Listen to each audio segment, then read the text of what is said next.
button has been pushed. I know, I'm just a bastion of bastion of attraction. Steppergen, what's up, friends? Hey! Graphite, you feckin' lich. Open the door, steal the Alden. This doesn't rhyme. No dinosaurs were harmed. How are you doing, friends? What's ho and good morning?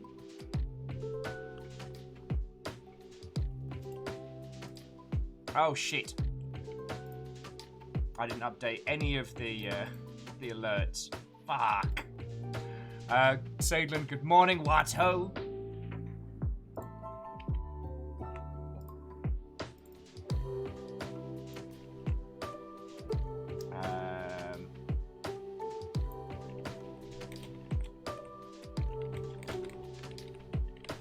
Sorry, I woke up just slow today. Like, nothing's bad's going on. No big problems or what have you. Just could not seem to get going today. So I apologize for starting late and forgetting to update all of the information. So we're not playing Monster Hunter today.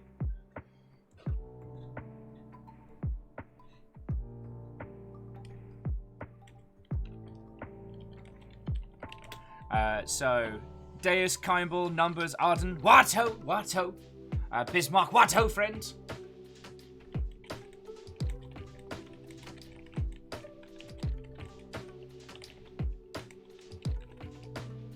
Okay, there we go.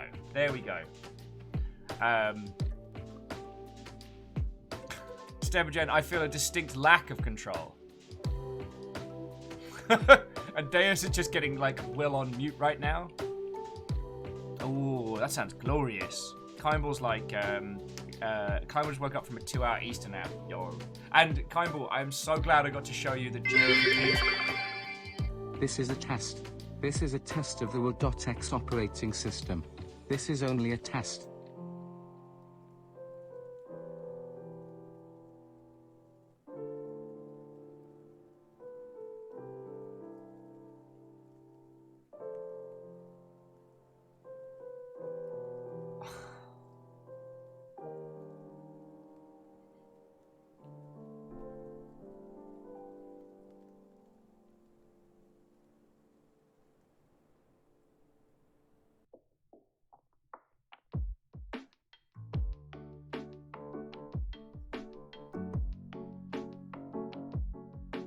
Fuck. Fuck.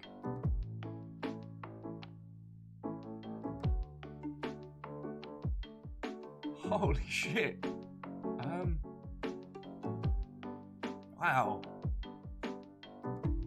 Lizzie, thank you. Fuck.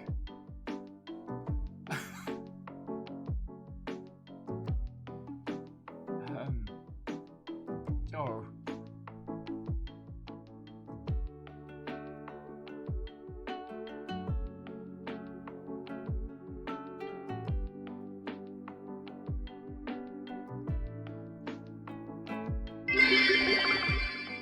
Are you winning, son?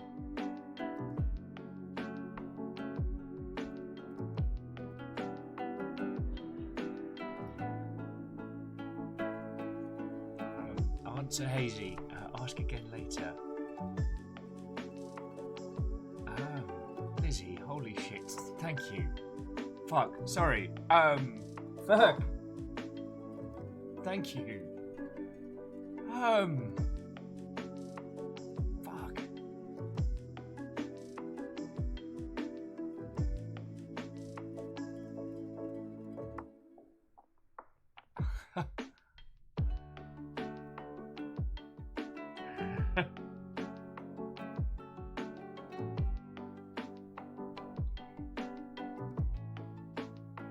Well, that I didn't expect in the slightest.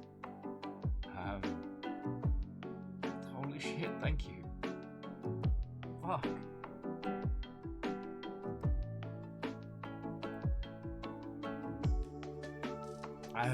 Bandbeast, thank you kindly.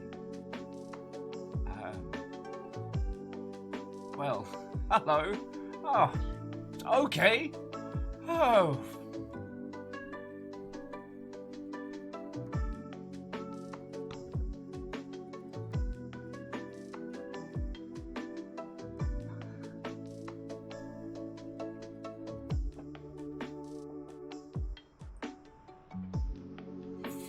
Fuck.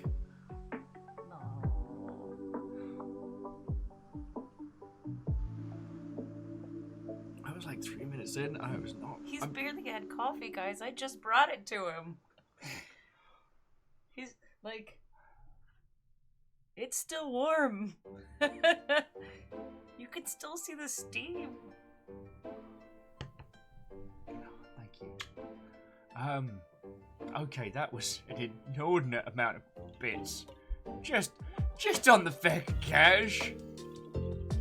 Oh.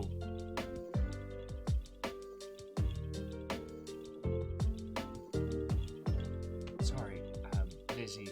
On top of all that you do, behind the scenes and everything, throwing in a red bit this morning like it's no big deal.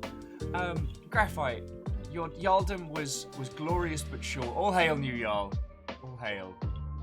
All hail! Oh. Frick.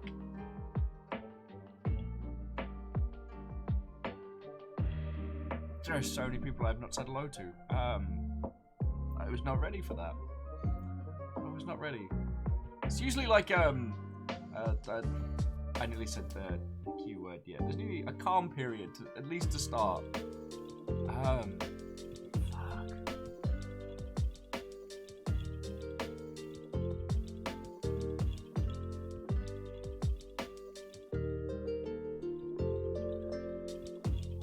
Okay.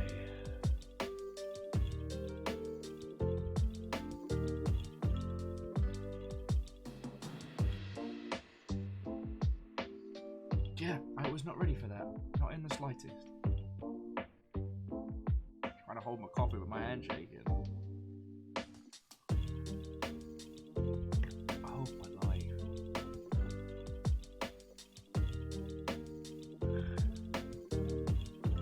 Deus Terra. Sorry, Deus has been working on something, and he keeps sending me like teeny tiny little pixel samplers of it. And oh boy.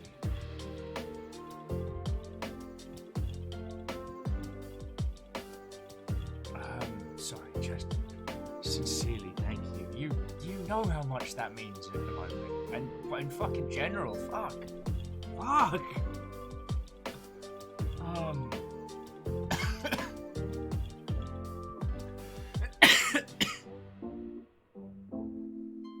Thank you. That's what I'm butchering saying thank you. Fuck.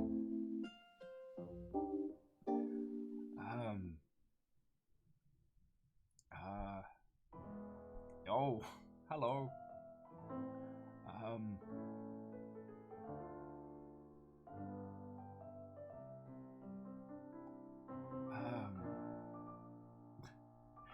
Wolf, what hope, Fred? I need to say hello to everybody in a second. Oh, wow. Fuck. I don't know what else to say. I'm not. Oh, okay. Let's.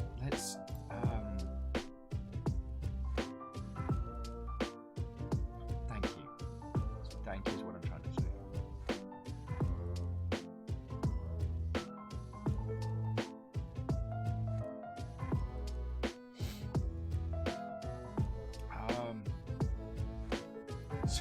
Good morning. Hi. I Stop that incessant clicking. Yo!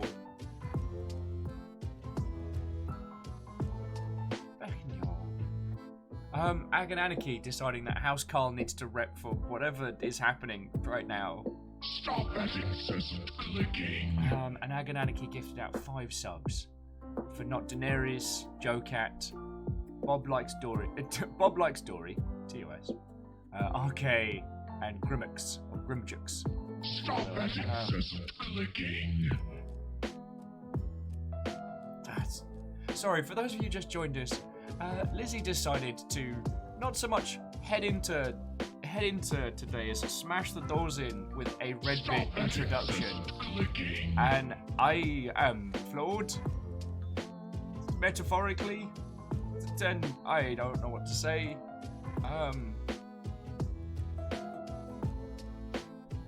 Stop that incessant clicking. Which co-conspirator was that? Fucking.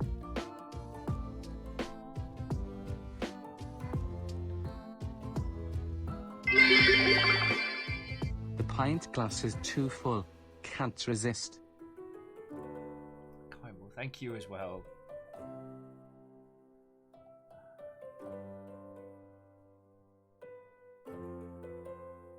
Thank you. I'm glad you found the Jira kids funny this morning. I was worried that I'd gone too far. What Keely said. Fucking yo.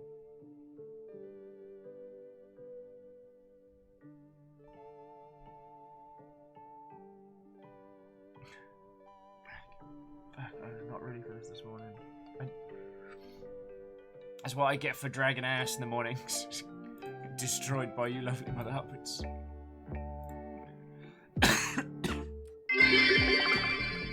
Is it a train already? Oh, fucking hell.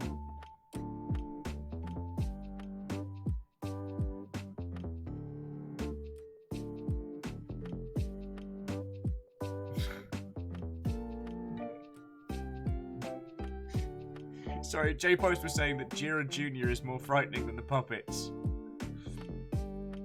Well, we'll see when we see more puppets. Like a Zelda fairy, a few magic sprinkles to aid a knockdown Viking. Thank you. I just... Oh, man. Lizzie managed to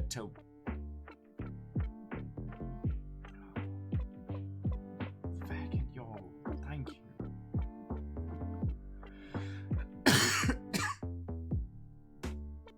Come on, coffee. I need you to do your fucking job. Oh, Kandarian, this wonderful train was a gift from Harmful Rays, who is an exceptional artist and a frequenter of the Longship. I don't know if sorry, words. They're very good. They're very good.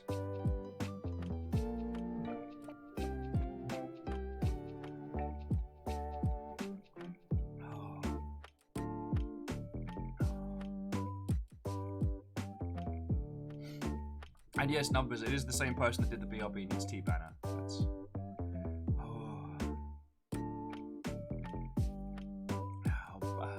What, everybody? Sorry. It must seem so. I just. Fucking yo.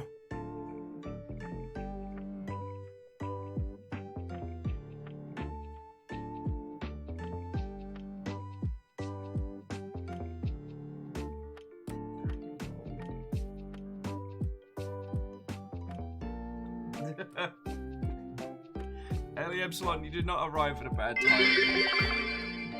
Lyrius Dragon, what ho, friend?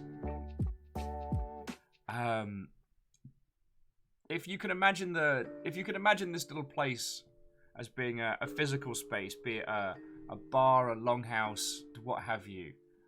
Lizzie smashed the doors open with a red bit like it was no big deal, and I am trying to get composure, but I am failing, and I am still on the beginning of first coffee. Look at that. I am and I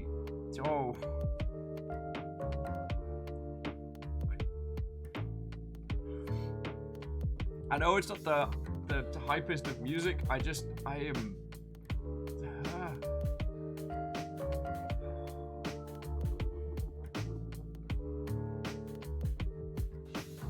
Please take my nondescript babbling noises as a thank you to everyone.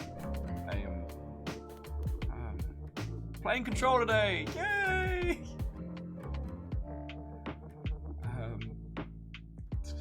Could someone share Jira for Kids in chat for these lovely Mother Hubbards? At least give them something to observe.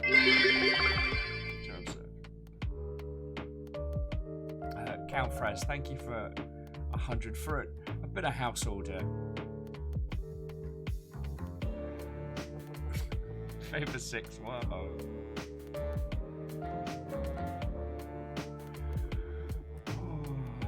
Oh, Lyrius, even though it's a little bit, it's good to see you. Thank you all.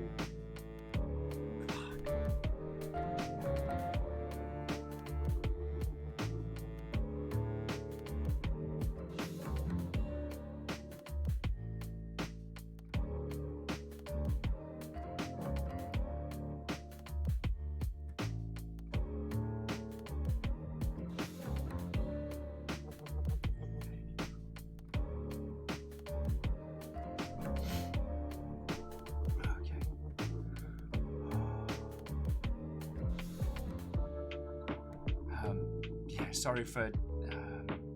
Thank you.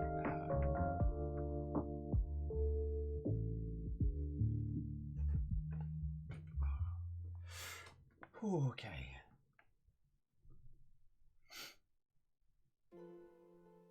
I know if that train had counted the bit to start with, that would have been a bombastic one. But holy crud! What a start to a day.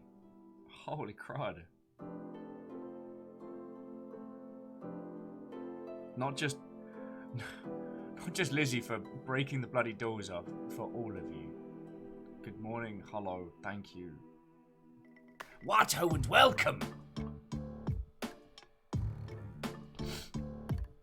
Oh, how are you doing, you lovely Mother Hubbards? Supply coffee! I had to apply coffee to the situation.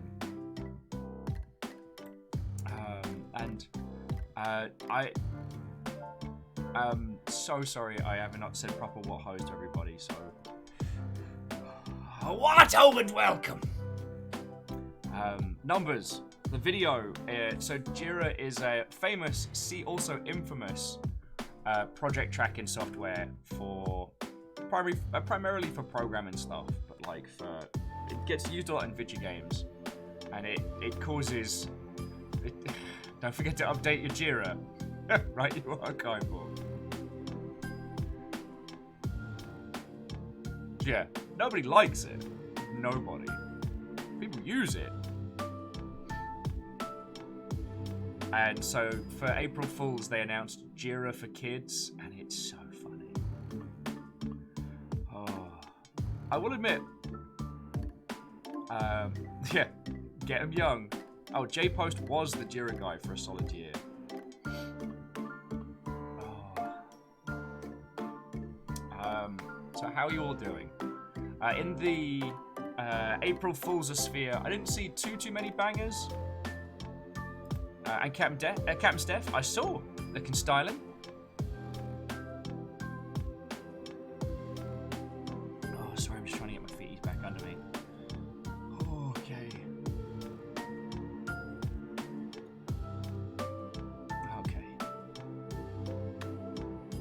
Ellie Epsilon saw Bloodborne Kart. I feel like I've seen that one before. Did they just make it playable this year?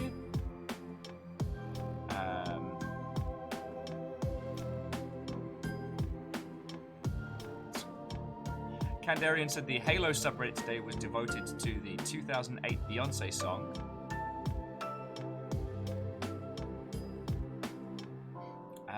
Rakami, I didn't even see the Discord one.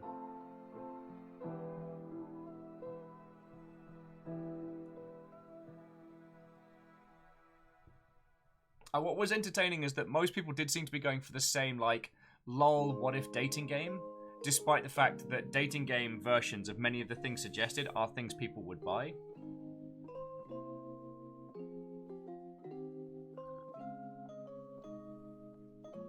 Oh. Why are you making noise now? You're not commissioned to do that. Sorry. I had to do mandatory updates to my phone so I could continue playing Arknights because I have a problem, and now it pings I don't know why it pings. It doesn't ping for the game. It doesn't ping for DMs. It just pings. I now have a tiny machine that goes ping.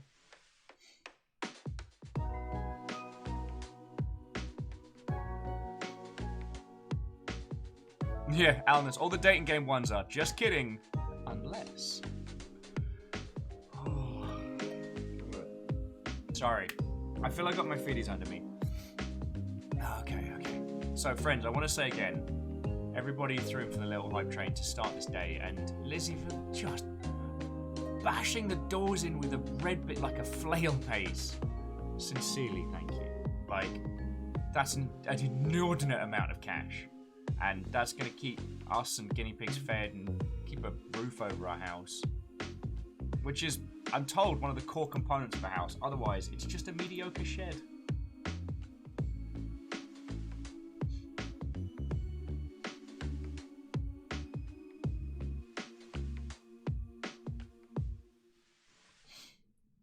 Oh.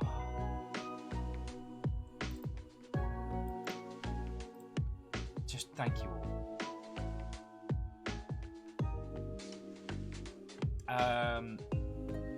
God. Oh, sorry, Numbers was asking if there were some official announcements last year that were bad. Probably. I remember last year being half the people being like, look, we're not doing this. This is a bad time to do this. And the other half being really tasteless. So, like... Oh, Kakazi, good morning. Wato. There was a huge bit drop to start the day, and I'm only just relearning how to converse with people. How are you doing? But yeah, so on the Bloodborne kart racing, it's from the people doing the Bloodborne PSX demake, which I need people to stop covering in the press because I really want that to come out, and I don't want them to get a cease and desist beforehand.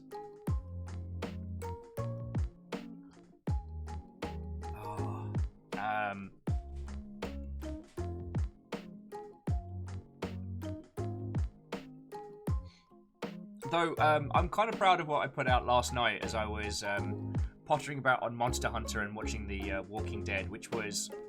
The thing I wish I could tell everybody this year is no matter what your April Fool's Day joke, it will not be as funny as the boat that got stuck in the canal. Like, there's nothing anyone can write that will be as funny as that boat just being... Whip. It still makes me chortle. International trade was disrupted across the world by one boat going... Like, you can't beat that. We already peaked of humor this year.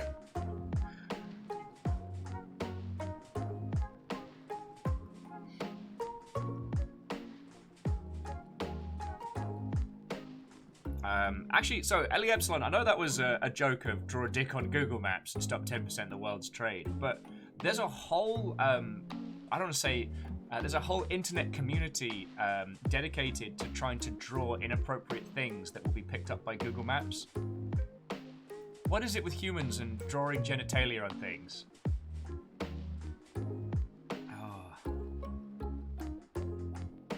Yeah, Shackle, if it had taken them 2 days longer to get unstuck, no one would have believed it would have been freed, and that would have been hilarious. But yeah, I haven't seen any good April Fool stuff. Currently, the Jira for Kids one was the only one that had me genuinely cackling.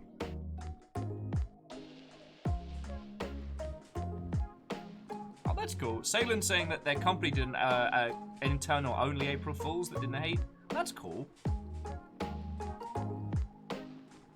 Ark of the Conclaves has much of the time to penis in today's game. So, I have noticed that some teams, now that game engines are getting better and we have more visual fidelity to work with, some game teams will still limit the amount of bullet holes you can put in a map to stop from people drawing bullet hole penises.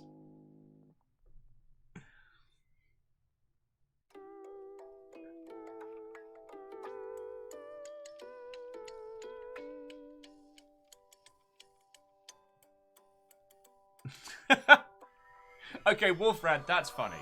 Wolfrad was saying that a sex toy shop announced that they would no longer be doing discreet brown packaging and would in fact be using their own delivery service with pink dildos on the roof. Glorious. Oh. Actually, there's on the way between us and the off license, there's this one little runabout car that has a Bad Dragon sticker on the window, and every time I go past it, I'm like, it's kind of like the Thieves Mark in Skyrim, but for people who've been online too long. Because either you know it or you don't, right? And if you don't know it, it's an innocuous kind of rad design of like a dragon's face. And if you know it, you're gonna be like, oh. Actually, for the same reason, I bought a friend of mine a Bad Dragon coffee mug for Christmas, because it's the ultimate power move in the office. Because there are 3 reactions. They are, I have no idea what that is, and therefore don't care. They are, that's a power move, go you. And there's, oh god, we can never speak of this. And I feel all 3 of those reactions are worthwhile in the working environment. Can you tell I've not been in an open plan office for a while? Oh. Yeah, J-Post, that kind of sticker is a flex. Oh, and Kisa, like, it's a lovely mug. The other thing was, because I got it for them as a Christmas present, it came wrapped in this really classy red and gold wrapping paper that on closer inspection, the gold parts of this red wrapping crepe paper was all, how to describe it politely, tiny silhouettes of their varying designs.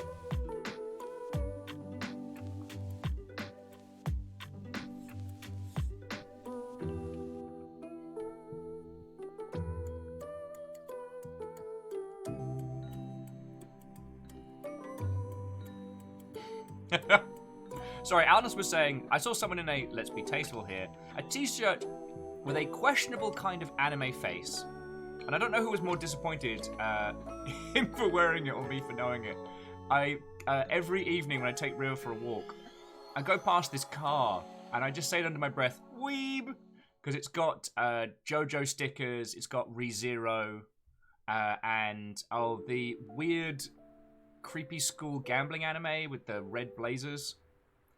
And then immediately after accusing this car of being a weeb and going past it, I'm immediately reminded that I only know that because I recognized and named every anime on that car.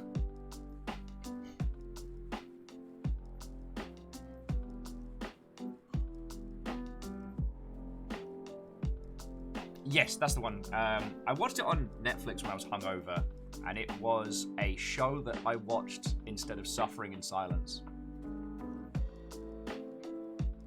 And Train Watto! Coming in. Okay. I've got my feeties back under me.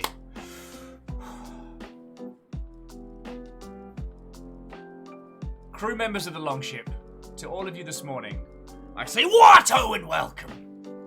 We are continuing our playthrough of Control today. I don't know if there's too much to banter, because aside from mostly naff April Fools, there haven't been too many. There haven't been too many big announcements. Totally Accurate Battle Simulators like hit version 1.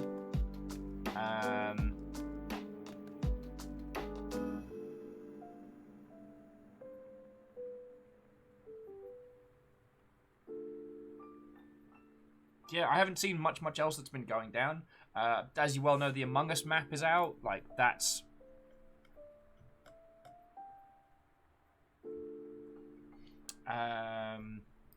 God, like, I've been skimming the hot sheets this morning, but nothing leapt out at me.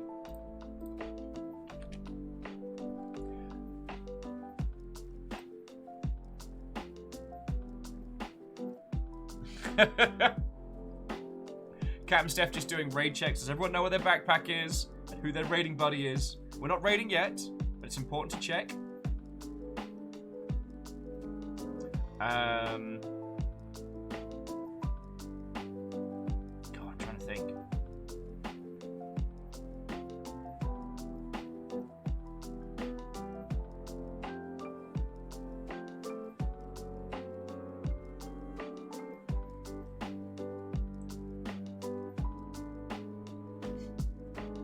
Sorry, Ellie Epsilon was like, I have no raiding buddies. I was forced on this school trip. Yeah, we probably should have done that that high school crossover. Lot of Vikings.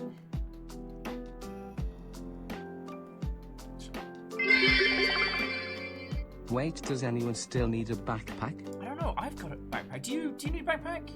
I've got a backpack. Fiona, do you need a backpack? Do you need a backpack? We're doing a bit here. Go ahead.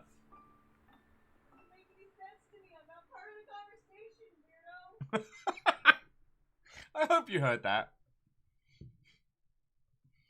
Oh, actually, on the subject of, yo, whoever that was that picked something up on the Humble store, you feckin' legend. Thank you kindly.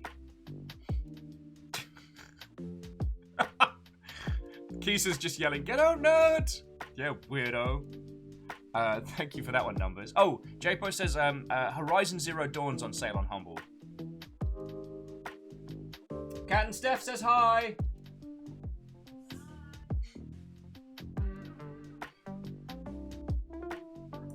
Oh, lordy.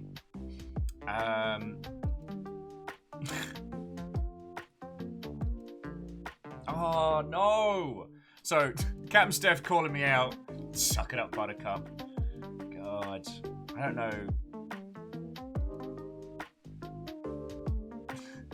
I can't finish that sentence. And Kyle was like, well, my drink exploded in my backpack. Although, as much as I want to continue the bit of pretending to be like this raid leader school teacher, that did give me flashbacks to when I managed to pop a whole bottle of vodka in my backpack and kill my 3DS. Those were sad times.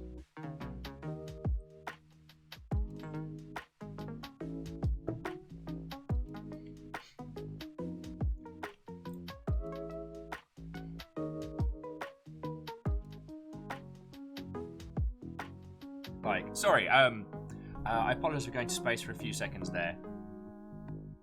Oh, and Kakazi, go for it. I think we're just about to get into the main staple of the prison section, or the vault. But I'm gonna natter with these lovely Mother Hubbards for a little bit longer before we jump in game. Oh, Mal, Watto, how are you doing, friend? These lovely Mother Hubbards destroyed me immediately as we started today, so it has taken me half an hour to learn how to talk again like a human. And now I'm being reminded of walking with a friend with a broken wheel on their luggage. One corner kept dragging on the sidewalk, ended up setting their laptop battery on fire. Oh no! Oh, that's the worst. Also, I'm going back to the Sonic jams because I wanna pick it up. Those Zelda jams, while chill, were too chill. Okay, so I'm walking to a house party and I've been working on this bottle of oh, what was it? Oh, watermelon Jolly Rancher vodka. Oh, Kaipo! Kaipo. On top of... Thank you. Sorry, I'm trying not to be an ungrateful Mother Hubbard. So yeah, so I got a bottle of booze in my bag, and I've been slowly working on this thing. And for those of you that haven't done kind of like the sugary stylings of alcohols, what you do is you buy a mediocre to cheap bottle of something flat and kind of potent. So, you know, like, vodka's a pretty neutral taste in the boozer sphere if you get on the lower end. And what you do is you put like a Jolly Rancher in, wait for it to dissolve completely in the bottle, stir it, pop another one in. Now, Will made some errors in his calculations. So what I didn't do, I didn't take any liquid out of the bottle. I just dissolved all these Jolly Ranchers in. And I probably put like, you know, 5, 10, 15, who knows. And I did this in the fridge to keep it chilled. Now, for those of you with even the vaguest grasp of thermodynamics will understand that icy chilled liquid doesn't take up the same amount of space as warm liquid. So, when I took this whole bottle, kept putting in Jolly Ranchers and filled essentially it to the absolute brim, screwed the cap on, I was setting myself up for a fail. So then... Reactor online. Oh, Sensors okay. online. Weapons online. All systems nominal. Thank you for streaming. To Professor Farnsworth. No. Thank you. 18 months and, like, I get to keep doing this because of you and everybody else keeping us going. So, I fucking love doing this. I was telling Fiona this morning, this is the best job I have had. So, thank you for being a part of that. And 18 months of subs is an inordinate amount of support. So what I was just, Prof Farnsworth, what I was just telling these lovely Mother Hubbards was Will versus the Law of Thermodynamics, where I lost my my nice spangly 3DS by feeding Jolly Ranchers into a bottle of vodka, adding them one Jolly Rancher after another, waiting for each one to dissolve in time, and basically filling it with both booze and sugary goodness right up until the brim, and then screwing the cap on, leaving it in the fridge, and then walking on foot to a house party. So I get that big old bottle of vodka, I pop it in my backpack, put that in my bag, and oh boy, we start walking. And of course, Will's body heat plus the backpack, that thing popped. And I don't mean like the cap came off, the bottom popped off in an almost perfect snap, and it just leaked everything everywhere. Like we were fecking about halfway on foot, and I just feel this damp coming down my back. I didn't hear a pop, because it just went... and it just starts leaking booze everywhere. Yeah, I was a walking party foul, and my DS was soaked. And the thing was, it wasn't like with just water and electronics where I could have just like left it in a bag of rice, because that sticky, sugary, whatever it is they used to make Jolly Ranchers out of, like being corn syrup or children or whatever, just soaked into the 3DS. There was nothing to save. It was a tragedy. So yeah, I lost the booze, I lost the 3DS. The only advantage was at the time I was making decent cash, so I bought myself one of the new 3DS's, one of the Monster Hunter styly ones, and it was so cool.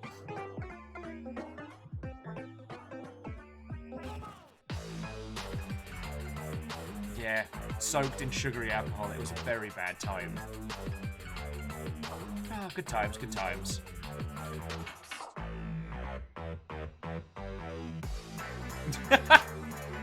Sorry, Wondering was like, the Gundam Unicorn box in your webcam looks like it just says Corn Gundam! Hey, Corn Gundam might not be fancy, but it gets the job done. And Sailor's like, the lesson to this story is that if you're gonna make garbage alcohol, at least use a plastic bottle. Yup. It was one of those, like, trash tier brands of vodka, but just above, like, the Tesco's own brand, if that means anything to you. What Corn Gundam would be. There's an art project for someone to have a tackle at.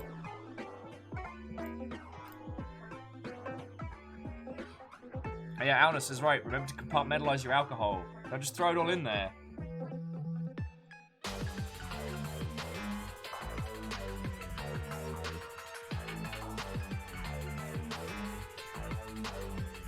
Keys is saying there's a corn gun lance in Monster Hunter Rise. God, if I had the time and the skill, I could probably modify, you know, those corn cobs spikes that look like themselves like corn cobs. Could mod one of those as like a weapon, but that would require a lot of effort. Aperios Watto, friends! How are you doing? Ellie Epson says they've been trying vodka recently. It's a fun experience, but quickly gets boring. Well, see, Ellie Epson is this strange thing with vodka where you go like, the quality threshold goes up pretty quickly and then kind of plateaus until you get to the really good stuff.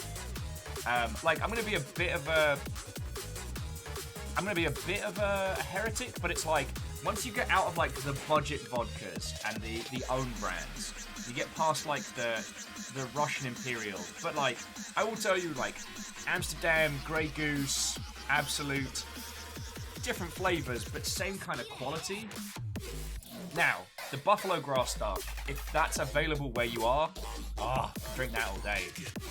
Which is a very, very ill-advised maneuver. It's a decent-ish vodka, but they put a single stem of buffalo grass in it and just let it soak. And it has this lovely kind of green tea flavor to it. It's real nice. But I don't know. These days, I consider vodka to be like the all-cavity plot insulation of alcohol. It's a nice neutral base that you can add a bunch of things. I tell you what, ask Bartender. Where's Bartender? Is he up? Bartender. Okay, I don't know if he's awake. I don't want to be like, oi, stop doing real life things and come talk to us about vodka in chat. Because you can make some great drinks with it as a base. Sorry.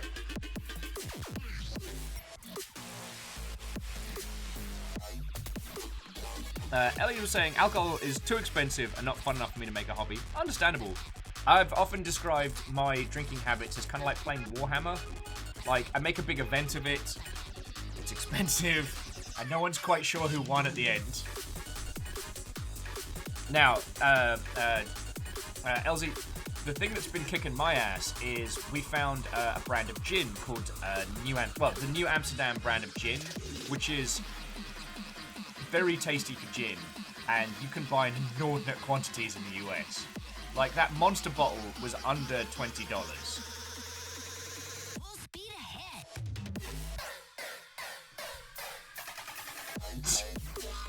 Mal's like, we all know who won. It's Lionheart, but he goes home on the train without paying. Did he get busted for that? God, that was a good night. We all know who lost, which was Alex the Rambler, as when he found out that there was a massive bar tab still left. Sorry, Reactor online. Hey! Weapons You online. have been All summoned. systems nominal. I have been summoned. Bartender, you have been friend. LZ Epsilon was just saying that they've tried vodka as an alcohol and have found it very boring. And I was saying that some of the high-end vodkas can be interesting, but it's a really good base for making stuff. And then suddenly had this moment of like, wait a second, who do we know that knows a shit ton about alcohol and how to make it interesting? So, yeah.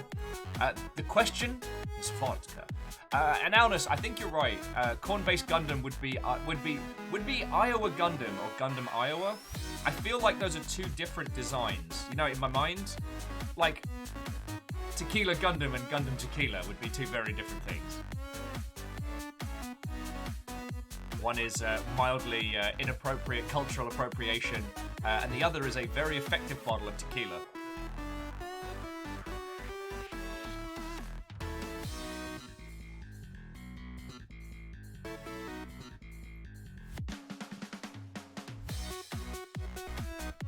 Okay, so Lyrius Dragon, thank you so much for throwing in for the train earlier. We'll probably be going at control for a while today, so...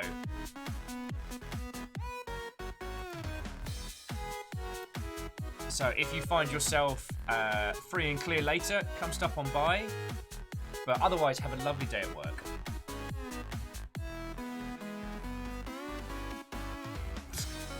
Oh, shit! Sorry, Numbers was saying, is Iowa Gundam like one of the Axis powers from Hitalia? By the way, Hitalia, well, very funny. Also, massively offensive. Where's the Gundam for every US state? Oh my life.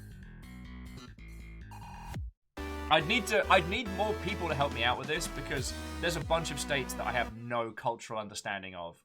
They're kind of, there's a clump of them in the middle that I'm like, boy, those sure are lines on a map.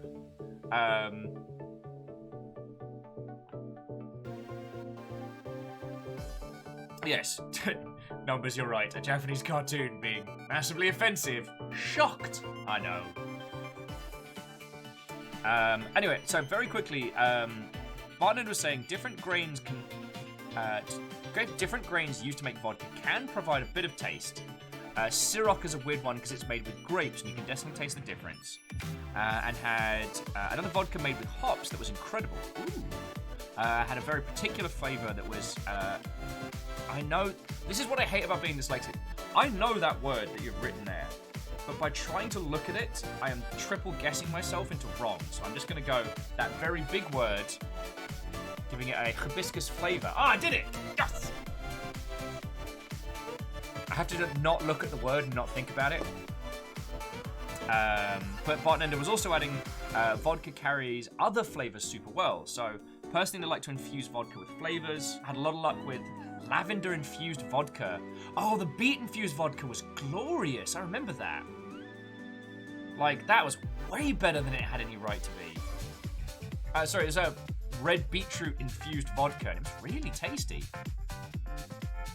Oh, cucumber lemongrass, another really nice vodka infusion. Ooh. So Lost Flowers is saying Texas is just Cowboy Gundam. Yes, but I feel we can do better. Also, to represent Austin, it would need to be one of the biggest units and very typical, but with one piece of super pride level flair. So like, Texas Gundam is everything you expect, like the giant cowboy, the massive weapon, but there's going to be one piece of super flair that just sticks out that is completely unrelated. Like a full pride flag feather kind of like sticking up. No, that's a little bit Spanish Inquisition.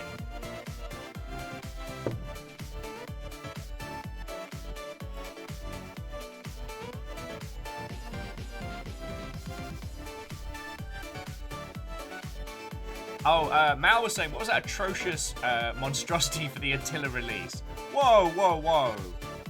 Okay, that was Rum Total War, which was 2 brands, hang on, I can find you the recipe for it. Oh, and Bartner was saying, back on the Voddy discussion, you can do vodka with milk. Check out White Russians. Oh. Yeah, there was a bar that we used to frequent in Horsham that did, it was very much cocktails as theatre. It was the steampunk cocktail bar. And they did a cocktail called the Serial Killer, which was whichever cereal was on that day, and a vodka white chocolate liqueur mix poured over cereal. And it came in a little bowl, and you got a skull spoon with holes in, so you could eat the cereal before drinking it. But the bowl itself had like this faux blood speckle thing going on. It was grand. Sorry, I guess I've got booze on the brain at the moment. I am barring myself from drinking until Longship Day because my innards need a recovery.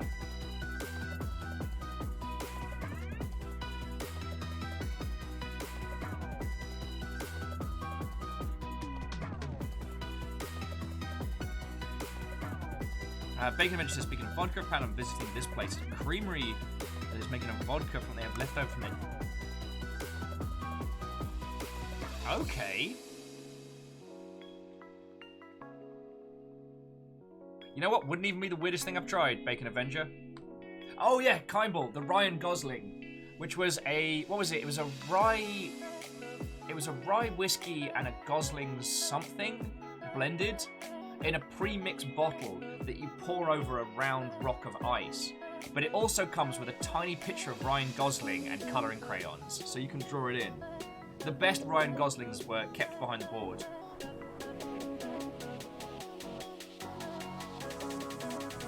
Alright, Captain Steph, have a nap. Take the weight off. You burnt it. We'll be jumping into Control in a bit. I feel like I spent the first half hour of today being unable to do human people words, so I wanna make up with it with some conversation. Because who am I kidding? I like talking to you lot. It's not a chore. I don't feel like I have to, so I just like to.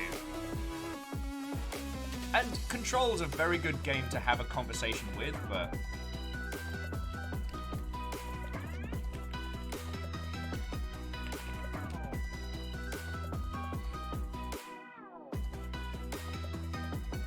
Lizzie is very pleased with her ability to do damage. Very proud of yourself. Okay. Sorry, I'm also giving the hot sheets a quick skim.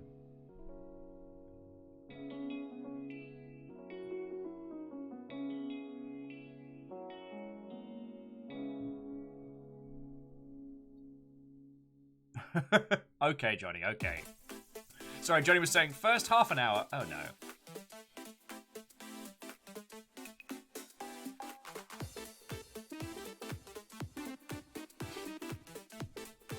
And Moose, that's a very good point. Like, Control, it's a good game. Don't have to relate that to you lovely folks. But I will say the thing I've been enjoying of our whole playthrough of Control is that it's more a celebration of what makes it great. And it was real cool talking to Dan about it yesterday. And thinking about how the fact that they've got live action actors in a game and it doesn't feel like a shitty FMV game. Because for as much as there were some standout gems of the FMV era, most of them were dirty stinkers, let's be honest. Most of them, oh boy. Although, friends, if you ever get bored, look up the history of how Night Trap came to be, because it's feckin' hilarious.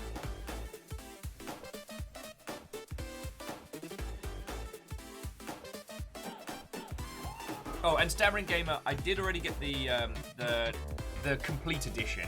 So one of the other reasons why I do want to kind of go through it is I haven't seen any of the additional DLC, and I have been made aware that this is how Alan Wake kind of folds into everything, which I'm down for.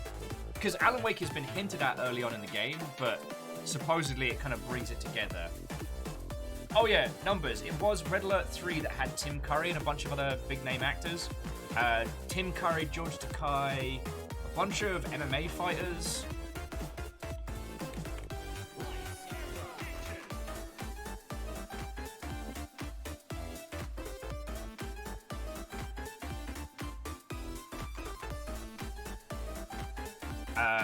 And that's the one where, yeah, Tim Curry delivered one of the greatest lines in a video game, which was, "We will go to the one place not yet corrupted by capitalism. Spies!" Oh. You can see on his face how much fun he's having with it. I also feel like that's something that Control's doing very well. Now, admittedly, most of the focus of that is Dr. Darling. But the gentleman that plays Dr. Darling, you can tell in some scenes he is having so much fun with it. But then in the scenes where things get a bit heavy, you can see his acting chops. Red Alert 3 is indeed where Tim Curry escapes to space. It also has George Takei as the Emperor of Japan. Indeed it does. Indeed it does. I mean, canonically, he'll always be Emperor tier.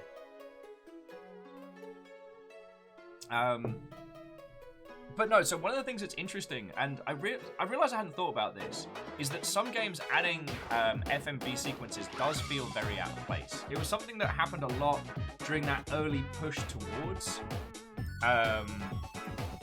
And, okay, as much as the Dune games were dope, the cutscenes were very weird and out of place.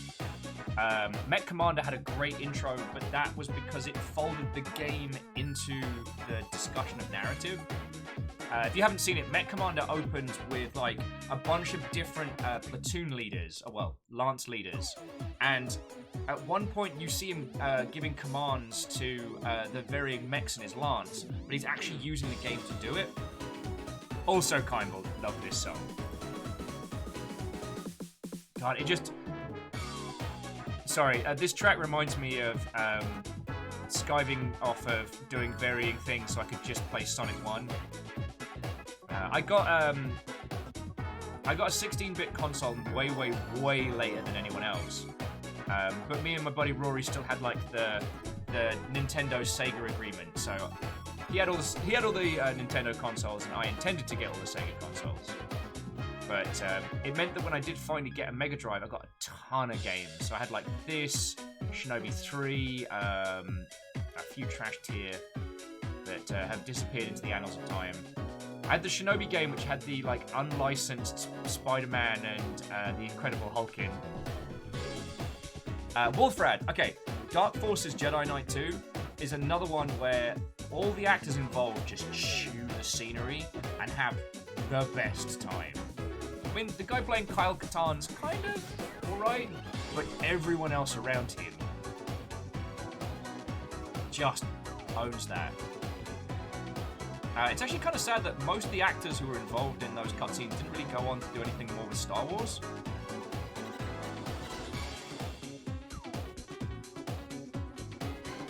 Okay. So, Ark of the Conclave, we are definitely far away from the Dynamite video, but I take it that's something to look forward to. But anyway, so, sorry. Adding actual human people, human actors into a game can often feel weird and jarring, because the difference in visual style when mixing medias doesn't always pop. You know my personal feels on named actors, that sometimes having those individuals can detract from the experience. And because Fiona's got me watching the new Walking Dead, which, you know what? I am glad Fiona kicked my ass into watching past the end of the Negan arc, because there's been some great moments. But one of the things that I keep thinking is very interesting is that in The Walking Dead, it is Norman Reedus playing Daryl. It's Daryl, that's the character. That's what I see. But when we did Death Stranding, it didn't feel like Sam Porter Bridges. It felt like Norman Reedus. And I don't know how to pass that yet. I'm still working out the little details that kind of inspired that feeling. Because yes, you know, I used to be very, very anti, especially voice actors. And again, I'm always happy to admit when I'm wrong and learning with. But I can definitely, I don't know. I'm still processing this. I don't know what it is that Control has done so well to mix real actors in this environment, because it's not like Control is like photorealistic when it comes to characters. There's a few, they have a style of facial animation which allows for a greater range of like face and eye movement, but it's not like hyper realistic.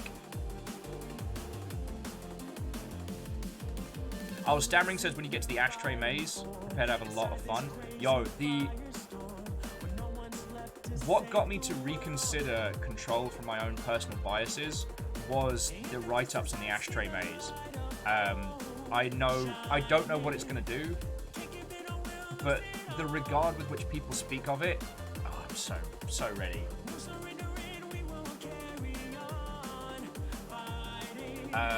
Now, Moose is making an interesting point that some actors will say that the character isn't really complete until they've got the costume.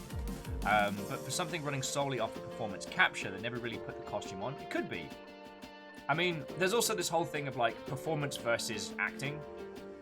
If you want to get arty-farty with this, like, acting is the process of adopting another character, and through your own performance is conveying that. Being a performer is not the same as being an actor. I described myself thusly in the past, which is I'm a very, very poor actor, but give me an audience and I will keep them entertained, you know what I'm saying? Mostly due to a lack of fear. I don't get stage fright, so it's like, give me the microphone and I will not give it away. I will hold on to it until everyone is having a good time. But I couldn't evoke a powerful character. Like, as much as I love Shakespeare, I'm shit at it.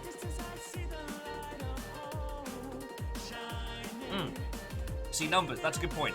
Gollum is not just Andy Serkis. Jeez. Okay, I only met him very briefly, but that dude has no ego on him. Like, honestly, you wouldn't know him from Adam just to talk to him, and I really, really, really respect that.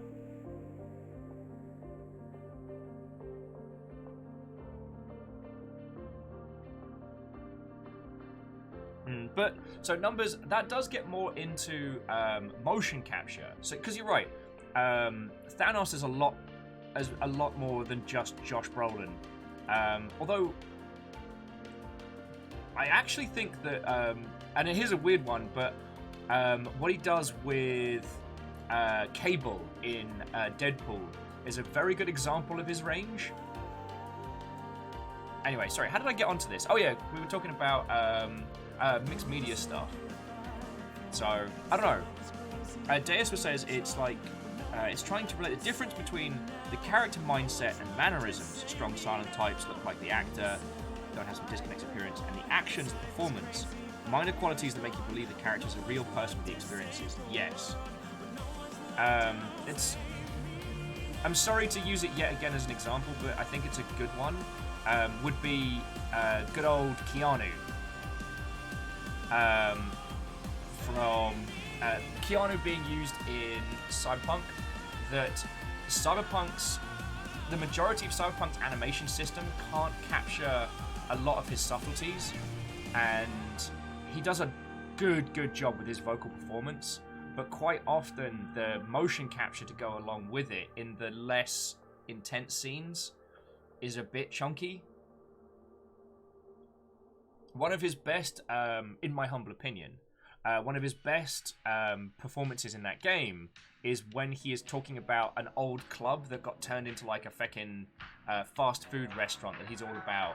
And his performance range in that little interaction is great. But because it's not a scripted, like, fancy story scene, it's only like the basic pre-recorded animes, you know. Cyberpunk's equivalent of the Resident Evil moves. Sorry, if you're not familiar with it, Resident Evil 1 has 2 animations for every character during cutscenes. They do this and this, and that's it. Once you see it, you can't unsee it. Oh wow, you were almost a Jill sandwich! I think the only custom anim that Barry gets is he looks at his gun at one point when he won't come hang out with you because he quite likes the buddy system we got going on here. It's like, wow, Barry, you're one of those preppers, aren't you? Sorry. And Stammering says, got a lot of respect for actors who can bring themselves to the characters to play, if the character's already established in the eyes of the fans. Yes. And again, this is one of those areas where I'm trying to overcome my personal biases, because I dislike Hollywood as both an industry and as a group of people. But, you know, as we've seen with, like, you know, good old Mr. Henry Cavill taking on Geralt of Rivia, which a lot of other actors could have easily just phoned in gruff, fighty big guy. But he brings a lot of nuance to that. And, you know, I'm not knowledgeable enough about acting to tell you how he does that and in what capacity. But there's a definite care.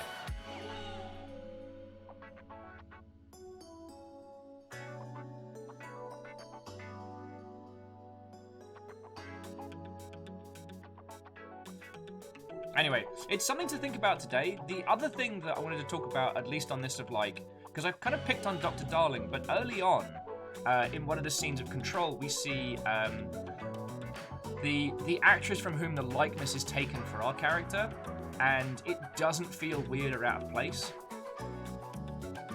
Oh, and Lizzie was adding similar with David Hyde Pierce, and Abe Sapien. Didn't take credit for the movie because he only does the voice role. I forget which one. Which was the one where he only did the voice? Because it was Doug Jones. Wasn't it Doug Jones that did the physical performance for Abe Sapien? I mean, it's a Guillermo del Toro production, so it's not going to be terrible bad. It was Doug Jones, yes. Utopia Heart, what ho, friends? Thankfully over here in Seattle, April Fool's is done with. Okay, yeah, so they were saying first Del Toro was David Hyde Pierce as the voice.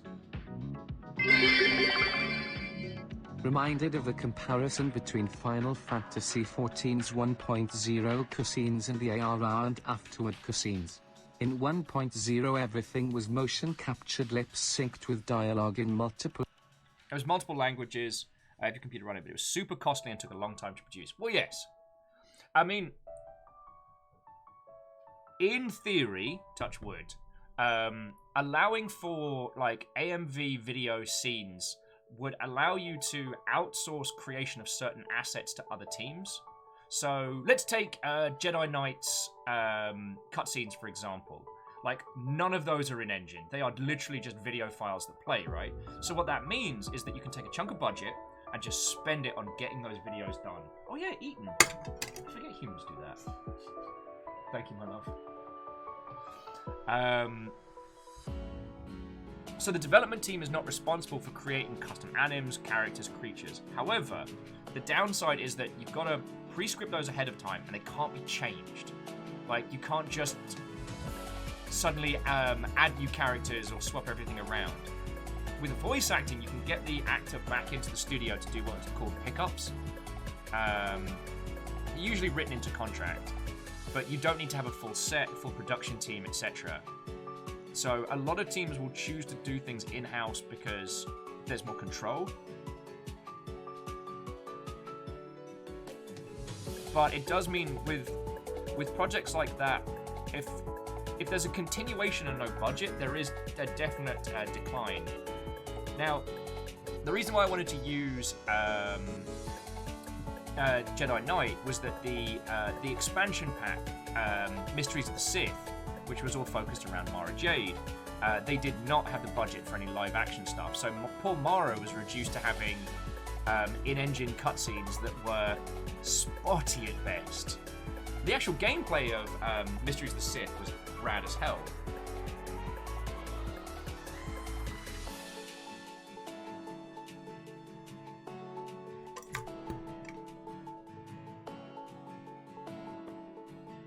Oh! Kymel says they have an idea for a production talk. If my next workplace will let me appear on the Steams. Hells yeah! What are you going to talk about?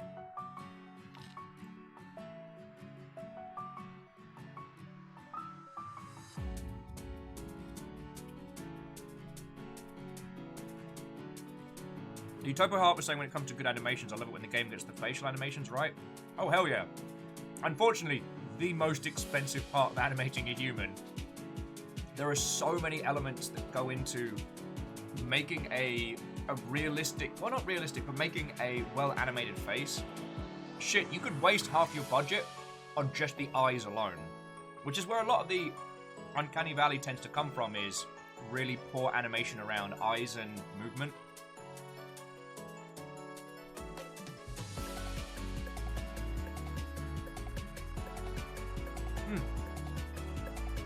Sorry, Joda, I just saw your message.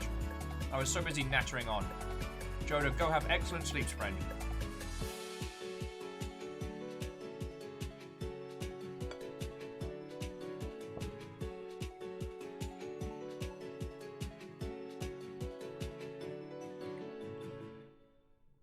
There's also an interesting discussion about art style, which I think is worth having a conversation about, that while trying to weave together a realistic art style, you can end up moving faster into the Uncanny Valley rather than trying to go for something stylized. Like,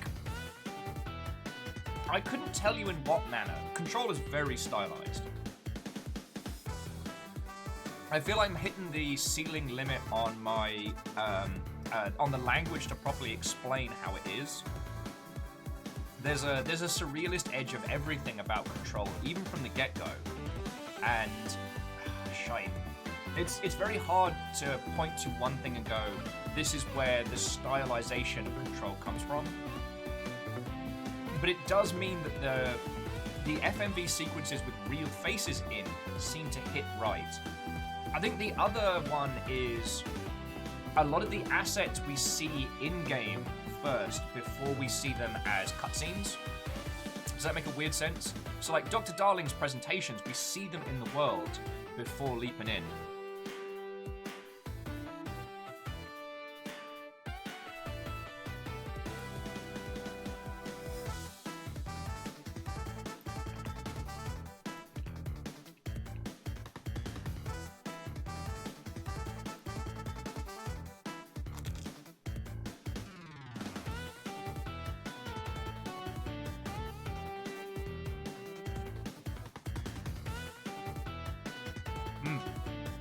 So Shackle, the only advantage that hands have, you can mocap hands.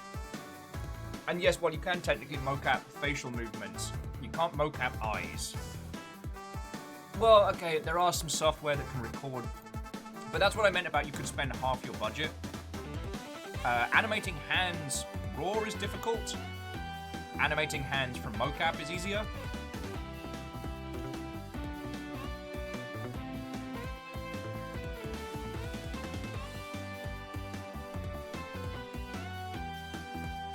But you can get away with not animating hands. Like, have a look at some games. The hands won't move at all. And unless you're looking for it, you won't spot it. It's not like a loophole or anything like that. It's just... what's the word? It's just like a little detail. So like if a character's holding a sword, they'll never move that fist. They might articulate on the wrist, but this hand will always stay a static object, usually with the sword object pushed right through.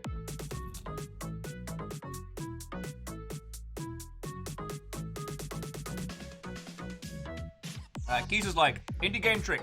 Give your character a huge cloak and you win. No more hands, right? See, and this is where sometimes designing for an art style allows you to do very cool things. So, a really good example was Fire Emblem Awakening. Nobody has feet, they just have little stubs. No feety animations. And everyone already looks like, has this whole like chibi, over-accented, kind of cutesy style. Feckin' grand. Now, the one that impressed me, even though the site, sadly, didn't survive long enough to carry it through, Gaia Online. Gaia Online always wanted to make an MMO. And the project was a bit of a disaster, but one of the things that impressed me was that they already had a custom character system. That was part of the whole website overall. So how could they add a combat system? How could they add animes to all these complicated assets that had already been created? They didn't. They overlaid everything. So, by all intents and purposes, your character was mostly stable. They gave it a little bob and like some blink anims and stuff like that. But like, when you moved, they had this like Scooby-Doo Feeties move that went... And combat was done with rings. So you summoned weapons out of the air to attack. What does that mean? Well, it means your character doesn't have to move because they're just casting. And they already had the pose where the character would like put their fist out. That was part of the paper doll. So they've already done a lot of the work. And this is why working with a whole team when you're speccing out a project is very good.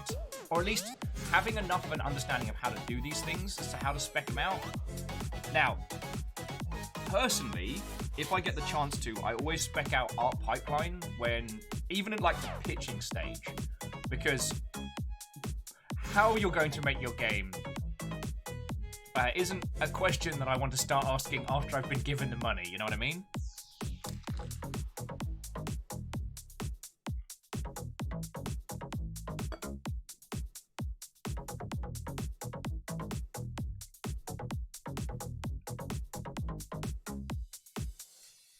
Utopia was saying use a mask, no more facial anims. It can do. And as we've seen, there are other ways to convey character emotion that don't involve complex facial animations. It can be done. I mean, shit. Look at Zero from Borderlands. Look at all of Hollow Knight. No jibbity jabbity facial talking. You can do a great job.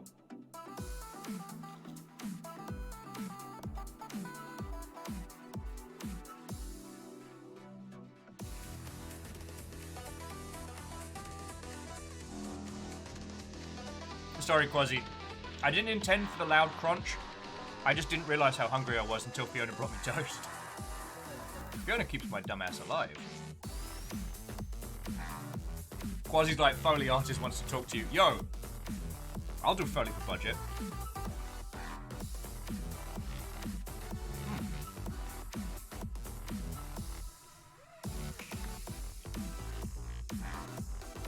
I mean, Real Hunter, it's not a bad shout.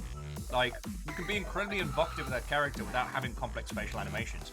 So Real Hunter, what we're talking about is we're talking about Control, which we're going to start playing in just a second. Just chomp down the toast. And we were talking about how Control is able to weave these live action videos, these FMVs, into the game without them feeling weird or disjointed or alien. In fact, especially with Dr. Darling, that particular performance, those particular assets, enrich the game a whole bunch rather than pulling you out the experience. And we were kind of dissecting how. And it got onto a conversation about animation complexity, art pipeline, all of that nonsense. How are you doing? What, old friend?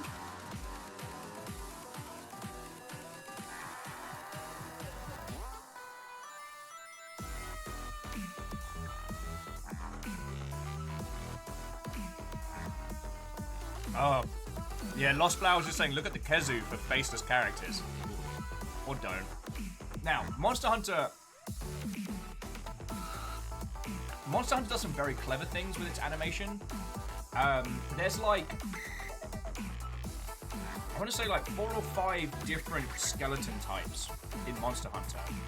There's like, you've got the winged waddler, you've got the Deg, you've got the kind of the atypical dragon, and I'm trying to think what to call the last category, but they have like 4 or 5 different skeletons. And what I mean by skeletons is like the core rig of the animation, and then they create basic walk cycles and movement for all those characters, and then articulate additional animations based on it.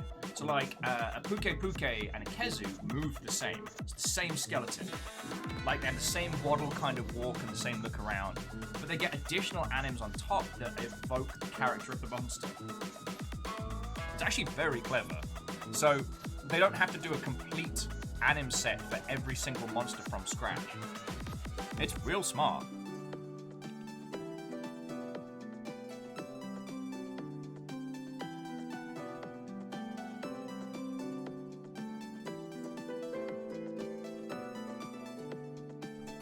Oh no, and so the Real Hunter, when talking about this stuff, there isn't a right or wrong answer.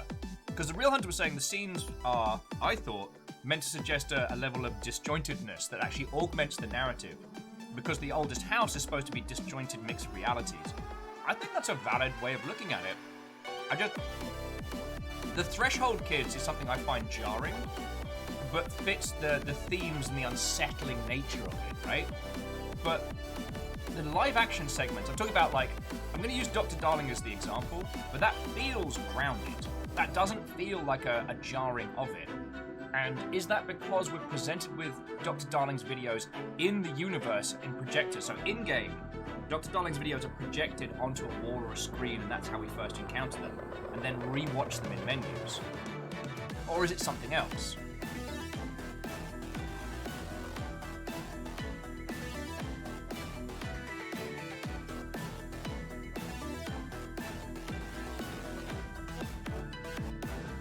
Wolfrad, that's horrifying. Wolfrad says they found themselves humming the Threshold Kids theme song at times.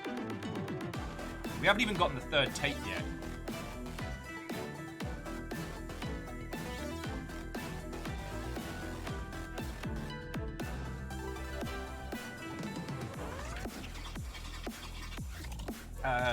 Ellie Epsilon says they've heard that Monster Hunter World had fewer skeletons than previous games. Possibly. It's worth saying, fewer skeletons doesn't mean less game. Fewer skeletons means that their production team was on fucking point.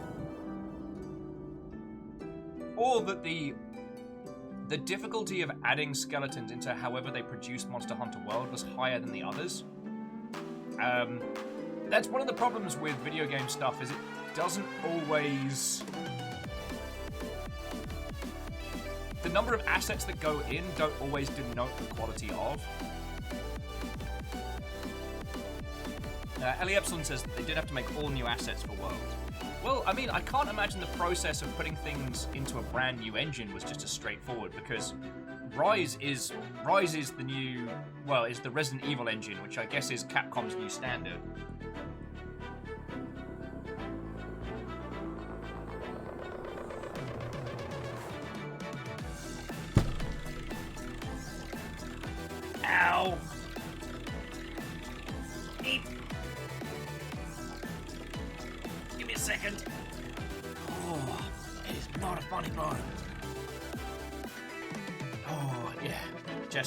just caught my elbow.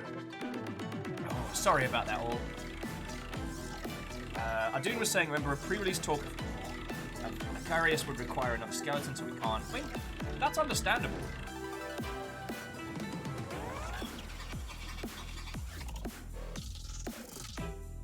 Alrighty. I'm gonna get the game up and running in just a second.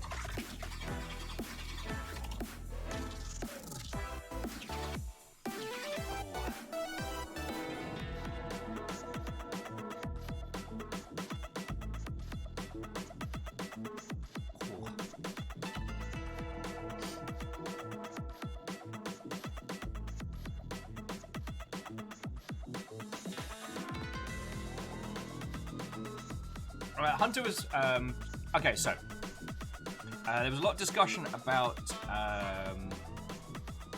skeletons being more difficult to add to Monster Hunter Rise.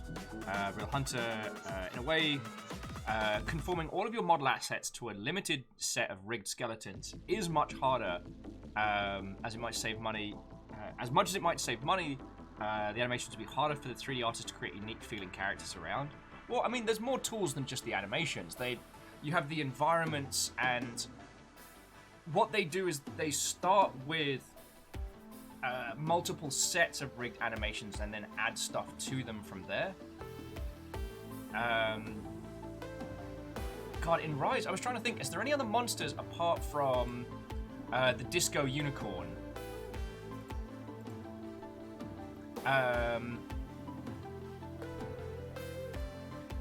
That use the horse moving set. So I don't think there is.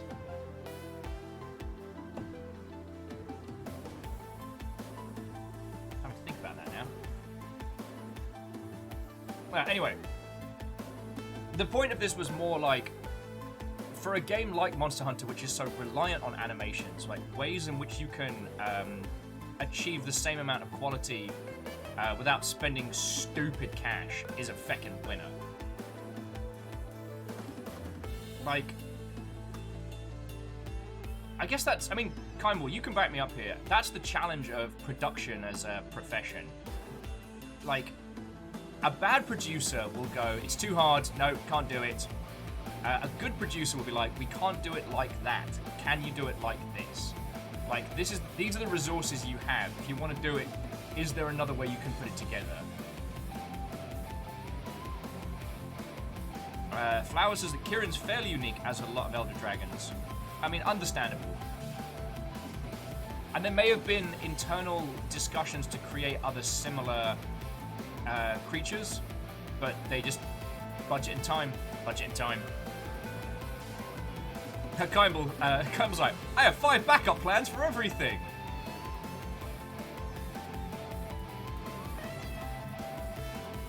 And I know this only really applies massively to large-scale production, but if you're creating like a solo project or a small-scale project, and you start thinking about how you create stuff in this manner, if you can self-produce, congratulations, you've just won at Indie Dev. Self-production is, well, I don't want to say it's one of the hardest skills, because the hardest skill is actually making the early game, but self-production is how you get it done. I've seen Thor, how he does his spreadsheets and elements. He is a very good person to talk to about how to self-produce. Kisa's like, how make a game? Yeah, that is definitely the hardest question for making a video game. Kymble was adding that you tend to have an all-singing, all-dancing version and a minimal viable product, and you pick somewhere in between. Yes! Oh, sorry, if you're not familiar with the term. So, minimum viable product is the absolute bare minimum that you could deliver, and it still be considered the game. So, no bells, no whistles, no extra features, no extra fluff. It's just the game in its purest form. And, well, all bells and whistles is, what if the designers got to do literally everything they wanted to?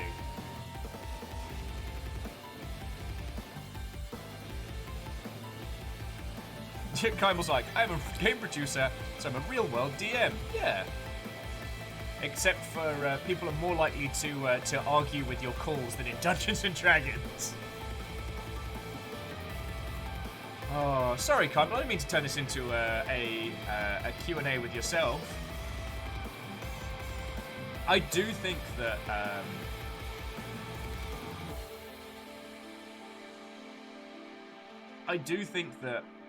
D&D-like systems should be employed for games development. So, like, designers only have so many stat points they can spend in certain places. Stop them from going ham. And Shackle, you make an excellent point. If your product is not... If you're not at minimum viable product, you shouldn't be considering things like early access. Now, in an ideal magical world, early access is a methodology by which people can support you throughout development. In reality, it's early demo but money, and you can get a lot of goodwill with early access, but if you don't deliver, people do not forget.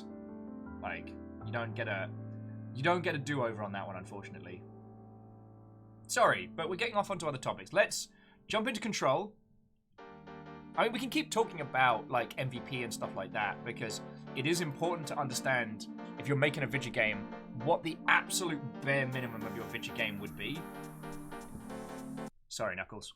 But we can do this while we explore some of the most haunted shit in the oldest house. No, we're not. Like, Monster Hunter, I love you, but we're not playing you today. Well, I've been playing Monster Hunter. As I was saying, I sat in bed all last night just harvesting resources. But I need to progress the story so I can get to the next area so I can get the rest from my Puke set. Because, heck you all, I want my Puke. More like Pukier.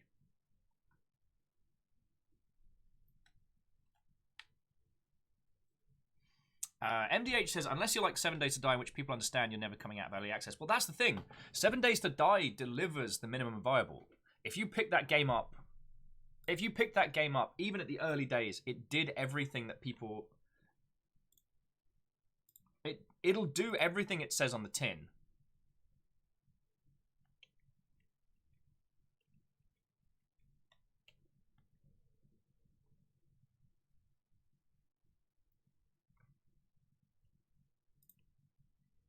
Bear with me just a second.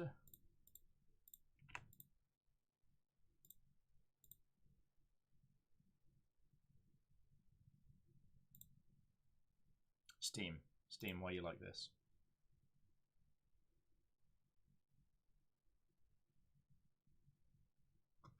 Hang on. Oh, okay, no. That was... I almost forgot what day it was for a second there. Where are you, Control? There we go. Sorry, I brought up my my Steam, and it was like House Flipper, Kame House update. I'm like, I'm sorry, what? For a second there, I was like, if House Flipper just added a Dragon Ball crossover, then we need to be all about this. It's like, why you gotta do me dirty? April Fool, why you gotta do me dirty? Oh no! Oh, Kandarian, I'm real sorry to hear that, friend. No, kick off your shoes. Come join us. We'll commiserate with you, dear friend.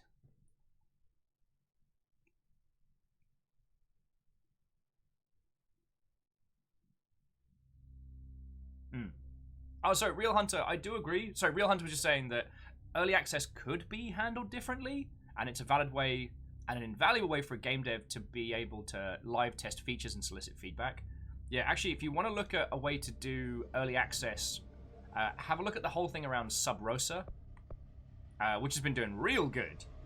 But that was in like hidden early access for like 5-6 years.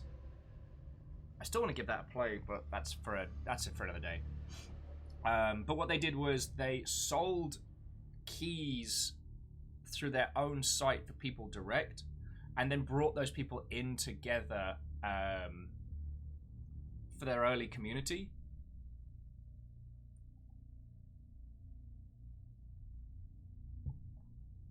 Oh, and Kandarian, yo, feckin' go for it. If all you need is an extra 2 points, fight tooth and nail for it.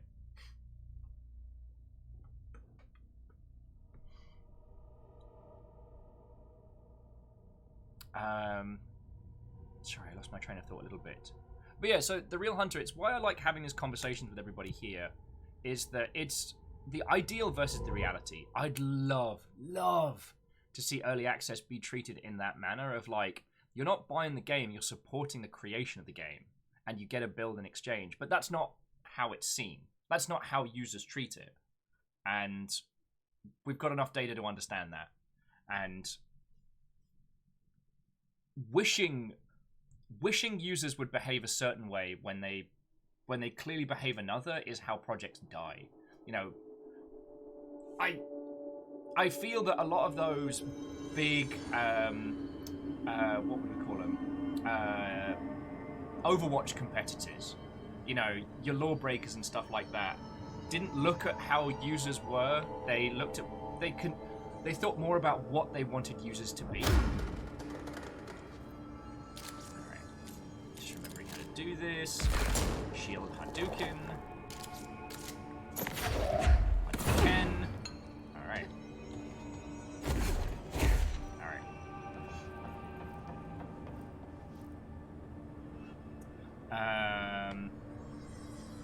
And Utopia Heart. I hadn't looked into the Astroneer update, but I mean, that game is a treasure and it's made by local Seattle devs, so feckin' we. Yeah, Real Hunter, the all-important spectre of public perception. How it hath slain many artists' dreams. Yup. Oh yeah, and Ellie Epsilon, yeah, you better believe I got the gold suit. Maximum swaggage. I feel more like a director now. Also, the team helped me solve the luck probability room.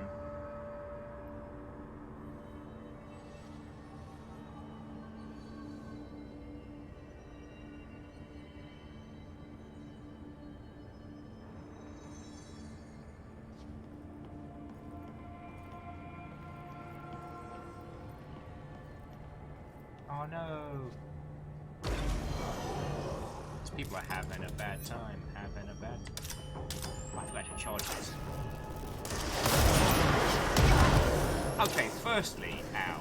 Secondly, Pokemons! Oh, don't.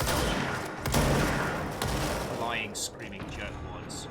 I'm trying to have a conversation about good project management here. Do you mind? Was that me? Did I do that? Did I do that? Okay, you know what? Just get rid of the evidence. If anyone asks, it exploded because of other reasons. Oh wow, these guys got wrecked. That man doesn't have a jaw. Sorry.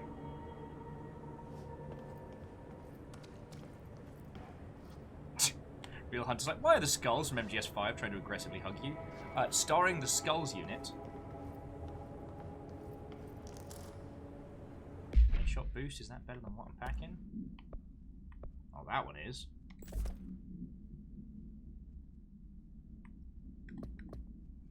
Okay, so at the moment we're doing My Brother's Keeper, but it was Old Growth and Enemy Within we can't do yet. Because I think we have to learn how to fly next, but that's neither here nor there. But no, so this is all very interesting. And I do love these conversations because... Oh, did I update the game? Did I? Bollocks. I'm not on point today. Okay, there we go. I didn't miss any story stuff, so I don't feel it's too bad. Where's my brain? Oh yeah, so when talking about minimum viable product and stuff like that, it can feel like you're deconstructing a bit of the heart of the fun. You're almost removing some of the core of it, and I think it's important, even if you do end up getting all the money you want and all the time, all the production, knowing what the core heart of your project is something you can build upon.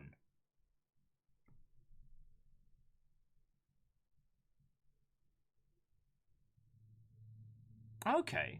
So Kyle was saying to... Reactor online. Sensors online. Weapons online. All systems nominal. 29. I hope everyone survived the worst day of the year. Heck yeah. And Skynet, thank you for 29 months, you faking legend. Today actually hasn't been too bad. Like, the only thing that vaguely got me was just a few moments ago when I thought House Flipper had done a crossover with Dragon Ball, because I wasn't thinking. But it's been good. Like, there hasn't been any really, really funny ones. Apart from, as we were saying earlier, the Jira for Kids, which cracked me up. Which actually supposedly came out ages back, but feck it, I'm counting it as one of today's. We've just been talking about like production, minimum viable product, and a bunch of things. Kimball, read a quote by Josh Jackson about the TV show Fringe that I loved. He said that when they made the first series, it felt like all theirs until it was released and it became everyone's and it was special. I think that applied to games for sure. Oh, wholeheartedly.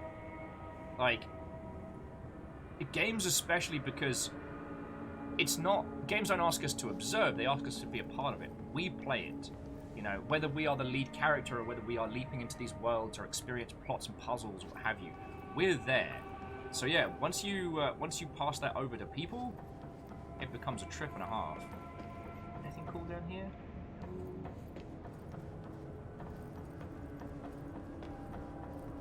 Maybe? Just as a reminder, friends, aside from big plot points, you are weapons free to talk about this game, talk about little elements of it that shine. Like, we're here to celebrate this game, you know what I'm saying?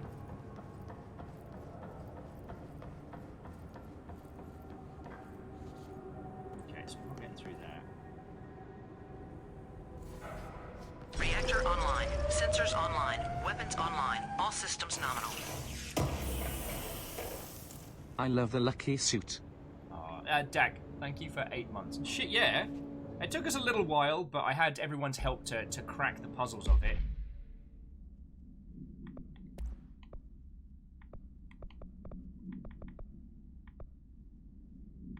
How are you doing, yo? Okay, accuracy. We don't need accuracy. I need to do its job. Zoom boost. Nah, we good. Should keep us going.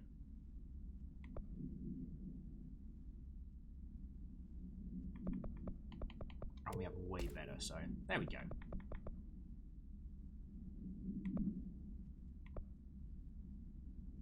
Sorry, I'm just doing a little bit of maintenance. So, Dak, how are you doing? We have just gotten into the oldest, not the oldest house. We've just got into the vault. So we've just crossed the bridge into whatever hot, fresh feckery is about to throw at us. You know, standard stuff.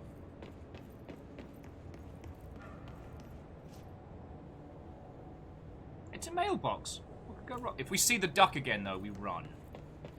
We're in agreement, right? See, it's a picnic basket. What could that possibly threaten us with? J-Post's like, oh hey, it's me! Feckin', it's you! I knew you were an object of power the whole time. Oh yeah, MDH, right. Yeah, you were correct. It's the Panapopicon. The Papa Panapicon. Hey look! My biggest fan.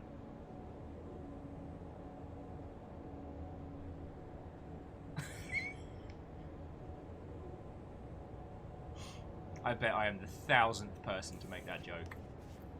And I'm not sorry! Although, to pull it away from my terrible, terrible joke, this is the fan that we got told earlier that while they managed to fix the problem, they accidentally started the rumor about fan death, which got into the public consciousness and started actually ruminating and...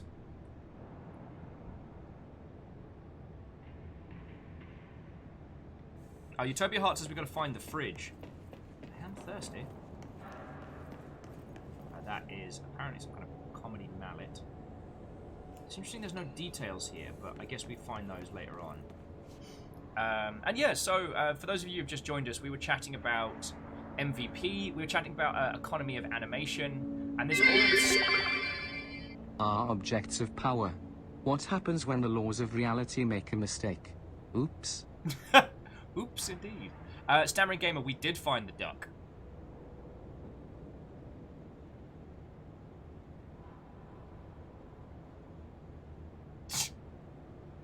Real Hunter with somewhere in the oldest house. In a side office, they say Mulder still mutters about the truth with his imaginary partner, Scully.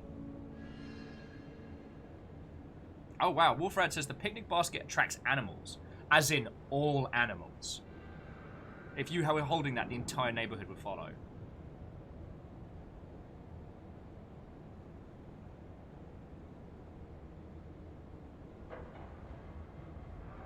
Okay.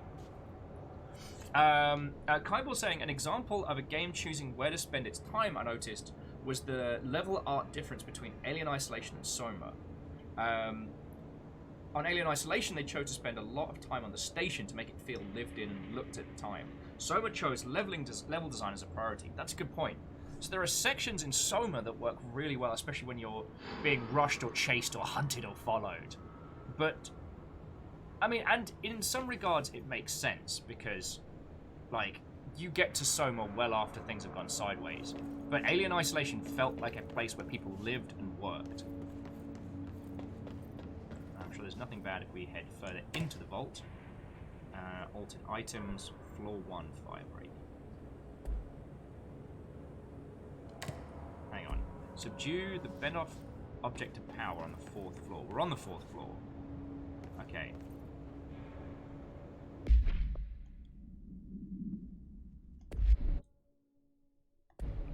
Alright, where's the map? Where's me Roddy map?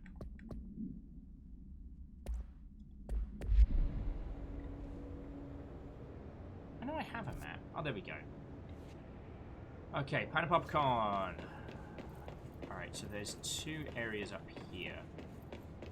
So we came from security. Alright, yeah, so there's one up this way on the right. And then one further round. Guess we can't open this one yet. Oh, that's right, because Dingus McGingus won't let us... Oh, so we need to get there. Okay. Subdue the Benikoff TV. 4th floor. We're on the 4th floor now.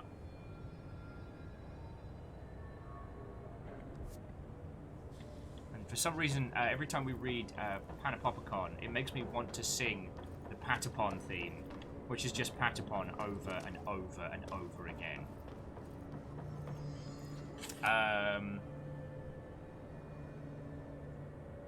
Yeah, Nathaniel, you would never be able to picnic again. Instead of attracting one wasp, it would be all wasps.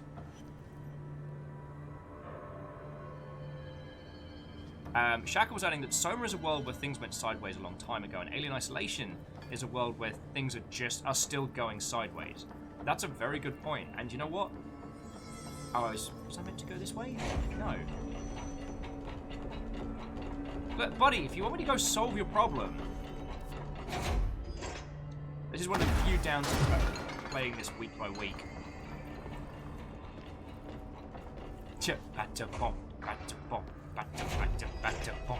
Sorry. Yes, not the firebreak side, but the other side. You guys didn't bring, like, checkers or anything, did you? Any active duty security personnel found engaging in non-sanctioned leisure activities will be relieved of duty pending review, sir. You could have just said no. Does this guy have any other details? Let me know when the hiss are gone. I miss my desk. No, so we asked him all of this later. Like always. You're right. It is very easy to get lost in here, and that's okay. We don't have the ability to get up to there yet. Meh.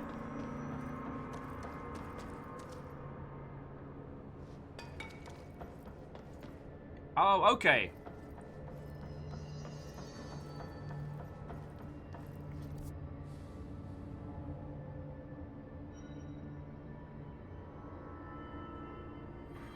It's not firebreak side, but other side. Alright, well there's no... Nathaniel's like, I like the duck. Apologies for getting lost, but I do think that, like, what Shackle and Kaiman are talking about are important. See, when you talk about like MVP and things like that, sometimes it's not just about deciding what mechanically is the absolute bare minimum. I told Salvador it was dangerous, but no. Why listen to Langston? I'm just the Panopticon supervisor. Panopticon does sound like a terrible, terrible brand of railway. Sorry. Where was my brain at? Oh, yes. Deciding artistically what's important to your project is important there as well. Like, the decision to make Alien Isolation Station feel lived in was an artistic decision rather than a gameplay decision, or rather than a feature decision directly, but it affects the entire project. Because, like, art time's the same as programming time, the same as other time. Like, it's all cost out of budget, right? So deciding where to ground your world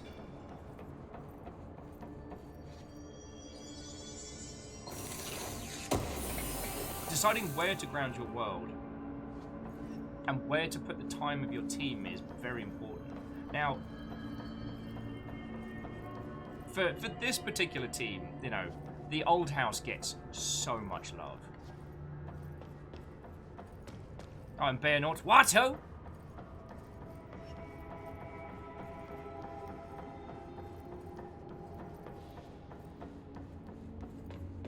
Right. Okay, can't get through here. Okay.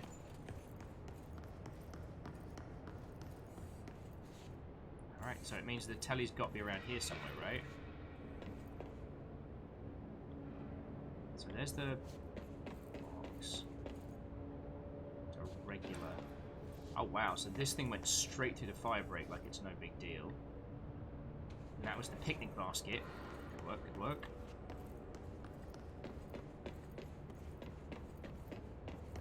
But yeah, Bayonaut, today has already been feckin' lovely.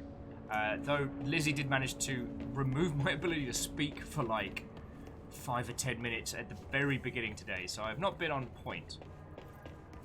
Okay, P6 cell.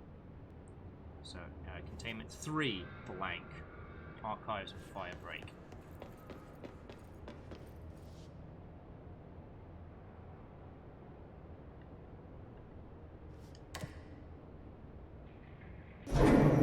Something went wrong with the Bureau's plan to make Dylan its director. Oh my life, I'm so sorry. It was all Dylan's fault, but how much of it was what the Bureau did to him? That was me being a dingus. I don't think she's telling me everything. Oh look, fly guys.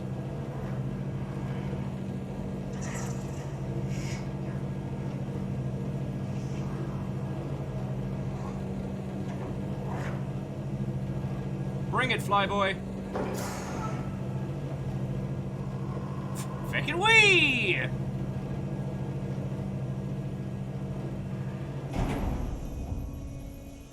Huh. MDH, I'm so sorry. It might just be due to compression rather than anything else, because it wasn't loud for me.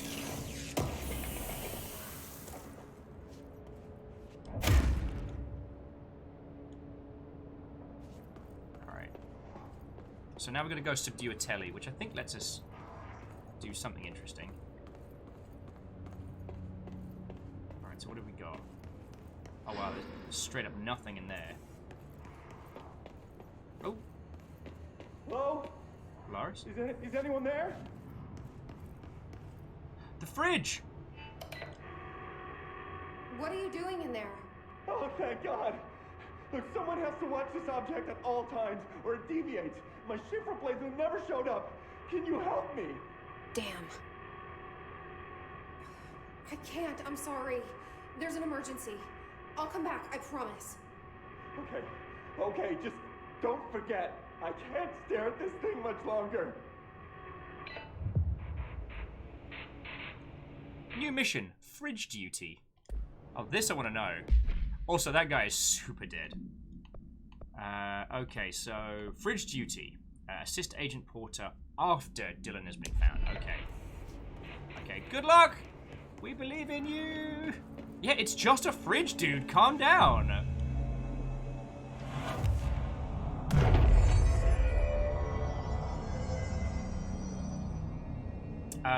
Ceylon says, deal it in Wonder Labyrinth went 1.0. You're going to have to explain that one, because that went way over my head.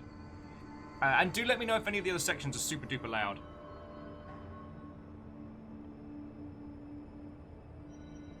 Oh, and Fluffy Adorable. Watto friend. How are you doing?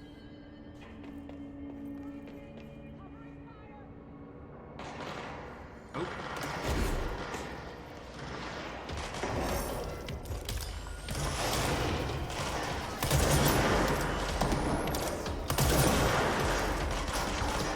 See if we can save some lives.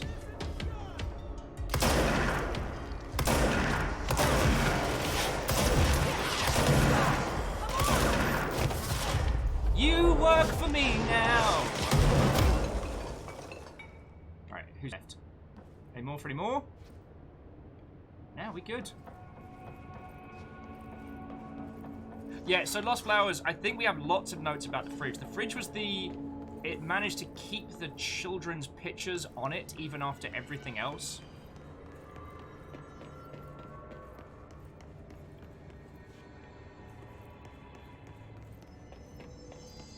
Look at the friendship pellets they're sharing with you. Oh, you're right.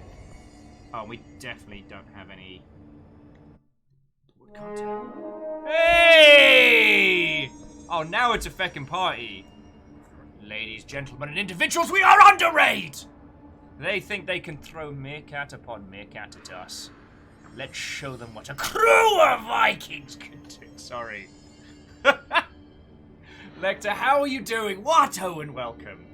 Coming in. How was your morning? What were you playing? As Zarvarian teams do battle throughout this ASCII-based warfare.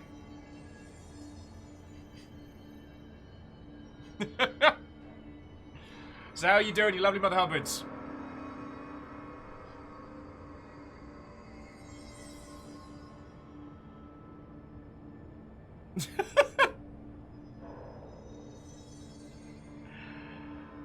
Well, Gubin, you don't have to worry.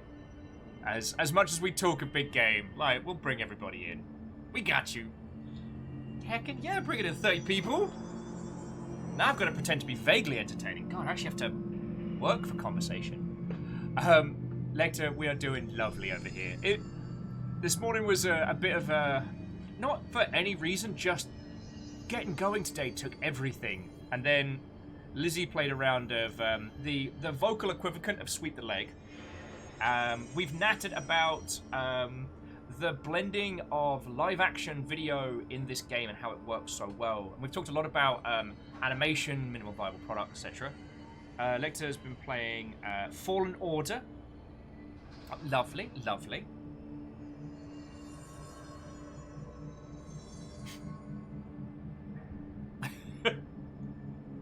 We'll see the real Hunter. The joke's on you, as you've made very many articulate points about the artistic delivery of video games. So yeah.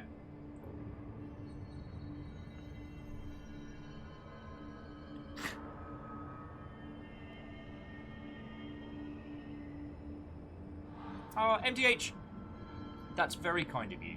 I genuinely enjoyed doing this, and actually, the gentleman that does Errant Signal did a very good video, which very much applies to myself. Like, it's just, you know, you spend 90% of your day in one room. It can be very hard to get that humpha going in the morning. But like, I don't find myself pining to spend time away from you lot. And yeah, once it's all safe to do so, I will take you lot out on adventures across Seattle, and it will be glorious.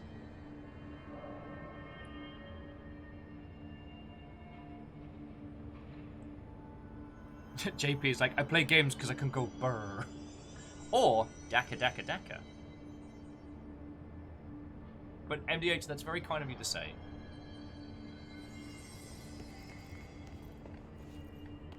So yeah, we've just hit the Penapana Popicon, or the vault as I'm calling it, where all the good stuff is.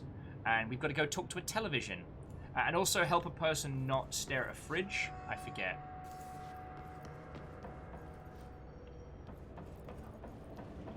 I will say, I do feel I was a little hard on Jedi Fallen Order, and I am striving to be less tough on that game because I don't know. As an embittered Star Wars veteran, I think I put a lot of pressure on that game. Definitely an unfair amount. Look alive!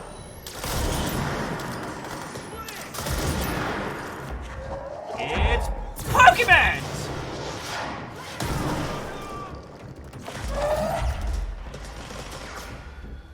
Alright, where's the other Pokemon? It's Pikachu! Sorry. I am the director of an organization. Yeah, and see, Moose, like, it's a good time. It's a good time and it's solid. And that's something we haven't had from a Star Wars game in so long. It just... I wanted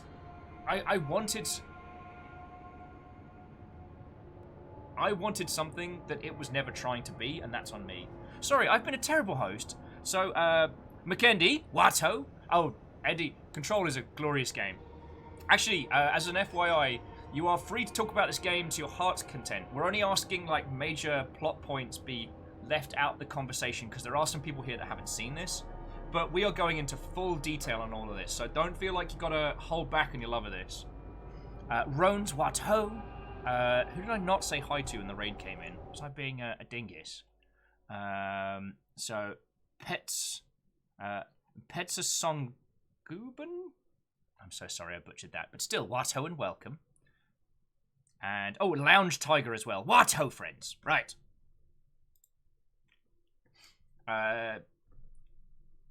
And he was saying the plot is very confusing. I think I could spoil it on purpose. That's no worry. Well, the thing is, once we get through this, like, we could do like a kind of digital round table, because there's so much to this game. I do want to hear people's feels about it. Sorry, dead guy. Sorry, other dead guy. All right, welcome to the Twisted Passage.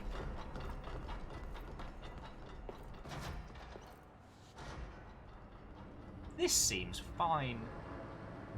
This seems fine. Once again, I know we've said this almost every time we've played this, but this game's ability to make bright environments seem ominous and frightening is incredible. By over-brightening the environment, we can't see where we're going. Essentially pulling like an obfuscation through light rather than through darkness. Oh, and Salem is saying, Deal It in Wonder Labyrinth is a Metroidvania from Team Ladybug on the Record Loss of War IP. Yo! Okay, that sounds rad.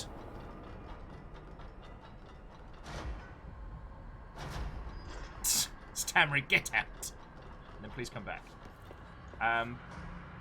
But no, Lecter, like, it sounds like you've been having a rad time with Jedi Fallen Order. And what I was half saying before I lost my train of thought was that the problem isn't with the game, the problem is with me. Because I've been playing Star Wars games for so long, I am in want of something weird and different and strange. But there are so many people that haven't had a good Star Wars game, that weren't there for, like, Jedi Knight when it dropped and stuff. And it's easy to forget that. For me, it's easy to forget that. Plus, you know, The Mandalorian has rekindled my love of Star Wars. That's the object of power. I need to cleanse it. Alright. Telly time!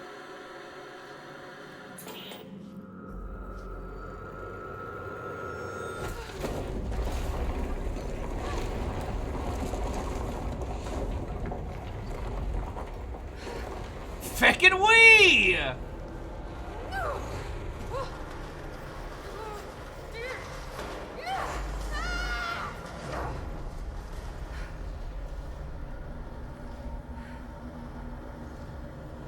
This seems fine.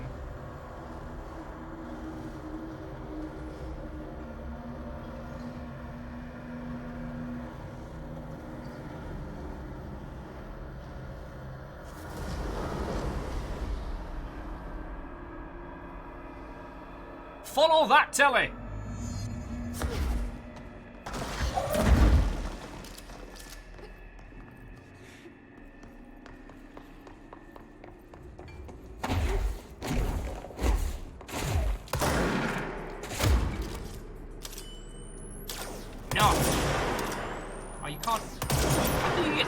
Snipes on them. Or even cheeky Wesley Snipes. Alright, can you kids come down here so I can shoot you? Well, not you, though. You're scary.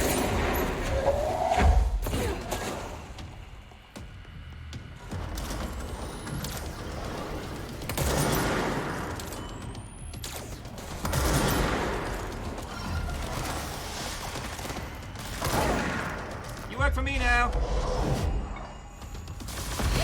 Oh, heck. IKEA furniture is never coming back.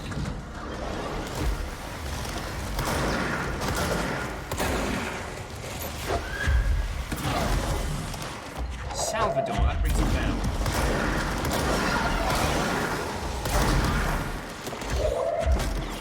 Bam!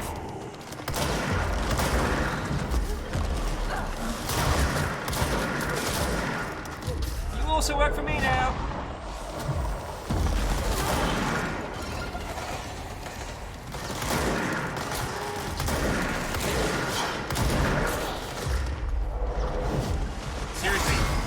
The most important part about becoming the director is delegating.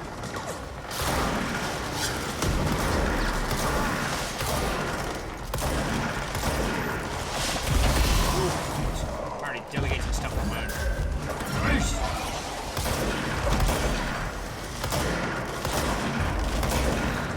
Oh, come on, Salvador. Salvador didn't.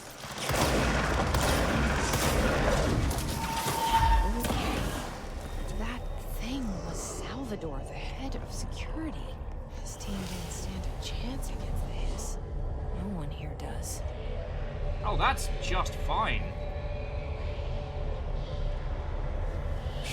Those of you with vertigo may want to look away. Alright.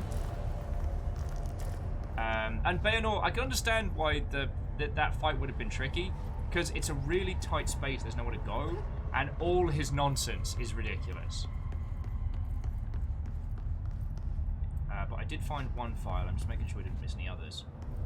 Oh yeah, so to talk about like the brutalist in this. Oh my word, we're inside the kaleidoscope now, and that single one feckin' flood lamp there, making this whole place feel like an ominous eye. Like feckin' hell.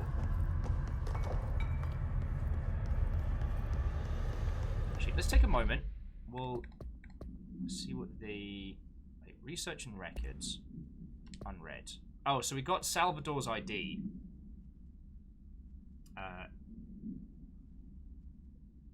It should never have been accessible to low clearance staff in the first place.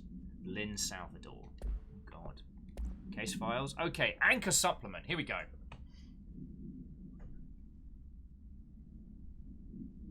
Oh, sorry. To those of you who just joined us, we've put this on. We turned off damage because while this can be a good fun action game, the things that we wanted to do with this game initially was to show off the architecture of the oldest house and go in depth onto all the little details, and we've ended up doing a full playthrough of this. So that's why we're going through all the collectibles, all the teeny tiny details. Oh, and actually, The Real Hunter, that's a good point, that it is a not so subtle constant suggestion of you are being watched in this area. And Ark of the Conclave, I disagree with that.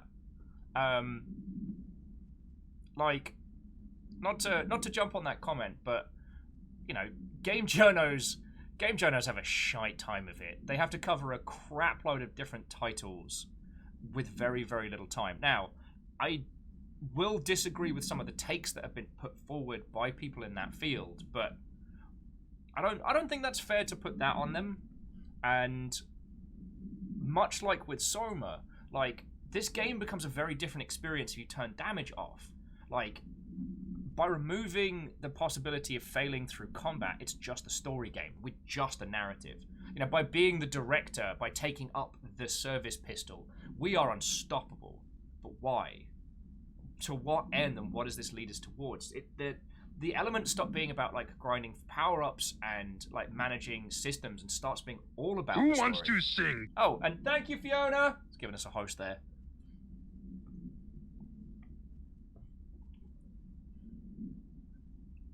Right. So, Ocelot's anchor. Background. The crew of the White Ocelot first encountered a strange spherical phenomenon while fishing in the Hware. Witnesses described it as a black spear with a faint light behind it. It hovered just off the bow of the ship. The crew Hware by throwing a tin bucket, which disappeared into the sphere. Soon after, the vessel lost structural integrity. The ship's metal rusted and fell apart within minutes. As the ship sank, the sphere lowered into the water, and a passing fishing vessel called the Hware rescued the 4 surviving crew. Agents were dispatched to White Ocelot's last known coordinates and began diving operations. On the ocean floor, the agents found the sphere. The ship was definitely destroyed, all except for its anchor. Oh, sorry, I meant to blow my nose in a second. As agents lifted the anchor off the ocean floor, they noticed the sphere behaved in conjunction with the anchor, moving and stopping as one. Contact with the sphere was avoided, but handling the anchor proved harmless. The item was transported by the Hware to the port of US Hware, and upon arriving in New York was brought to the Bureau via the Hware.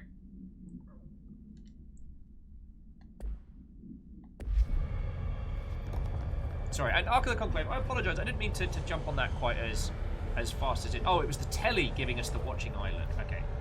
I don't know, a very good friend of mine has been under siege with the amount of good games that dropped, especially last year, and I guess I got a lot more empathy for. Now, I will admit, things like Polygon's poor take on Doom 2016 and elements like that do show a lack of research or care.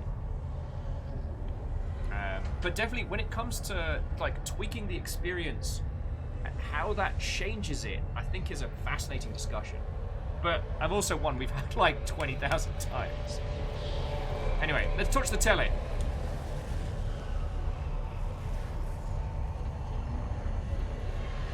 Oh wow, we are getting deep in the paint here. Thank you, Polaris. Use the TV babysitter. Levitate superhero over obstacle. Use levitate to complete the astral plane challenge. Alright. Feckin' wee!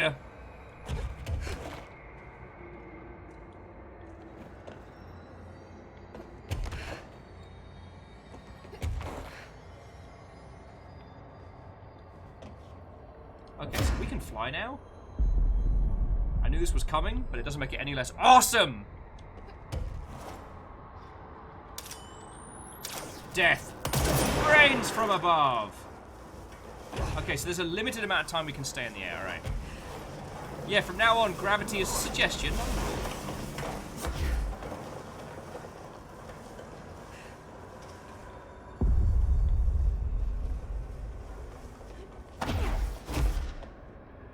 While levitating, press A to fall. A while falling from slow fall does a controlled descent. Alright.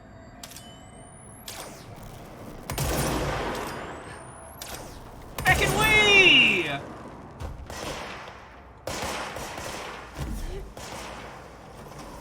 This is awesome. This is awesome. Eeyore, you did not miss the maze. You're talking about the ashtray maze, right? I mean, I don't know anything about it other than it's held in very, very high regard.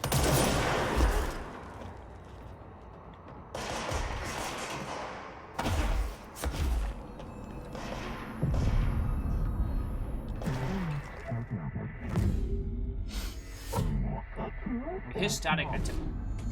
Okay, dealt with the TV. Now I can find Dylan. Also, notice the environment hasn't changed back. This is weird.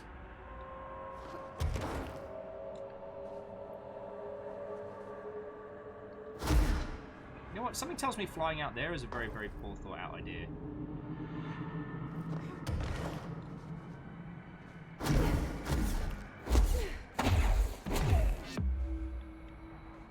Oh, cool. We got an ability point.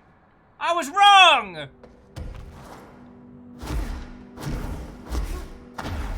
Go into the light!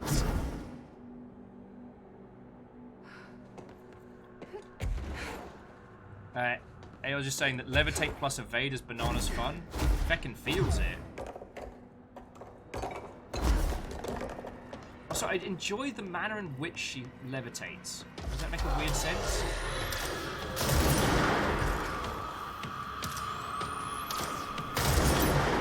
Combat now in 3D!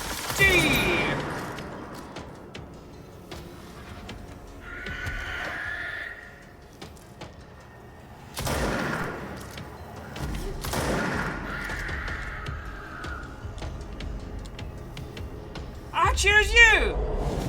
Voltorb! Go cast self-destruct! JB was saying they love the levitation in this. There's loads about it I like. It's not a superhero style just flight. Notice how she seems to be adjusting her hands ever so slightly, kind of like treading water or keeping kind of a buoyancy.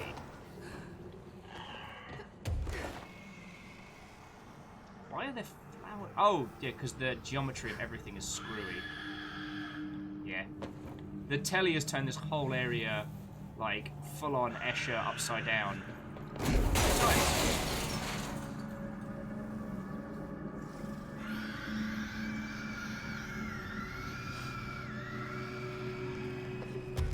Yeah, Shackle, there's an awkwardness to it. I'm really about this. Who was that? Oh, Pedersen Guben. Did I get it right that time?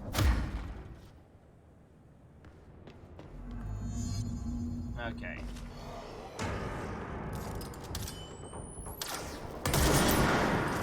No. Also no. Okay, so we gotta find Dylan on the 5th. Alright, so what are we on right now? We're on 4. Alright. Upsy daisy. Good old light shows us the way.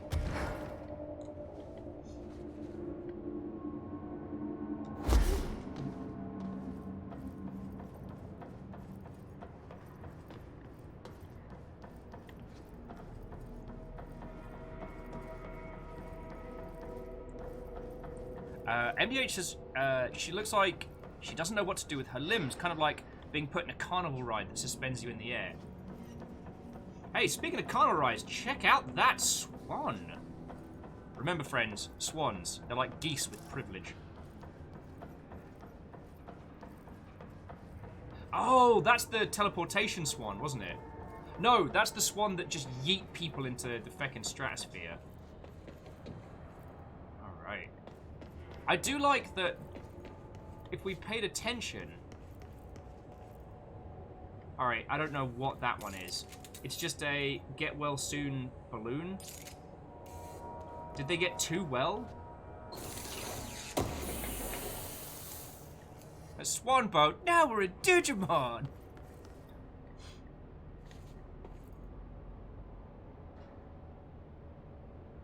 Yeah. Well, Ark of the Conclave. Also, I also shouldn't have jumped on your comment like it was a live hand grenade. So I apologize for that.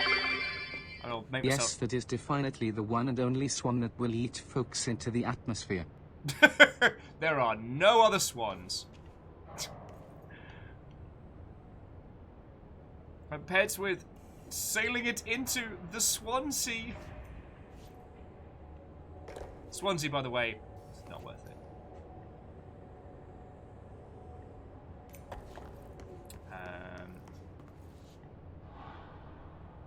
Oh. Utopia Heart, I'm sorry you're having some technical problems, friend.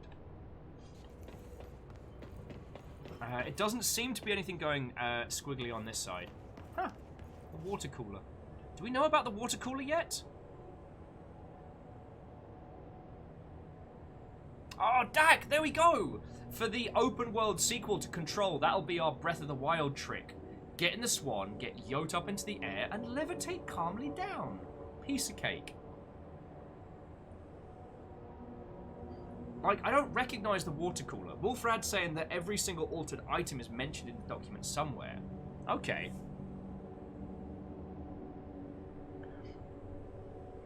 Wolfrad says the balloon just floats and never loses buoyancy. Interesting. So it's one of those where it's not a danger... Because what was it? It was like the difference between an object of power and an altered object. Like...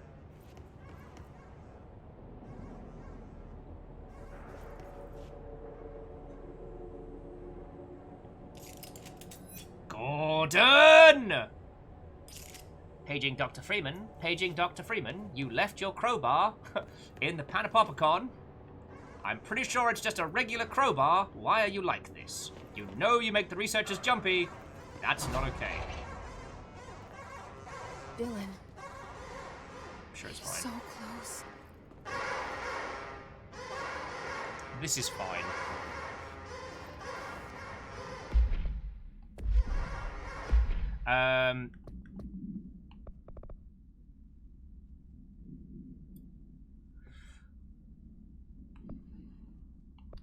With fridge duty, we have to wait until we've found Dylan.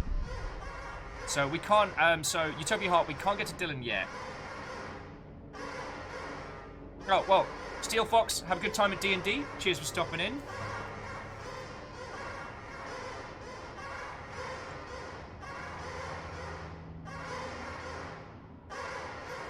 Oh, Shackle, that would be glorious.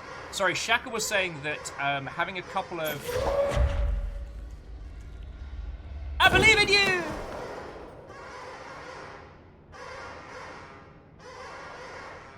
Okay, we were really sure that guy was dead before I threw him, right? Like, he was super dead.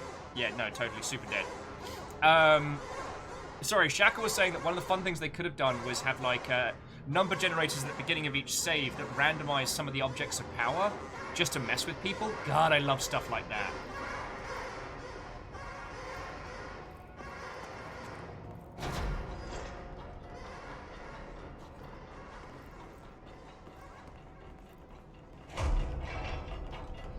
Okay, search for Dylan in the maximum security cells. We're in the bad place.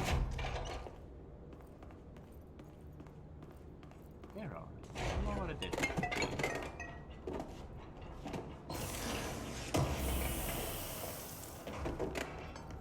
Hello? Can you hear me? Jesse. Actually, what is my clearance level currently? Clearance level 5, not 6, alright. Alright. Where's that call coming from?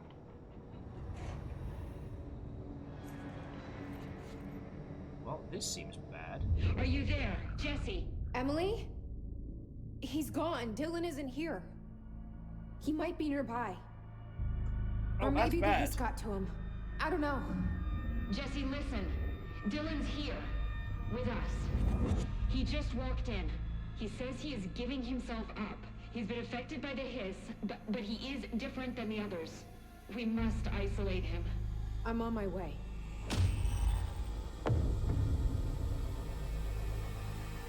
We need to get back. I have to see my brother.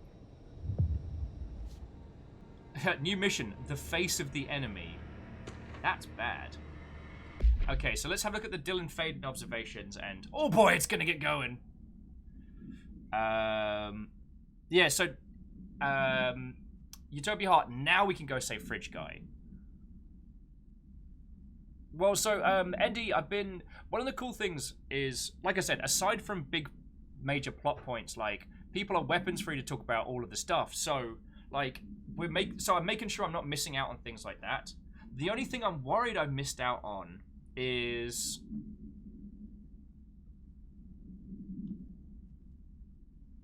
The only thing that I'm worried I've missed out on is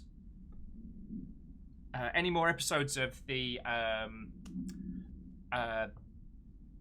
kids puppet show. Why do I keep forgetting its bloody name? The Frontier Kids.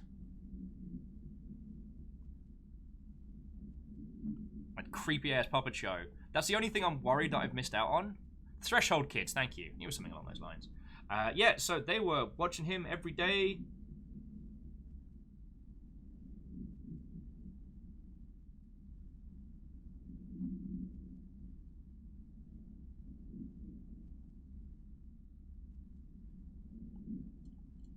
Television privileges removed. Oh, here we go. The Benikoff television. Containment procedure. No unique containment required while bound. To CRT television built by Bernikoff and Sons Electronics, the screen is still functional. The object can levitate itself off the ground to a maximum observed altitude of Juan. When bound, the object allows para-utilitarians to harness this effect for their own use. See report, Juan. The results tested with Prime Candidate. Wait, so Dylan's tested with this. Okay. The object is currently bound by Juan. Object first discovered by a local news story in Kansas. A figure had seemed to be Juan over buildings. The Bureau dispatched agents to the town who discovered a man named Juan had bound himself to the object. Mr. Juan was detained. See case study, blah, blah, blah. And the object was brought to the Bureau. Feckin' we. Oh, shit, new hotline. Alright, brace yourselves. Because this was the one I think that got scrambled a little. We reach Tether through control points into Bureau House. Nexus threshold area codes allow for access. You can fast travel construct through these control points. Wait, no, we saw this one.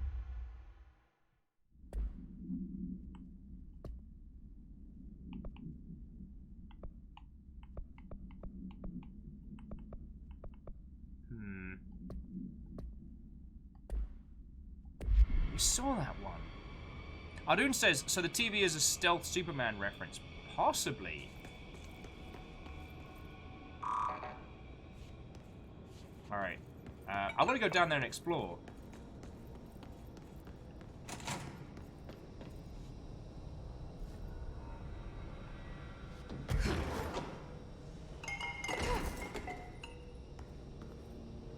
So this was Dylan's monitoring station. Here we go. Listen up, friendos! Alright, I won't take up too much of your time today, Dylan. Like I said, I want to talk about Jessie, your sister. What about her? I just want to get your perspective. What do you think of her? What kind of person is she? That sort of thing. I adored my sister. When I was little, I mean, back in Ordinary. And you don't anymore? When I first got here, sure. I'd always hoped she'd come too. Find me, to take me home. We went everywhere together. Why should this be any different? Casper said she could come too, to the Bureau, if she wanted to. But she never did. Why do you think that is?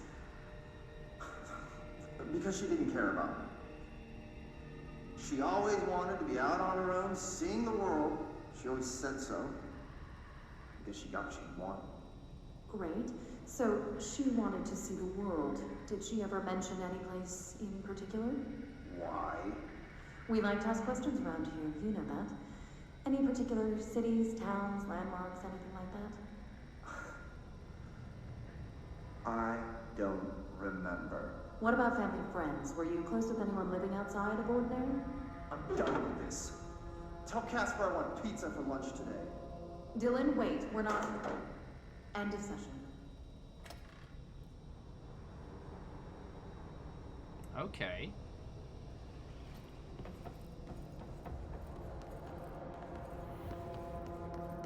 Interesting. So they were trying to track Jessie down. I mean, that's what I'm getting from it.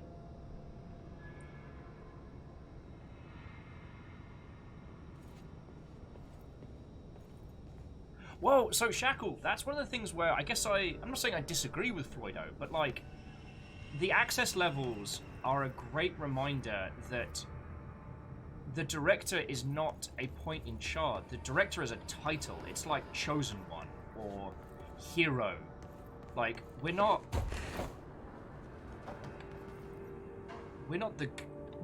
the authority here, but we have taken up a mantle that comes with a heavy, heavy cost.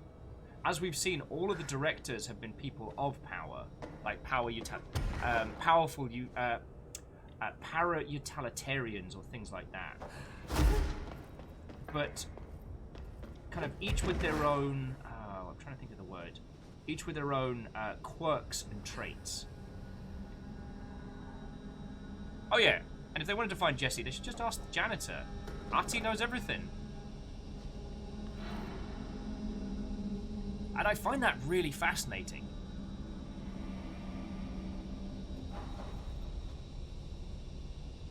because the term director is so steeped in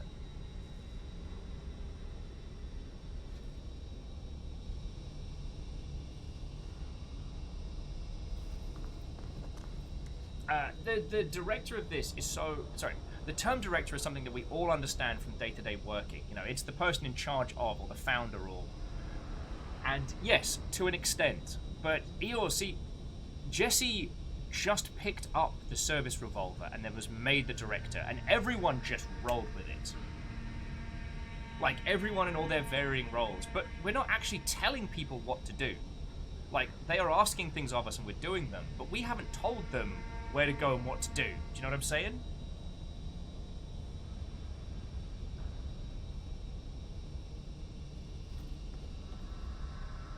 Oh wow, I'm getting massive deja vu from this. Well, so MDH, I wouldn't say that you're a sacrifice, but like the janitor, I can see the writing on the wall. Artie is the power behind this place. Artie is in charge, not us. Or at very least, Artie is above and beyond whatever else is going on here. We don't run this place. And the previous director, he took his role very seriously. But again, the speed at which we have been made the person in charge, just by virtue of picking up this weapon, why wasn't someone else put forward? Why didn't someone else internally go take up the mantle? You know, pulling a magical sword from a stone, essentially.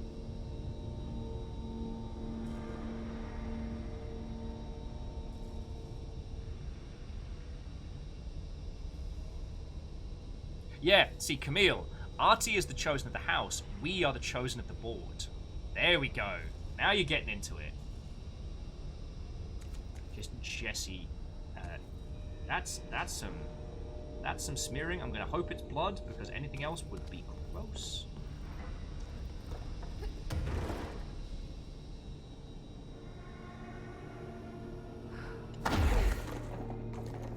Well, and Eel, we might not have gotten to that place. We do know that Dylan was being groomed to be the next director, and for varying reasons wasn't able to.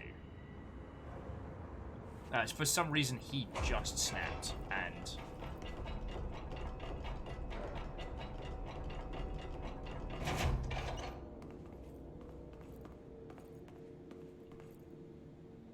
So Real Hunter says, it's expressly said that someone isn't qualified.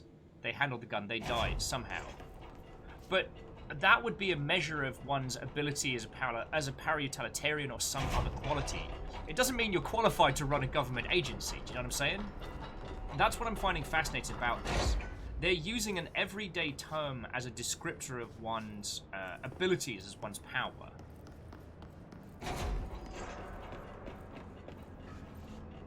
And it's also unclear as to the previous director's motives as to why he took his own life. Or if it has been made clear, then I might have missed it, or I just need to go get another coffee or something.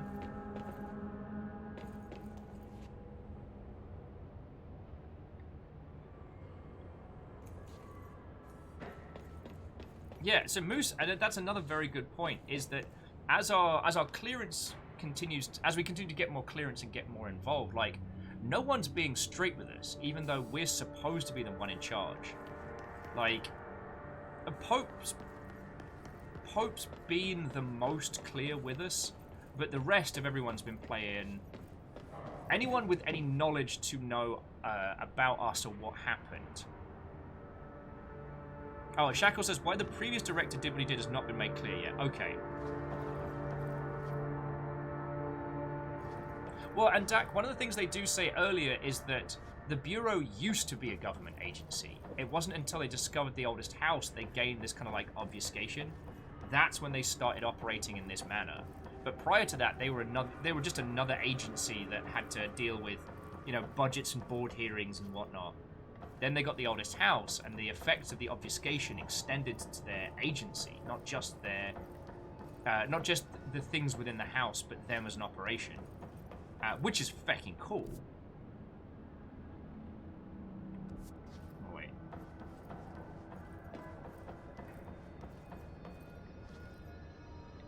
So I could fly over there. Heck it, let's see what happens.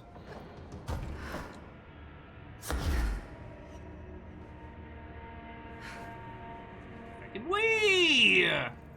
Ah, I thought it was gonna be awesome. Oh no. Okay, this could be awesome. Come on, Jesse. Come on, Jesse! Ah, here we go. Got an ability point for doing that.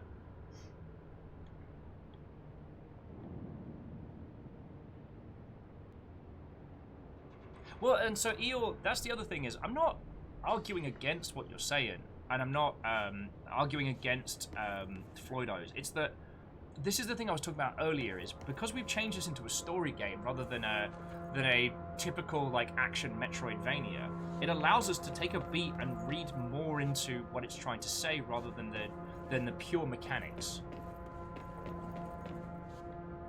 Oh, what the heck is this? Oh, fuck me sideways. I used to know where fiction ends and reality begins. Yo! Here, they're all the same. It's a hideous trap, my every thought made real. Fear, desire. How can I ever know for sure I've escaped and not just lost in my own fantasy of it? I know this guy from work! That alone can drive you insane. Yeah, Alan, buddy, you seriously need a nap. Alright. Typewritten page procedures. No. Alright. Case files. Okay. No unique procedures required. Discriminant effect. Okay. Ben, also, how the fact that I missed this in my playthrough. I don't know what. I'm glad that we got to show you stuff that you missed. Okay, so it's a standard letter-sized typewriting page with minor water damage. The page is full of text, but apart from the top 7 lines, all the rest has been violently scratched out. Only a few individual words and phrases can be made out. The page emits a dim glow in the dark, and when the text is read, there is a feeling of dislocation, as if witnessing the page being written as you read it, as if reality around you was being where to match the words on the page. This feeling is made stronger if the text is where. Forensic and linguistic I'm gonna need another coffee in a second. Forensic and linguistic analysis confirm that the text has been written by Alan Wake! I know that guy from work! And was the same typewriter as early materials discovered in Bright Falls in 2010. See Bright Falls AWE case file for more information. Oh, you know we feckin' will. What was the multimedia? Oh, it was the Dylan questioning. I won't take up too much of your time today, Dylan. Okay, that one was a through tape. Yeah, welcome to Alan Where? And a cup of coffee.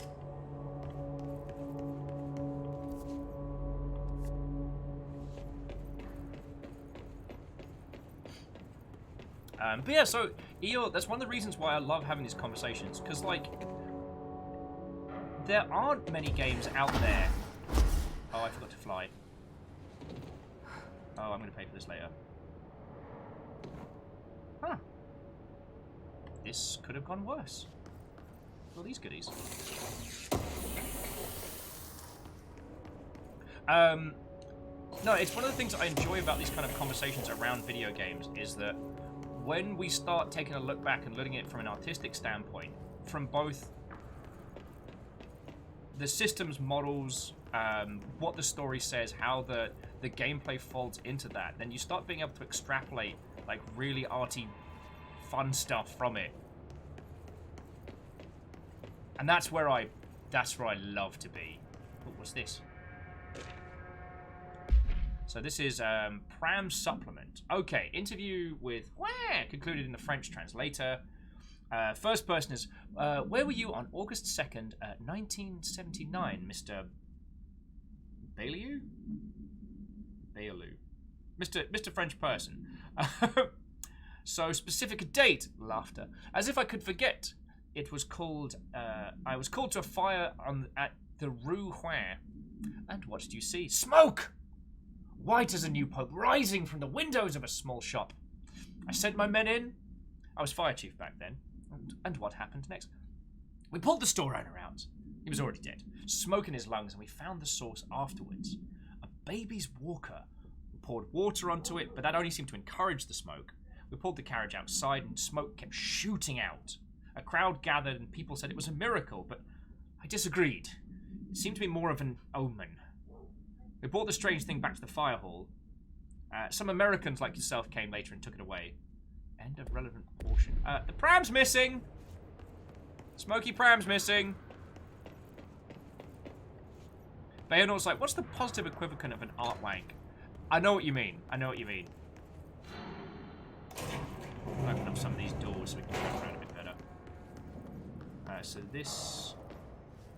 Alright, so I fell to the floor below. We could check some more out of 5.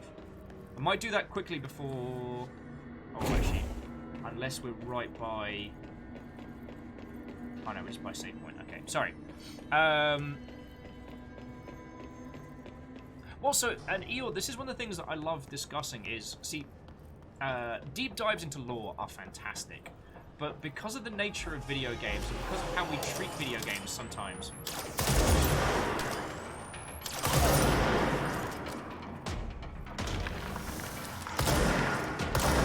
You work for me now! It can often feel like, in video games, there's either a right or wrong answer when it comes to lore. Or when it comes to artistic interpretation also. So long! My Pokemans.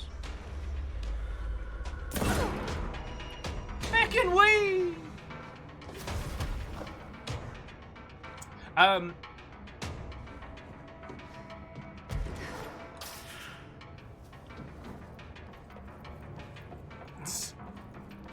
Crystallion, what's ho, friends? Alright, let me get back to you on that point, Eeyore, in just a second. Crystallion, how are you doing? So we got this in the luck room. We had to roll exactly 7 on the roulette wheel. Alright, so there's the swan. There's the elevator. That's where we went in. That's where we had the Alan Wake. That's where I was aiming for, okay.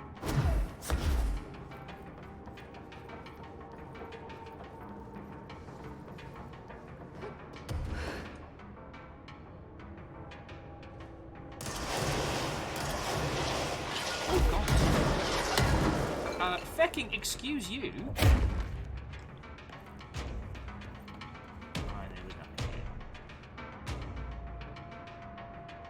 Oh, they're down below, okay. Sorry! We might have gotten all that we can. I don't think we can head up any further from here. There's Dylan's cell. There's the swan. Okay, sorry. My apologies. So yeah, so Eeyore, one of the things that we have in video games is that because a lot of the storytelling is based around mechanics and systems, is that sometimes when it comes to lore discussions, there's this problem with deciding what is and isn't right, what is and isn't canon. And this comes from the fact that the purest example, you can deep dive into the files of certain games. Oh no, that's where Dylan was, okay.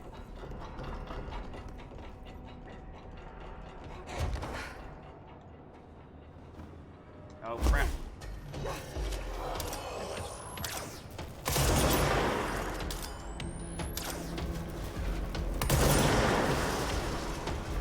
Hold that thought. Because I believe floor 4 was where the...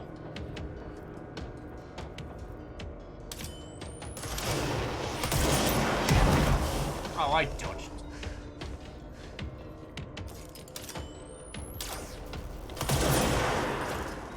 Sorry about that. Oh, Wolfrad says you can't go up any further. Invisible ceiling. Spent ages stacking objects trying to levitate higher. I mean, the fact the game made you want to do that is kind of cool. But that's another story. And Eeyore, I promise I've got a valid point at the end of this. I'm not just hyper-stalling. You work for me. I'll do.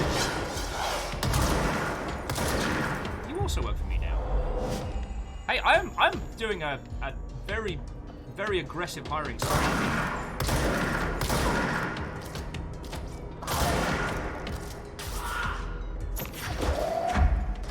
Pokemon! Oh, that guy's gone. Okay, so, now the reason I wanted to reference this is because it's one of the things I've found that's come out of the Dark Souls / Bloodborne community is the hunger for more knowledge in that space and going above and beyond when researching it, but has also led to a point where what isn't true is being... how to phrase it? Not verified. Oh, we can help this person out now. Keep your eyes open, Father. Keep them open.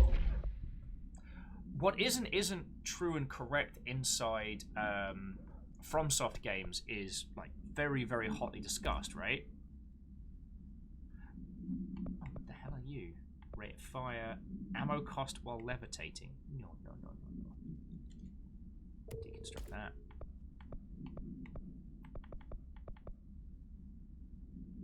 Purple accuracy. Now we good. Sorry. So what happens is that when you go into the files enough and you start pulling things out, you get this kind of, I don't know, confirmation of information. But what it does is it removes the discussion for the artistic impact of a lot of this stuff. Like, how does it make you feel? What is it trying to say? Oh. You'll be fine for a second. I want to come over here. I want to get some cool new abilities. Alright, so levitate. Levitate duration. Ground slam. Oh yeah, you better believe I'm spending more points on levitation. Oh, Bayanor, I'm sorry, friend. Twitch app went, nah, we're done here.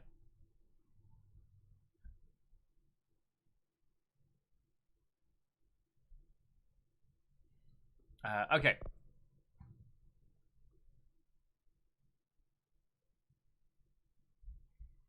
And so yeah, I guess we get into the arty-farty here, or at least I get into the arty-farty here. I don't expect anyone else to come with me on that specific journey. But what Eo was saying was the story about why Klingons had the ridges in their forehead. And some tales around that. And you're right, that there are elements within game creation and game design that are entirely budgetary.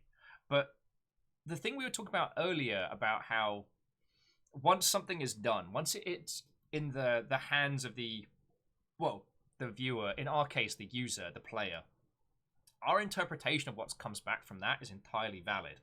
And sometimes I worry that we focus so hard on what isn't correct when from a lore standpoint that we miss out. Ooh, throw large enemies. I do like launching things. But more energy would be good. We miss out on stopping to think about what these games make us feel, what they make us experience, and I think that's super duper valid. With this, we're not necessarily breaking down what isn't correct in the story, apart from when we are...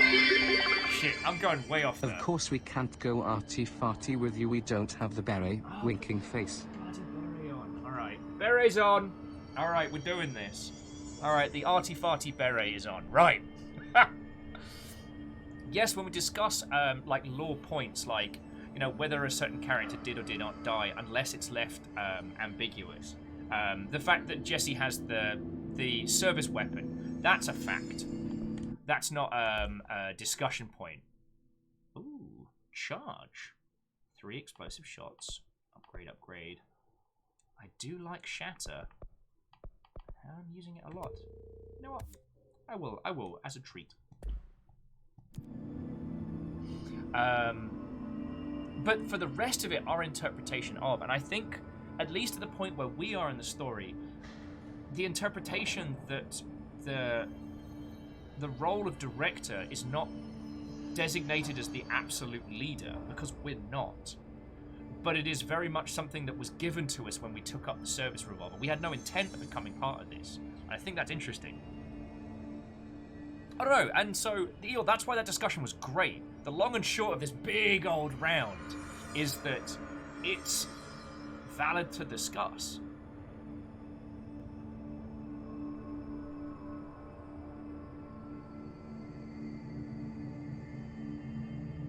And Wandering Gamer, I wouldn't say that's necessarily like bad news. That's unfortunately something that happens. Wandering Gamer is saying that Heartbound's having some problems at the moment because of a recent Windows update, which affect a lot of things for a lot of people. You wouldn't be. I'm gonna go get a coffee in a second. Oh yeah, no, Wandering Gamer. It's bad news for Thor. That's so common. There's this whole thing of every time Unity rolls out an update, of the internal argument of like, do you update Unity and hope it fixes some things, or know that it's going to affect others?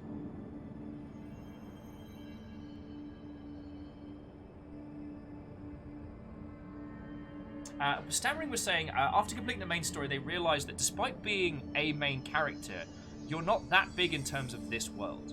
You're just there at that time. Others came before you, and others will come after you. Yes. Oh, okay, and supposedly, Eel reckons I'm gonna love the Fundament DLC. Fuck yeah. Alright, now let's go help Fridge Person. Or Fridgeman, as I want to call them. Keep your eyes open, Philip. Keep them open. Hey, what can I do? Oh, you're back. Oh, thank you, thank you. If I look away, I don't know what this thing will do. You have to get me out of here. The door can only be opened by the Panopticon supervisor. That's Langston, if he's still around. Excuse my scritching. Langston. Yeah, I know him. I'll go ask him how to get you out. Please hurry. My eyes, they can't. Hey, calm down. Just focus. Close one What's eye. What's your name? Then the other. Focus. Right. My name's Philip, and I think I can hold on for a bit. It's just my eyes. My eyes hurt so much. Just hang on, Philip. Poor Fridgeman. Okay, so we need to head down a bunch of levels.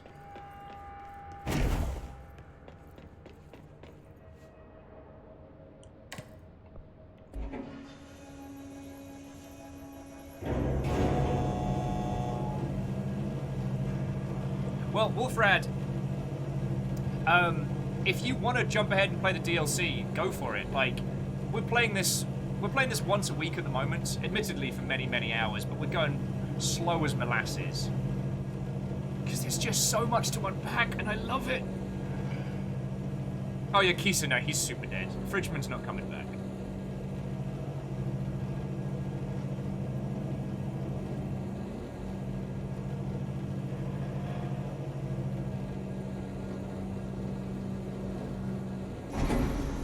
I wonder if you could master, like, a left eye... What the heck is this? This is dark and sinister. I wonder if you could master, like, a left eye, right eye winking style that would allow you to keep vision on something. I feel like I've had this conversation drunkenly with people about Doctor Who. But we're gonna hang on, let me just change my objective. We're helping Fridgeman.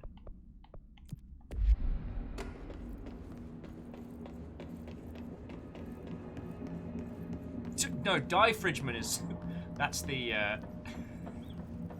Oh, I see you, you piece of bad word. Boom! Oh, wait, no, it was just structural engineering. God, I make that mistake all the time.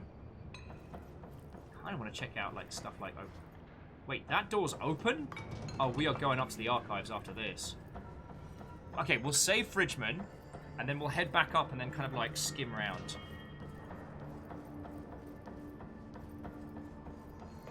He also, do you remember the floor entry in the fridge last week? Yes. The one that exploded, but everything that was attached to it was indestructible. Numerous cell breaches. These Hiss things are a bad influence in my collection.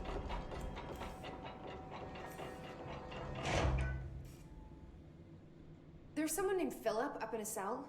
He's watching a refrigerator and rapidly losing it. Man, Die Fridgeman was my favorite Death Stranding character. Oh shit, I forgot about Fridge Duty.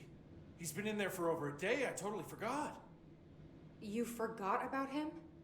There's a lot going on. The hiss, the Benikoff TV. Considering the number of things I'm juggling, ma'am, I think it's... Listen, it's fine. We just need to get him out of there. He said you'd be able to open the cell door? Yeah, I can unlock it on my terminal.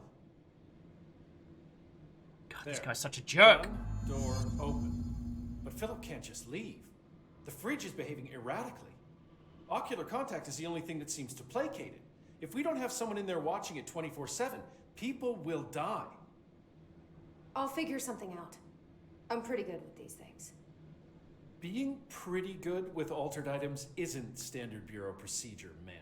Hey, River. He doesn't know us very well. Oh, good job, big girl. Come hang out. Come hang out. Come here. Yois. Yois. Sorry, I'm getting distracted by, I get distracted by Degs. Yois. Little big girl. Hey, come on. Come hang out. River does not want to hang out. I'll see you later, Langston. Oh, and Bacon's saying that we're going to love dealing with Langston in the DLC.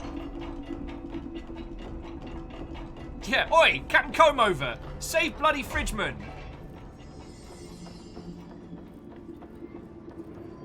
Name's Fridgeman. Jeff Fridgeman. Okay, yeah, so we'll take the elevator up, and then we'll take the levitation down.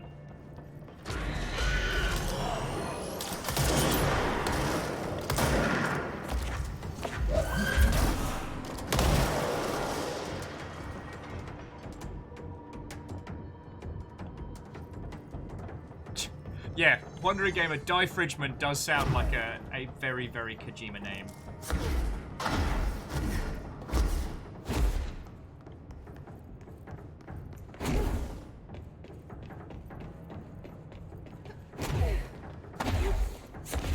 Commodore Cap's like, Will, Phillips' eyes are gonna dry out. He has a name. It's Die Fridgeman. God. If we're not gonna use code names, what's even the point? And nom nom what, old friend? How goes it, hello?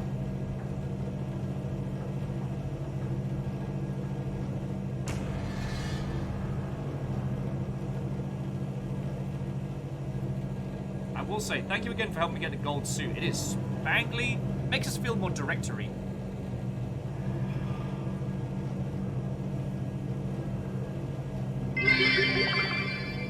He's not just a Fridgeman. He's a person and his name is Philip. I see. When we are violently consumed by altered items, we get a name. His name is Philip Fridgeman. His name is Philip Fridgeman. Sorry. That was a weird place to take that reference. I'm very sorry. Hello? Alright, good. Jesse? I'm back. I'm coming in. Thank you. Oh, thank you, thank you. As long as it doesn't make us jump. Jesse? The fridge is doing something! Philip?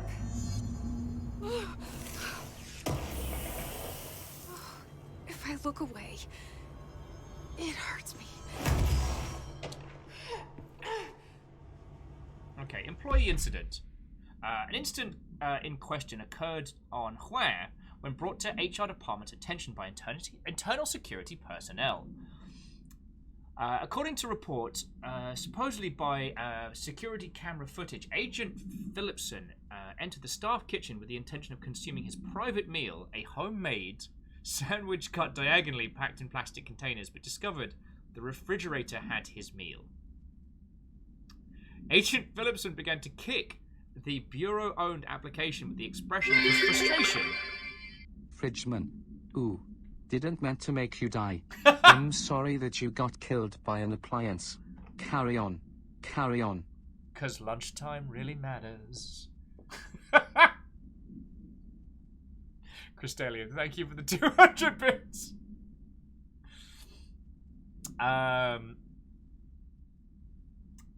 This behavior caused multiple staff members present to become alarmed. Security was alerted soon after. Phillipson compiled with security's demands to desist.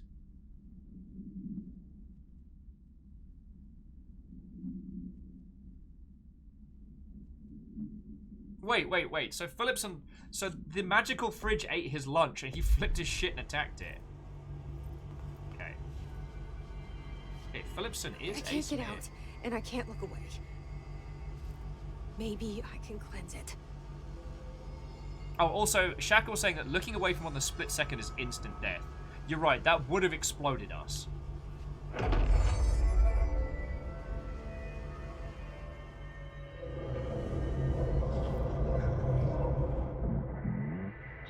Former? Wait, former? This sounds like the board, but I can't understand it. Fuck? What the fuck is that?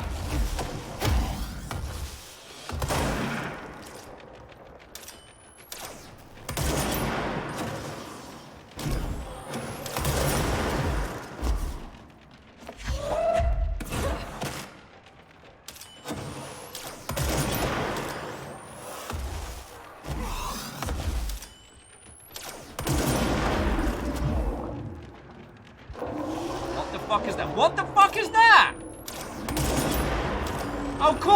Oh cool, it's got giant spider tentacles. Thanks, I hate it. Clap, clap, clap, clap, clap.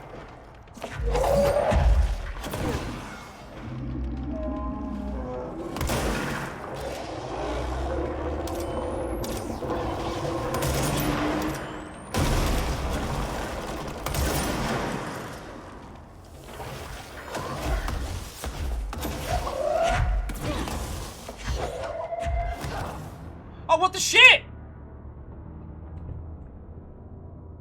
Damn it! Okay, that is some fucked up nonsense. Yeah, it's breaking the floor apart.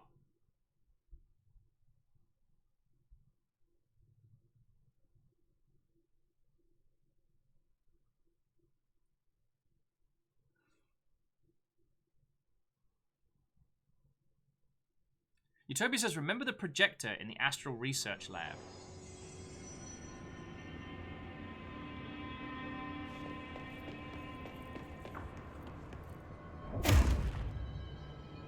Hello? Jesse? I'm back. I'm coming in. Thank you. Oh, thank you, thank you. That might be our first death. Alright, so it counts. Jesse? The fridge is doing something! He did. Philip?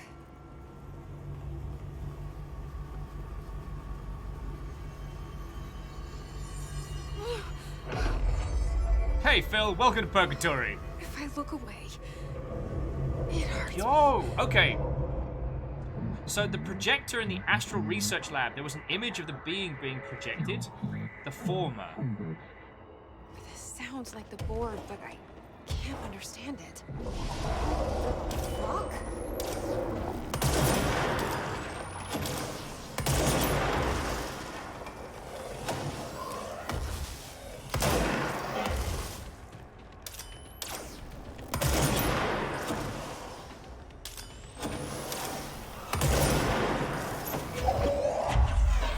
Oh, you... Fuck! Oh. Alright. It might be time to make a coffee. Because, yeah, I done it again.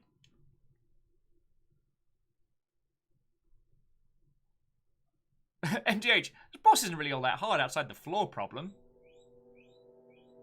The guinea pigs judge that comment. They judge it harshly.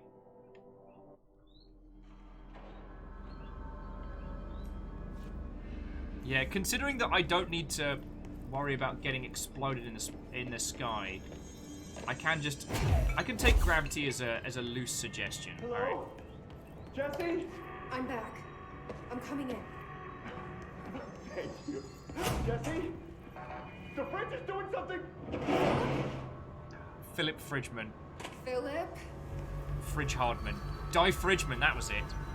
Philip Die Fridgeman.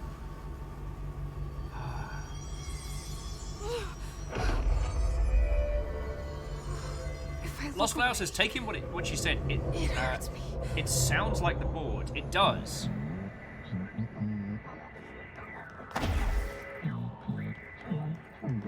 I just gotta watch my feedies. Sounds like the board, but I can't understand it. The fuck?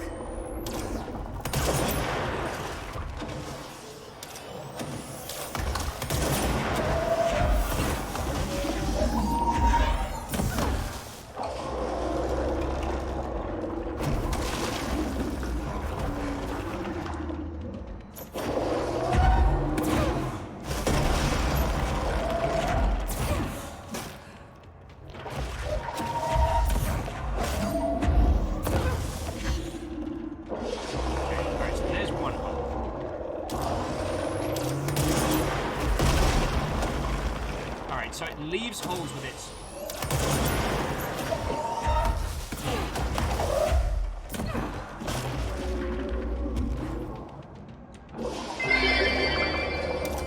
I really want to say something, but it's a massive spot. Okay, I'll say it anyway.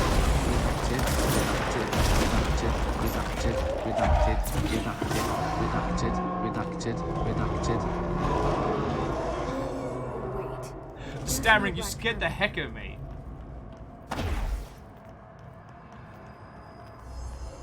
Yeah, there's no Black Pyramid. The fridge seems fixed. Did fighting that thing off change something? Have you tried asking him really, really nicely to feck off? See, now I'm like, all I can tell you is... firstly, sorry, Stammering Gamer, thank you for 500 bits. $5 to keeping us going. And the other interesting thing from that is, my brain's now reeling, like, the pyramid, is that now a way in which these entities like the board, that they are able to communicate with us? Or was that thing something else entirely? Yeah, and Phil's just a stain at this point. Like, Philip's not coming back.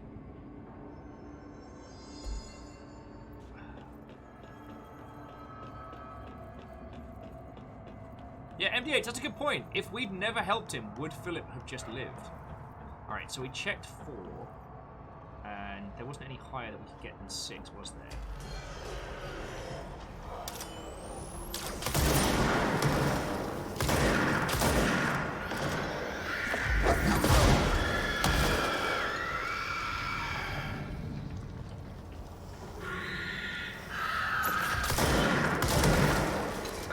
Why are there always more of you screaming bastards?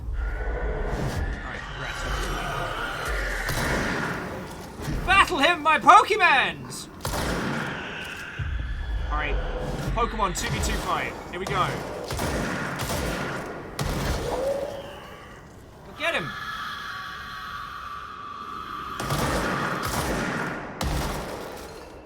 I missed my Poke Battle.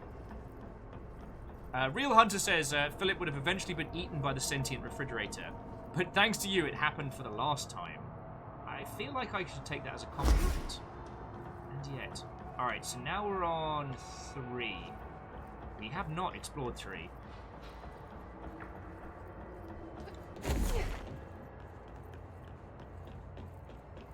It's just a surfboard. Okay, this time for realsies, I'm gonna go grab a cup of coffee. So friendos, actually, what I might do is put some smooth jams on, just to offset the horror of Phil Fridgman getting crunched.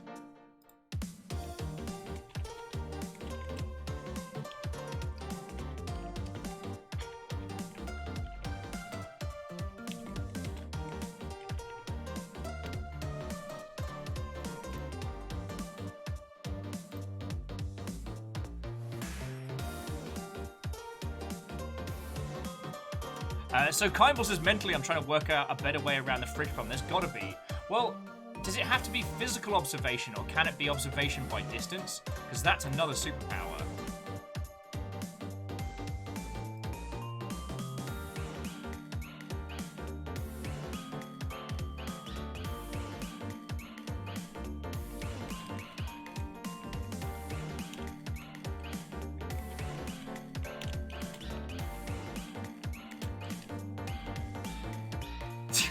Bacon Avenger queues up Weird Al. Living in a fridge! Oh man, now I'm hungry. Alright, but I'm going to make a coffee, and then we'll come back to this. We've got some big old plot points to handle, and I think at this point, if we want to battle the clocks and the mold, we can. God, this game is glorious. Alright, enjoy the smooth jams. I'll be back in just a second. Don't go anywhere. Because I like sharing this game with everybody and the words and stuff, and I don't know what I'm doing. I'm amazed anyone hangs out playing games.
it, no breaking, awaken, ready to escape, no stopping till all the way.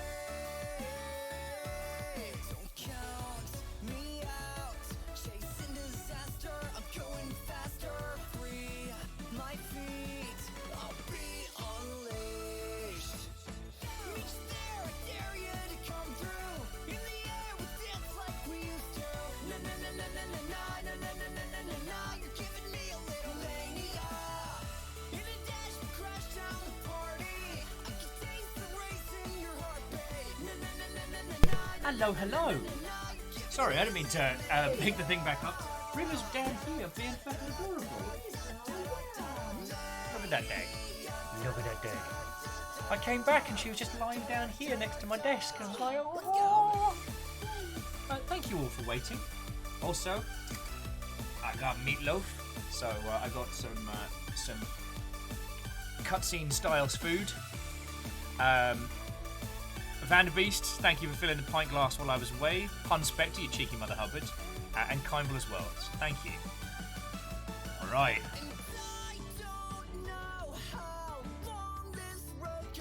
All right. Thank you, Spin Dash, for the Sonic Mania jams. Look at this. This dog. Every bed is this dog's bed. Like, in case you're wondering how spoilt River is in this household, it's all River's bed. It's always been. Right. Where were we, dear friends? Where were we? We were inspecting a weird, creepy surfboard. What do you think of the creepy surfboard, River? What do you think? Oh, John. Nothing. She does not want to play.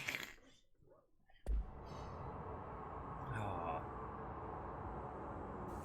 Right. Oh yeah, so we were exploring like the additional floors because this area's got to contain some cool nonsense in. So we found a surfboard, and okay, nothing on this part.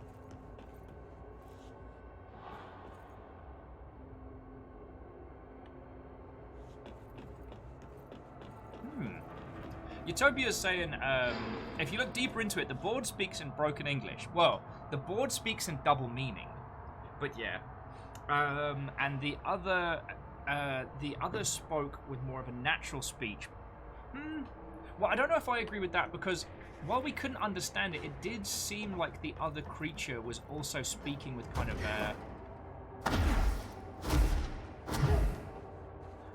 a broken cadence. Like the fractured language. Is there another one? Oh, it's way over that way. So it did feel like what was it?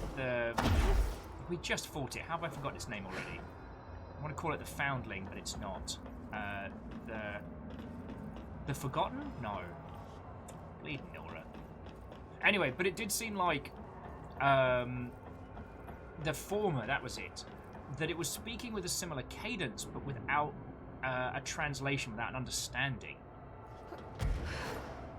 Or at least that's what I interpreted from it.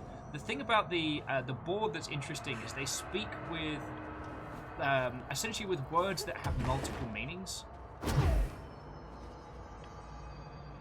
Alright, so 2 is the archives. We haven't been down there yet. We can float our way down. AO was saying that the interesting note is the board has multiple voices and you get multiple words in the same position. Whereas the former was a singular voice. Now that is a very good point. Oh shit, it's the creepy Christmas tree! This is the Christmas tree that got a song stuck in everyone's head.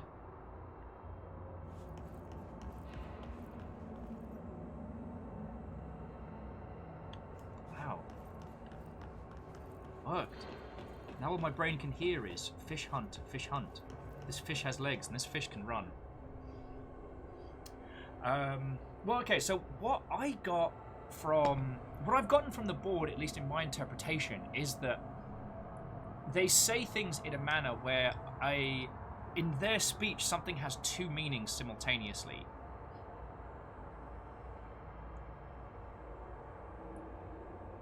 So it's like both meanings are implied with one word, and I find that fascinating. Ah, it's a smoking pram. French smoking pram, no less.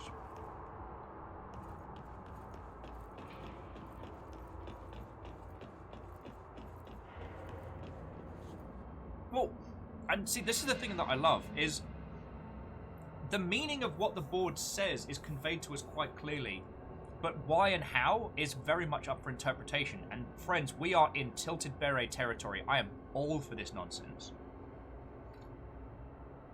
Oh, it is very cold in here. Oh, this was the drinks cabinet, the drinks globe. Didn't it teleport people to like other strange places? Or no, it wasn't. It was touching this gave people a feeling like they were in the wrong place.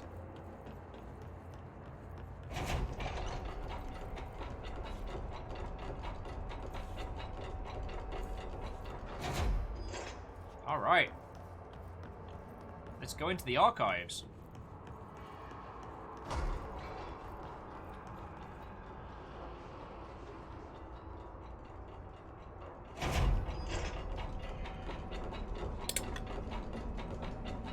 Super dead people!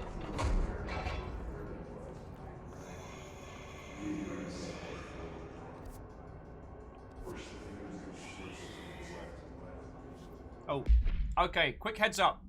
It's going to be the Screamy Balls. So while I will be turning them down, any of you that have like any photosensitive elements or anything like that. Do I have better C speed? I do not. Any of you that have any kind of like photosensitivity elements or anything like that, brace yourselves.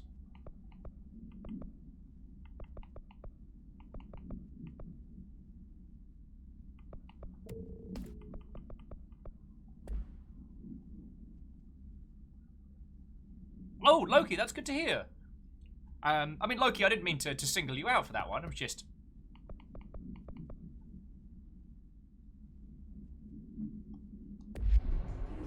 I just wanted to make sure that anyone that does have, like, you know, either anything like that or a thumping headache doesn't have the tab open in a dark room.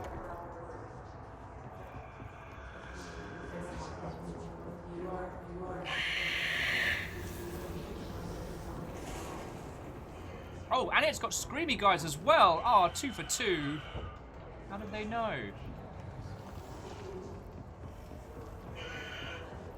Flying Screamy guys or just Screamy guys in general?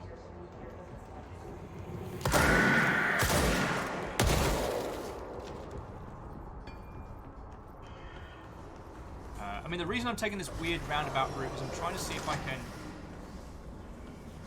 Hang on, let me go down this way.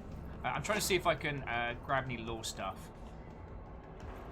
Yeah, them's angry spheres.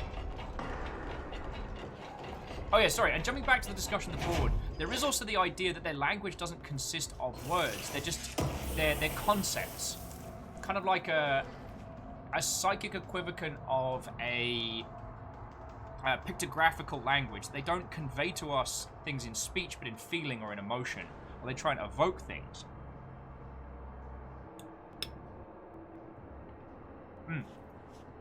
And Crystallion, we've been to the first part of the clocks. Okay, and Wolfrad, I'm going to explore the upstairs first, and then we'll do the downstairs. Get through all this spooky nonsense. That actually kind of made me jump a little there. You work for me now!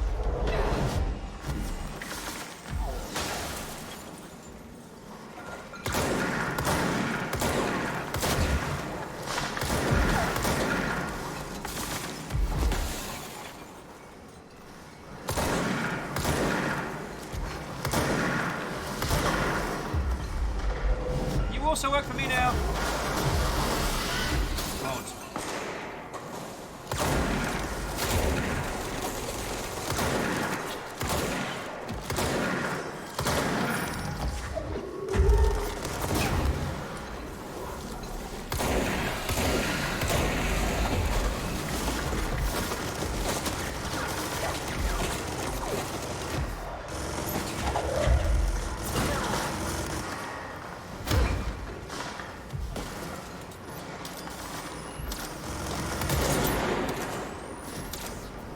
Knock.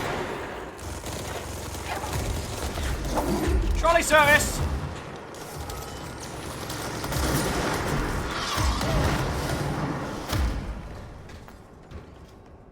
Sorry about that.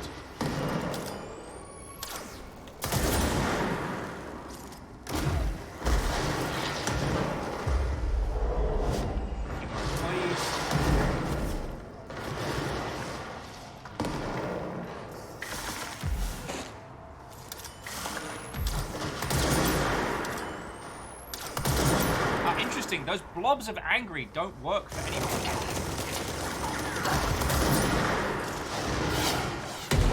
Okay, firstly, ow. Secondly, back off.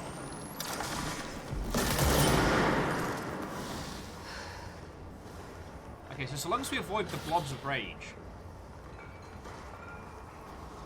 Oh, shit. I know what's going to come next. So this is one of the research areas. Alright, friends. Brace yourself for more creepy. I know what's coming next.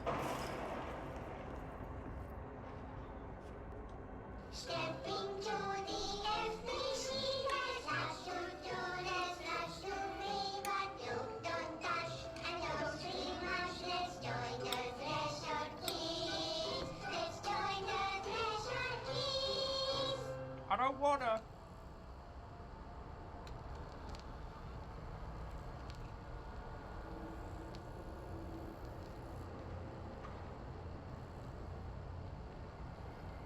TV! Let's watch Donkeys in Space! It's not safe! But Star Captain Hee-Haw! Star Captain Hee-Haw is the true champion of this. Can I poke it with a stick? Okay.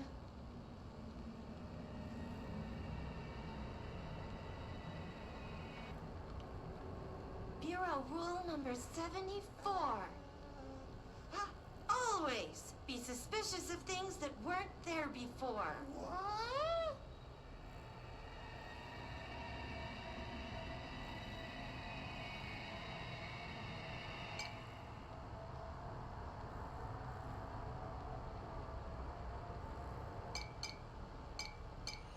It's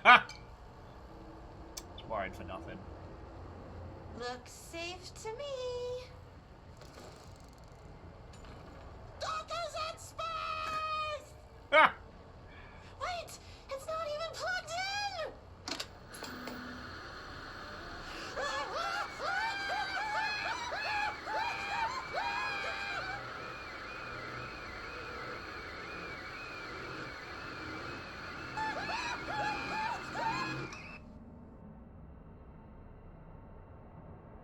Topher, you're an idiot and a treasure.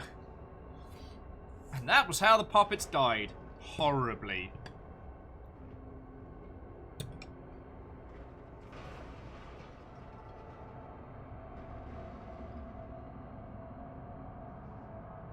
Moose was saying, considering who these videos are presumably made for, should we be reading the fact that one of these characters has red hair, and the other one looks bald under a hat? Loki's like, nah, they had it coming. Never trust a puppet. That's what my father used to say. He used to say, son, that Gonzo's got some weird shit going on. Look at his arms, they keep getting longer.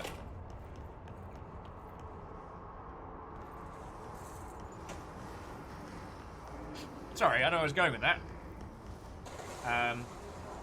Lobby's fecked, though.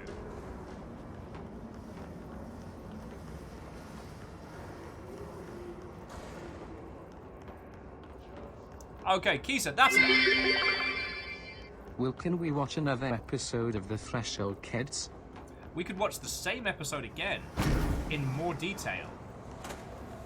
Alright, well, we found some more of the archive, so who knows?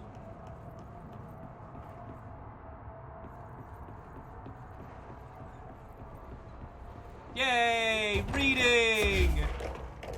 Reading is the truest power of the Bureau! Alright, so what have we got here? Patapatacon methods proposal. Right. In this proposal, I'd like to explore the matter of containment policy. When an altered item enters the oldest house, we thoroughly investigate the possible combinations of actions or words or material that prevent the item from applying its altered effect. However, I work with these entities every day and I have a good reason to believe that a less convoluted form of containment is possible. The items crave Wah! If we initiated a series of Wah! Praising items or perhaps incorporating their images into pieces of Wah! That could be visited throughout the Bureau, I believe the altered items would behave without needing to resort to Wah! Or Wah! Which only led to the items feeling mistreated. If we treat them like criminals, we can't be surprised when they try to escape. No case file. Refrigerator procedure. Oh, so yeah, this was the Arctic Queen brand. The door is decorated by crayon illustrations we saw by Wah. The illustrations cannot be removed from the item. All attempts have failed. The paper cannot be burnt or torn. Okay, it came into the Bureau's attention after it survived the collapse of the New York City's Grand Hotel, where it served as an appliance in an apartment rented by a man named Wah. It became the subject of local infamy after surviving the building's collapse undamaged. Mr. Wah, who was out the building at the time of the collapse, retained ownership of the item until 1974, where the Bureau purchased the item through a false identity. Yo, we got a call from the former! Okay, this is a minute long. The former dissonant is back, not gone. Its previous disappointment, and is not part of the board / us. We apologize / denial knowledge for the inconvenience. You will face the former. It is stealing / linking altered items. It builds a competition / not us. You must espionage / destroy when possible / inevitable. Do not believe / get hyped about the former's lies / adverts. We will offer / provide better bonus packages / health plan. Ah! If you leave, you will be sorry / dead. And you will never work / exist in this torn / cosmic reality again. Yes? Wow! Do not get hyped! That's pretty severe.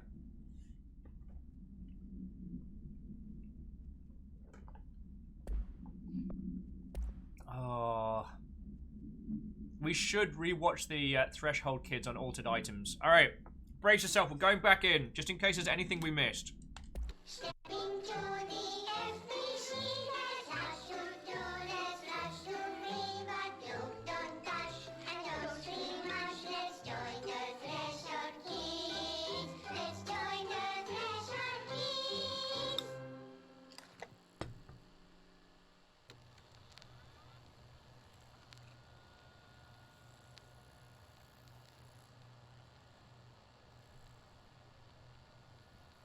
TV! Let's watch Donkeys in Space! It's not safe. But Star Captain Hee-Haw! God damn it, Star Captain Hee-Haw, you glorious bastard. Can I poke it with a stick?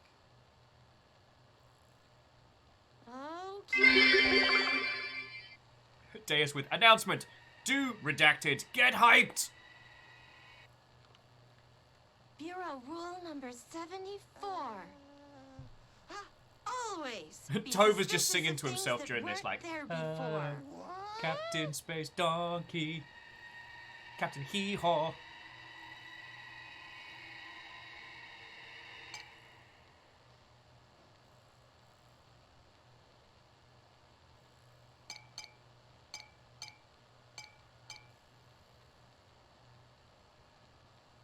Looks safe to me. Donkeys in Space! Fucking yes, Topher! Wait! It's not even plugged in!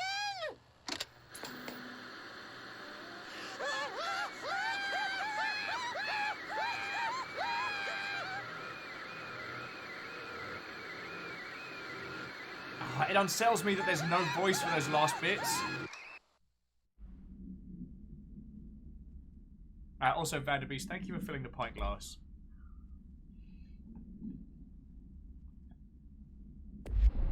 So the Real Hunter is saying that their favourite headcanon is that not just the director, but everyone that works at the Bureau is chosen by the oldest house in the board.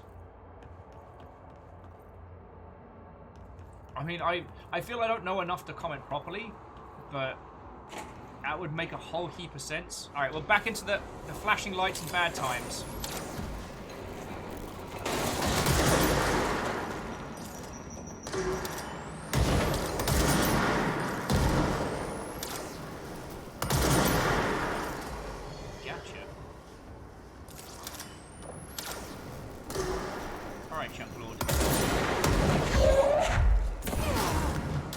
Archives is not going to be okay after this.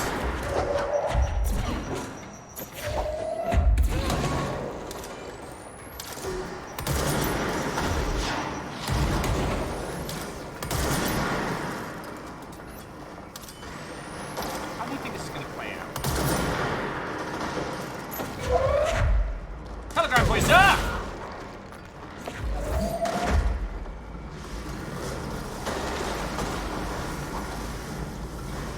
Okay. Here comes Grumbly. You're not my supervisor! Woo! Dodging missiles, doing paperwork. Just another day at the Bureau, am I right? Woo! What the fuck was that?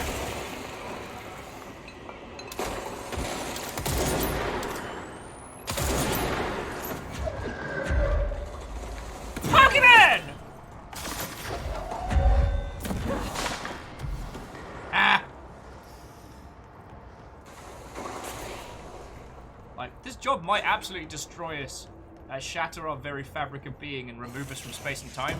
But to this point, this is fun. Oh, okay, we just got a bunch of mods, so I'm just gonna have a wee faff a bit. But Real Hunter, I do like your theory that everyone's chosen.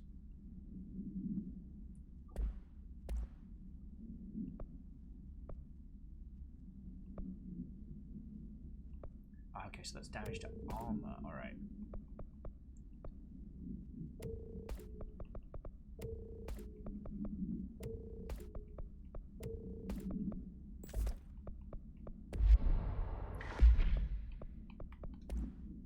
Oh, that good launch efficiency.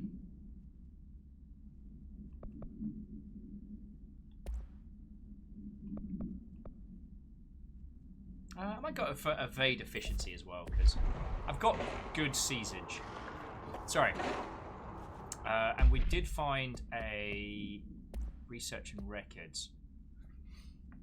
Alright, sorry, it's me dodging a lot of explosions and not discussing the arty-farty goodness of this video game. There's something about the Threshold kids in world that's creeping me out. Not just the humorously sinister, like, almost don't hug me, I'm scared level. But we know that the Threshold kids is in universe, right? Like, it was made by people at the Bureau. So there may be more to its unsettling nature, which is something I enjoy. Oh, CMC? Watto?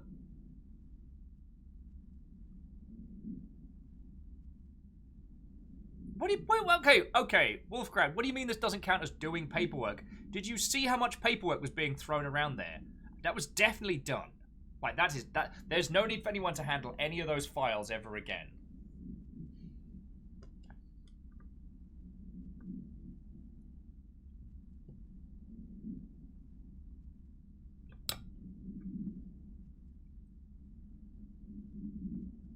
Okay. So recently there have been some alarming changes in the behavior and altered effect around two items in the Panopticon. The Where and the Where have become much more aggressive, and entirely new effects are manifesting for no discernible reason. The items have been investigated for an updated containment procedure to counter these new effects, and one successfully discovered to be containing by constant visual contact. That's the fridge. But this development is worrying. What if all altered items undergo this behavioral change? We need to find out why this is happening and what is changing. Handling these altered items has also resulted in numerous Panopticon staff being whee! I would say that they've gone to the astral plane, but these aren't objects of power. And none of them have come back. Plus, the uptick in astronauts not returning from their dives has me worrying about what the hell is going on. Is anyone looking into this, or is there any plan? Refer to where for the full report.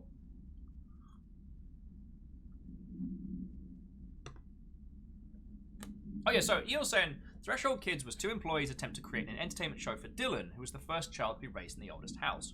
Which makes sense. But in the... You remember what they said early on in the game about how you were to avoid any kind of iconography, right? Like, you're not even allowed to have, like, ketchup bottles. Oh, here we go. Hadouken! Hadouken! You're not even supposed to have, like, feckin' ketchup bottles or stuff, right? So... And yes, you're right. This could just be 2 employees that don't understand children. But there's also the possibility of, what if it's more than that? And it's that kind of guessing that I think is what keeps me going through this game. So did we just get... Oh, we did just get way more damage. Alright. So, Pierce makes things go dead. Shatter makes things work for us. Oh, boosted projectile. And... Anything spicy? Just lots more projectiles is fine.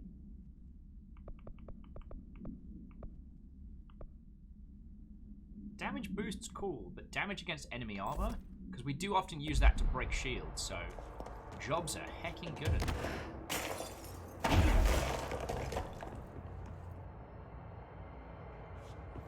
Wolfrad said they discovered the hole punching thing way too late. Well, I just had you lot helping me out with that one, so I'm kind of lucky.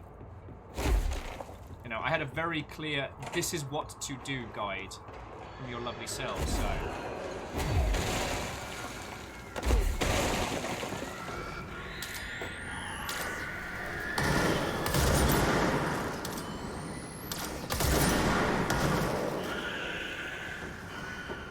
Alright, let's try out our new toy.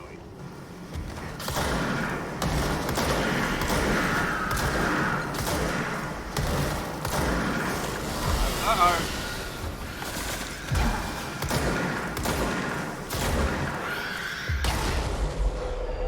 You work for me now.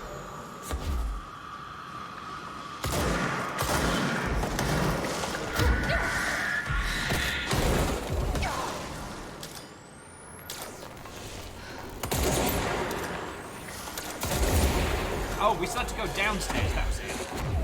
Alright, back your house! Okay.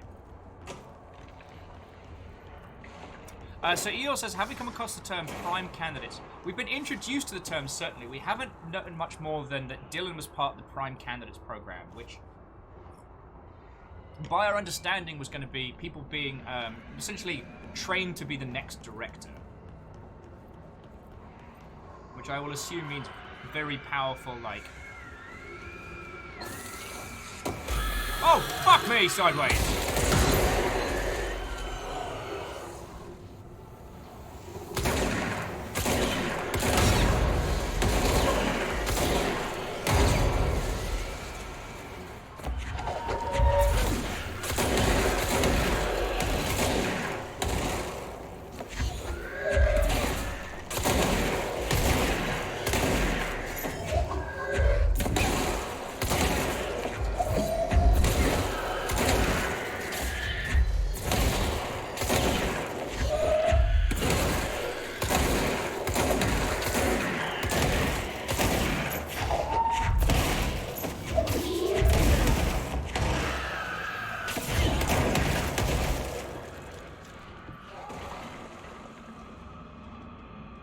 Nora! Well... Artie's gonna be livid at us. This room is... Oh, now it's even more fucked! When you said, there's a cool thing that happens down here, is that what you meant? Oh, it's just a small fire.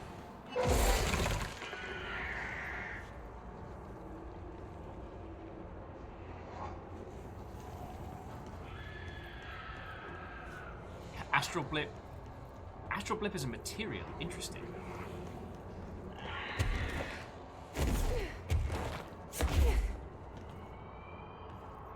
Who wants to sing? Hey! Kindball, that's bloody kind of you, thank you. Sorry, just the real Hunter adding, the best part about being the director, your supervisor is literally a gun.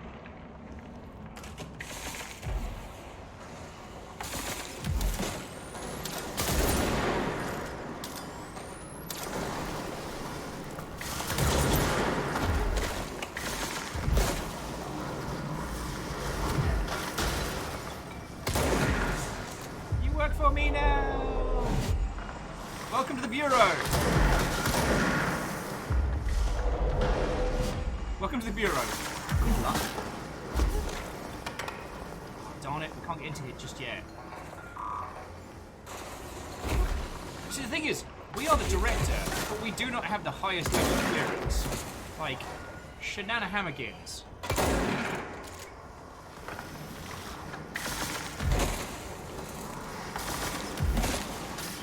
Guess we're coming back here.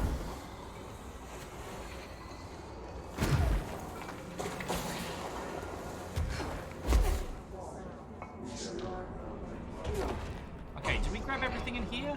I feel like we did. I'll wait over here just in case.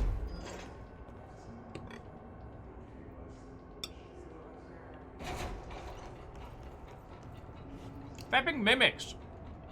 Oh, Wolfrad, you have nothing to apologize for. I'm glad we saw that. It just made me freeze rather than anything else. There was definitely like an, oh cool, there sure is a lot of everything happening right now.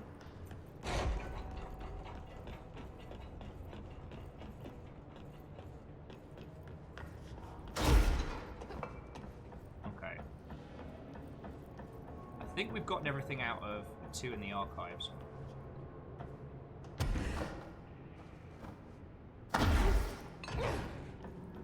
So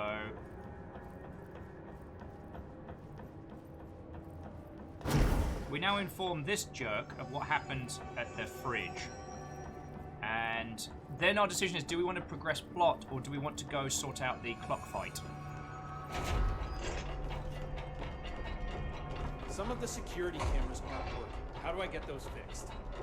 Maintenance staff will report any damaged systems once normal operations have resumed, sir. Oh, yeah. That makes sense. How'd it go? Where's Philip? Philip's gone. Something happened before I could get him out. Poor Philip. He never did like fridge duty. You have to be there for a day! If you're here, then who's watching the fridge? The fridge is fine now. I took care of it. You don't just take care of altered items. What did you do? Maybe you I don't. touched it and wound up in the astral plane. This thing was in there. It was huge, had one big eye. Wasn't friendly. We've been getting reports from the astronauts lately about something fitting that description. The astral plane is usually connected to our world through objects of power, not altered items. If this thing is linking itself to altered items, then it's clearly powerful. This may happen again. Do you think that thing is what got Philip? Must have been. The Panopticon is a dangerous place. The agents all know the risks. But, since you're some sort of altered item whisperer, I've got a list of others for you to corral. The Hiss are causing containment breaches left, right, and center. Here, start with these. I'll see if there are any others missing while you're gone. My life just got a whole lot easier.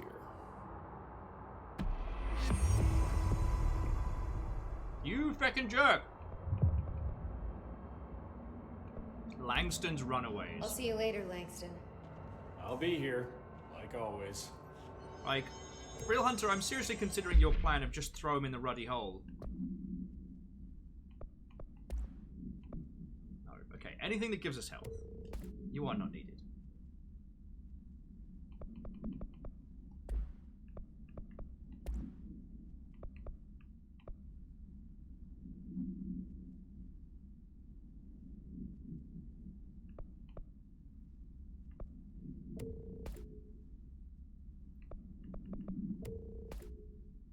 Okay, sorry.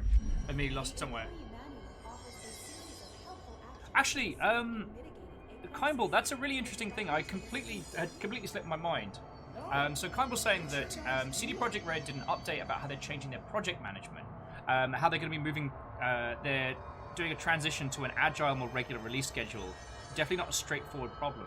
Now, that was really fascinating because they announced they were going to be developing multiple projects simultaneously, doing closer to how other studios do. I guess rather than just putting all the eggs in a basket. Hey, listen to this. It also sounds like they're going to be... 69. Get it? Nice. 69. God damn it, Langston. Nice! Look at Jessie's eyes. She is about to fucking kill that guy. For a second there, she was like, if he says nice one more time. There. She's ready to do a murder.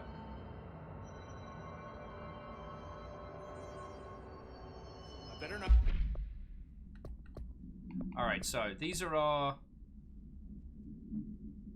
research personnel protection. Get to parapsychology. Nah, we good. Okay, so Japanese paper lantern, traffic light, hand chair moving letters. Heck yeah, why not? I'll get blamed for this mess in the next performance review. I have a cat to feed. Containment, sealed threshold, containment panopticon, containment medical wing, executive dead letters. Alright. So the hand chair is here somewhere. But where?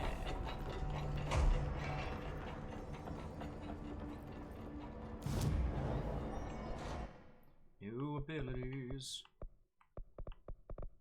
Flying for longer does make a lot of sense.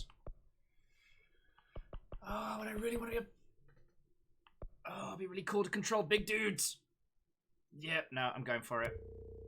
Recruitment's a big part of our work.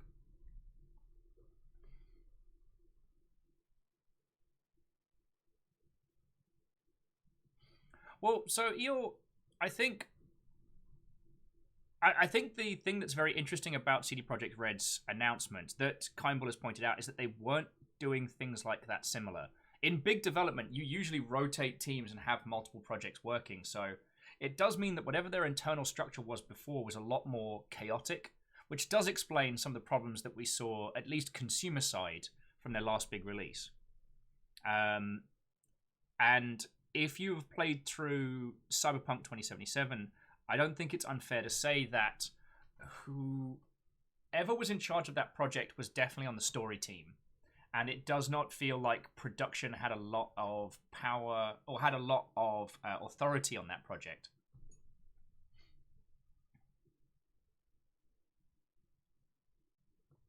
And CMC, I can't comment on like other spheres of development. Like I have a rough idea, but I can only comment on these things as how they're used in game development.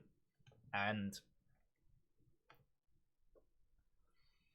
they're a good starting baseline. They aren't the be all and end all.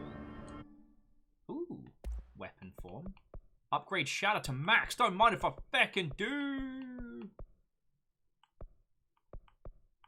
We haven't even constructed charge yet.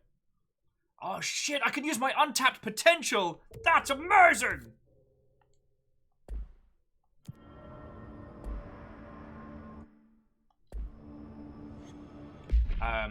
But yeah, it definitely speaks to why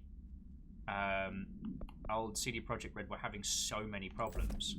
Because it's like, God, if they were having those kinds of issues before moving to this, like, oh boy.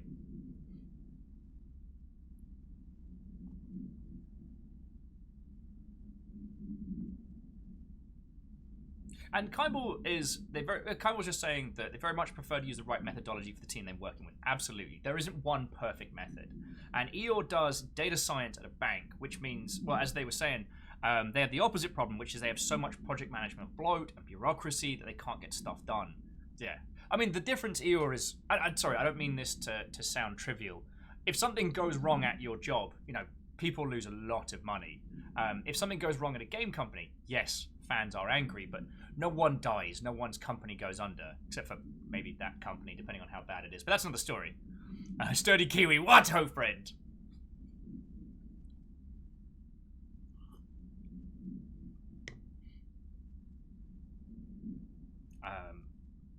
But no, it's a very strange thing for a company to publicly announce that they are changing their development strategy. No one does that because it's not a good announcement to make. It's not like it's not something that either users or fellow devs would be like, "Yay, go you lot." It kind of smacks of like, wait. But weren't you already okay?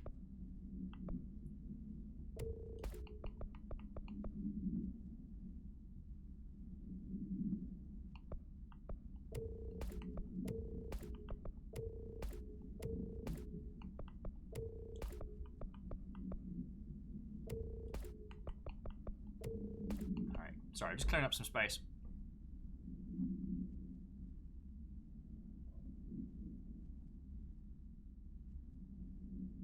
A Real Hunter says, speaking from an artist standpoint, it seemed like a lot of Cyberpunk wanted to be like a large GTA project, but failed to acknowledge that GTA spent decades building on top of previous work and invested game dynamics.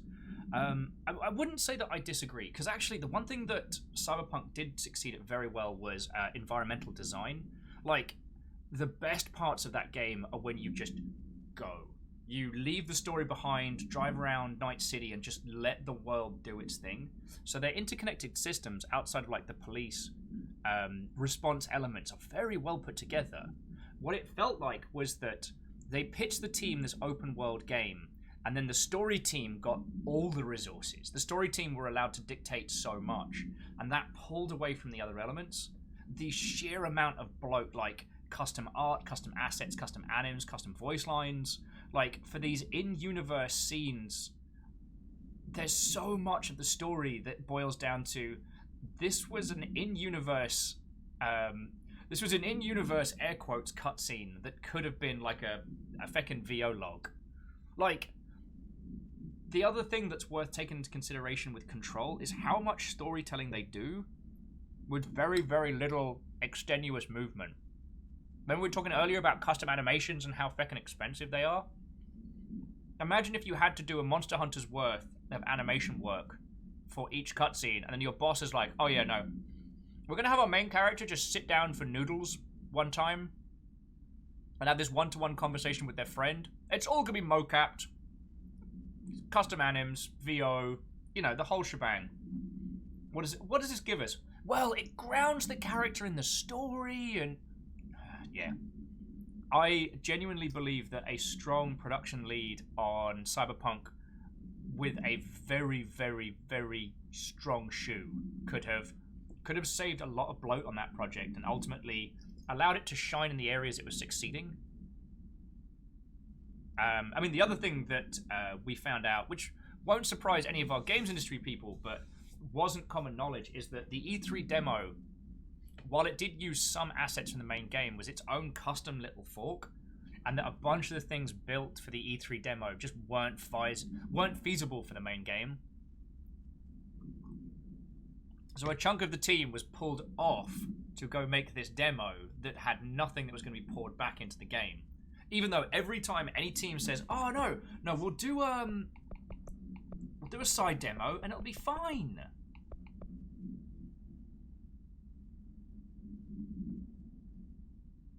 Okay, so with Langston's Runaway, one of them's here in the Panopticon.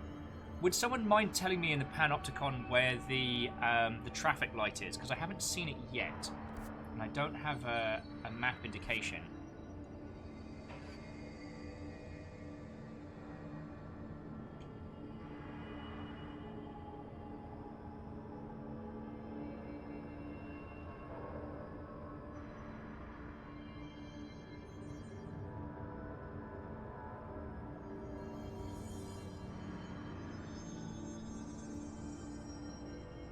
Oh, see, and Wolfrad, it's one of those things where they painted themselves a little bit into a corner because they wanted to have people allowed to make their own characters in Cyberpunk, which, ironically, I think was a wasted effort. I'm sorry. Basically, Cyberpunk isn't an RPG where you make your own character so much as it's the story of V. It's the story of V in Night City. And there's the feminine and masculine voices, but it's V's story. You can choose their background, which changes your kind of prologue and a few voice options. But it isn't an RPG in the sense of you can play the character you created. It's not a Skyrim game. And I guess in regards to what Hunter was saying earlier, they were going for the GTA style, that, you know, where you have one character or a handful of characters.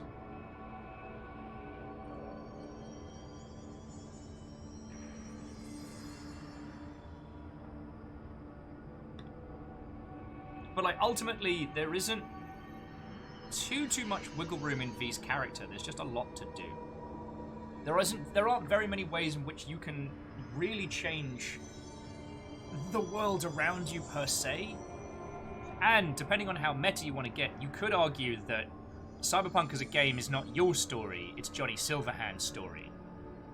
Which, when you start thinking about it like that, it's interesting to say the least. But here's a fascinating thing. They could have easily done Cyberpunk with a silent protagonist. I don't dislike the voice acting work for your lead character, but so much of the character is told at you, not with you. But you have Johnny Silverhand talking to you, and you can have that back and forth. Sorry, I'm getting off into the weeds. Yes, as Kaimball was saying, jumping back to the previous point, all project management has its good and bad points. And that is sad, but you just have to try things out to get the best system. Yeah, the system that works for your team. The problem with something like, the problem with a large team or a long-standing team is they've usually got their own...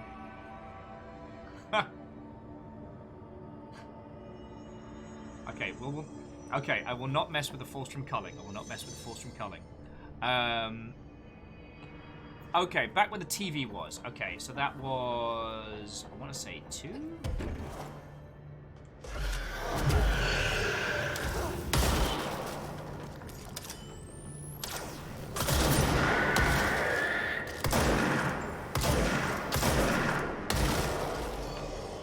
Yeah, the TV was 2nd floor, right? I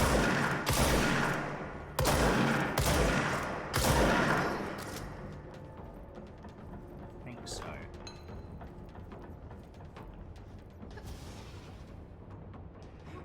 Real Hunter thought it was 4th? Oh no, Hunter, you're entirely correct. It was 4th. I don't know why I was thinking of something else. My brain's just... I'm sorry. You seem to think this is a conversation. It's very not.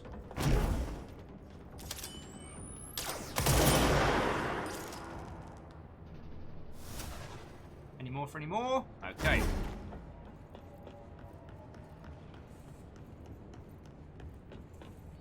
Wondering says, if you want a game with an interesting story, play Bug Fables.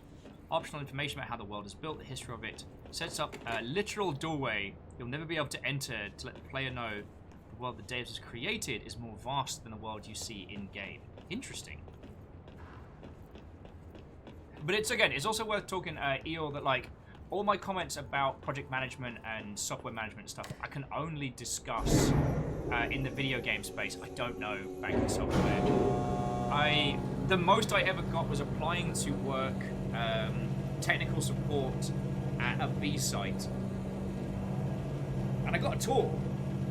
I won't name the location or the bank, but there are quite a few banks out there that have what's called a B site, which is a replica of their computing systems in an off-site building. So that in the event of like a building getting attacked or a whole system going down, they can literally just have staff down tools in one place and head over there and just immediately start up again. Like, that's the level of fault tolerance some of these companies take it to. For anyone who would be working in like technical support profession, it's a job like gold dust, because you have a huge building with lots of machines and lots of infrastructure to take care of, but no users. You don't have to deal with people.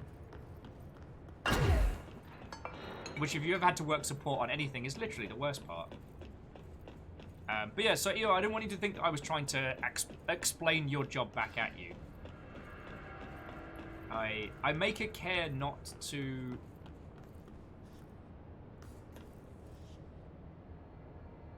Is that where we gotta go? I make a care not to try and speak at length on stuff I don't know about.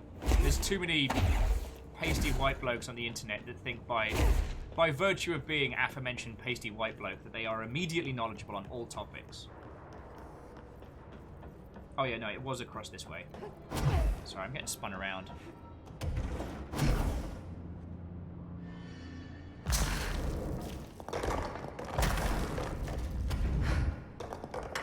Okay, when you build a shield and fly... Sorry, can we just enjoy this for a second? So, make a shield out of pieces, and then take to the air. And then, so, Jessie's managing the shield and her flight? That's fucking cool.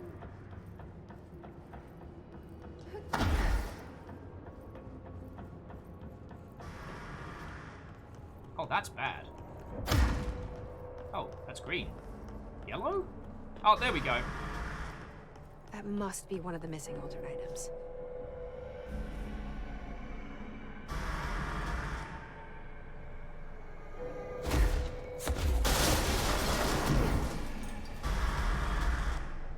Don't move when the light is red.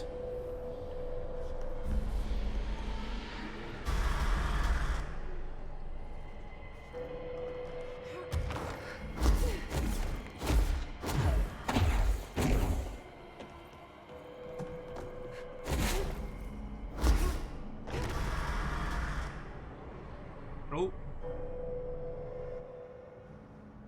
Damn it! I moved! Yeah, that was the problem. I did forget to look both ways.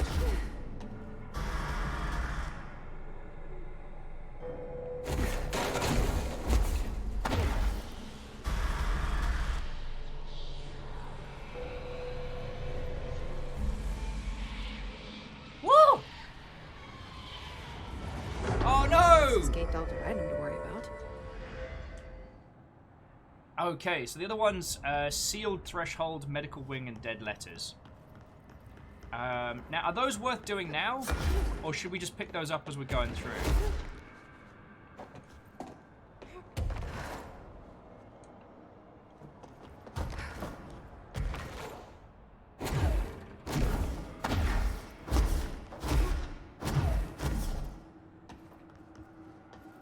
Eeyore says, if I recall correctly, Dan are... you can say Dan.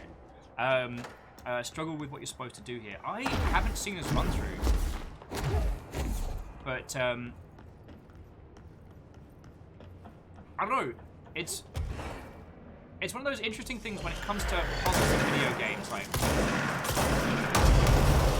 what is intuitive to one person can be very complex to another and otherwise. For me personally, there's a lot of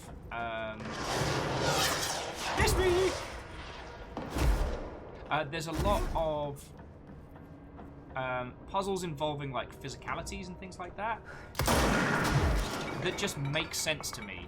I can't always explain why, but sometimes the logic just I can see it, you know?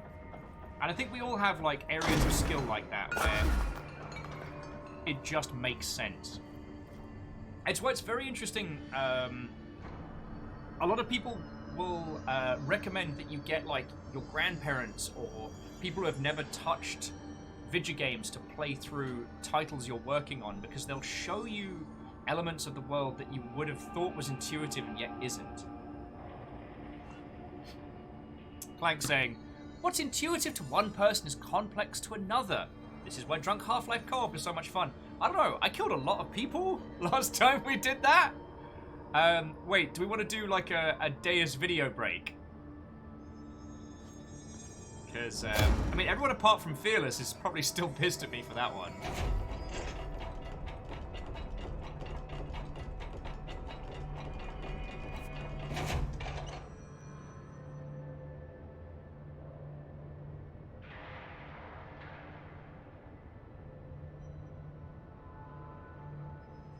Okay, so there's a lot of stuff by the turntable that we can go to now. Oh, I can remember. There's an area in security. Cell breaches. Guess life's a breach, huh? Fuck. I hate that because I have laughed in that exact cadence to myself around the house and gone, ah, that's funny.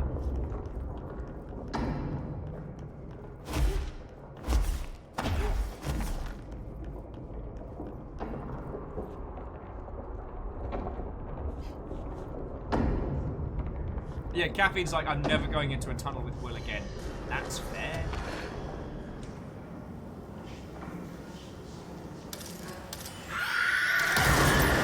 Hey kids, how's your health plan?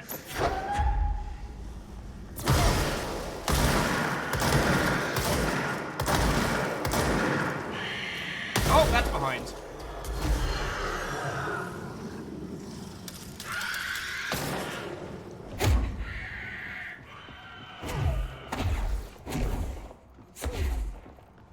Also, one of the things I just realized that I love about this, the oldest house actually has a reason for why the whole world ends up staying so peachy clean.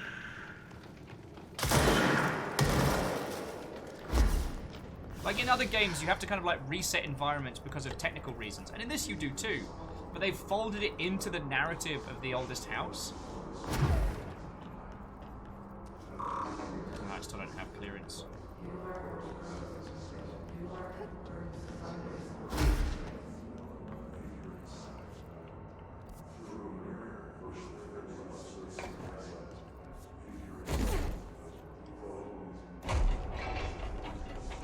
Remember the staff picnics next week? Families welcome.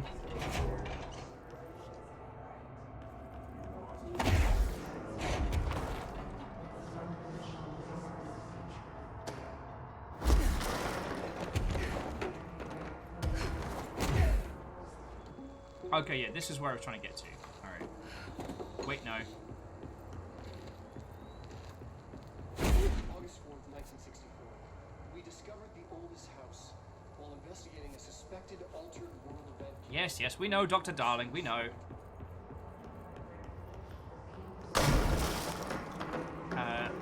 Eo was asking that they're curious about what proportion of the FBC's headcount remains during the Hiss incident.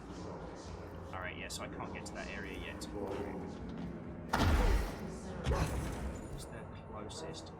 Oh, in logistics, alright. That was where I was looking to head. Can't quite head into other sections just yet, but... Yeah, I believe it was, Kakezu, who showed us that bit up there. It's like, there's a good chunk of lore in here. Alright, hidden location.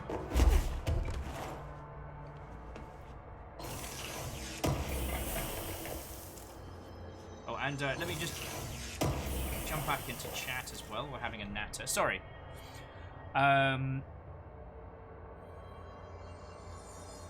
MDH is, I bet there's a huge part of the house that has all the debris from our battles that were shifted in.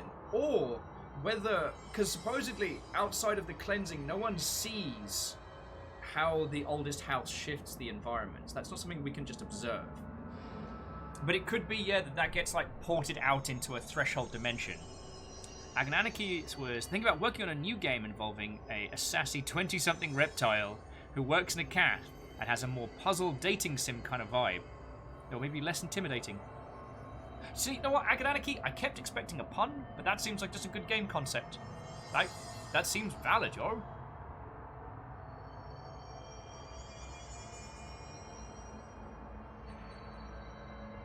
Oh, nice. Caffeine, I think that would be kind of cool. So Caffeine was suggesting like a game idea where it's like horror houses. So houses that have been neglected or downtrodden or horrible things have happened. And you're the house fixer who goes in to set the place right. And the house tries to set traps and confuse you with non-standard. Kind of like if instead of being the self-centered painter, you were the handy person in Layers of Fear. That could be real good. And it was more like systematic puzzle solving than like horror action. Heck yeah. Oh, okay. Welcome to the Tennyson Report. So sad, so strange, the days that are no more. For years, the Federal Bureau of Control has been wrongfully forcing philosophy upon itself and its people. This philosophy, this philosophy is known to you all as science. Okay, firstly, feck off, Tennyson. We all realize that the concept that we're exploring here are mystic ones with arcane thinking requiring to understand them. Yet we insist on using words like paranatural and para-utilitarian to create the illusion of scientific structure, a tidy little system. The Bureau is desperate to stand with the close-minded cult of logic and data that has overrun our society. This person is not allowed to go on Twitter anymore. They are banned. If a thing cannot be quantified, then we dismiss it outright. We live in an age that is openly hostile to faith, and veiled forces govern our reality. I must remain anonymous for fear of reprisal from anti-esoteric bureaucrats watching us from their plush offices. How can you have a conspiracy theory inside the FBI? Okay, you know what? People are dumb.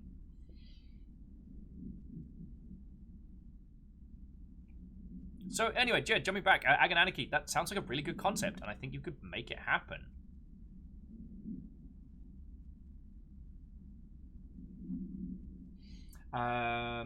Those same bureaucrats, Trench and Darling, chief among them, have been steering us away from the bureaucrats' arcane foundations for decades now. It's time we correct this course. If you stand with me, share this message. We are not alone. Oh, my life. Written by a true believer. Oh, here's the traffic light. Traffic light with 3 distinct arrangements. A popular children's game is believed to be integral in the manifestation of this item and effect. If an entity approaches the item while the light is red and activated, they will be instantaneously relocated a distance of where from the item. Oh, okay. Theories about this item shifting people to a former timeline or parallel dimension have been explored and dismissed. Alright, the item was discovered after a streetlight that intersected near an elementary school began shifting people away after sunset. The local panic brought about the attention of the Bureau. The item was contained and a gas leak was blamed for the confusion. Them gas leaks. Firstly, Baron Watto. Secondly, is it you? Is that...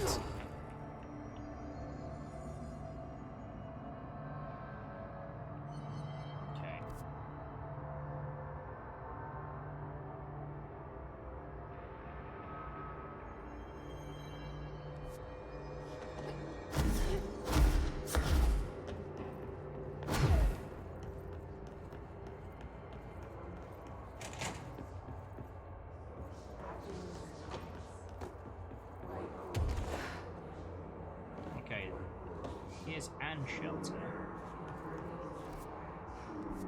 Is this the way through?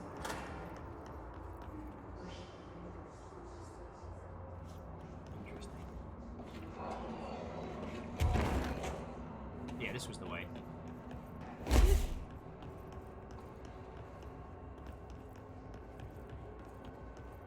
Okie dokie. Study says that the traffic light had an SCP vibe. I mean, a lot of this game does, but I know what you're saying. That one felt very in line with. Though if it was an SCP one, then like moving on red would like, I don't know, remove all your blood or something.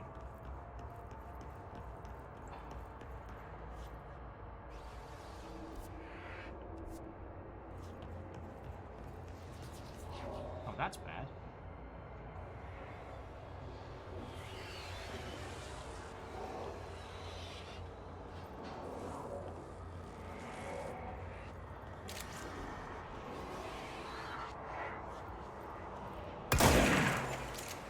Okay, in my defense, that chair was looking at me funny.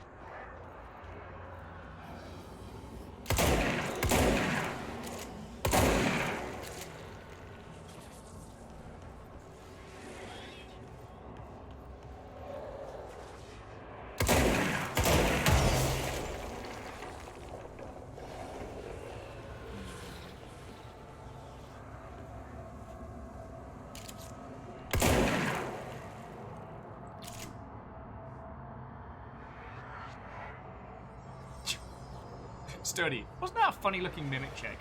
It's not a funny looking mimic check if it works.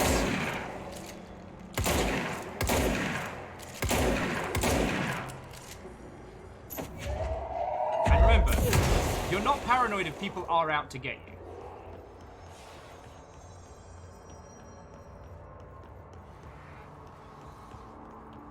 Ah, okay, so we're kind of retracing our steps into the sealed threshold hall. Oh, the sealed threshold. Okay, so it looks like we're fighting the clock monster. Yeah, secure, contain, punt. That's what SCP stands for. First, you secure it. Then you contain it.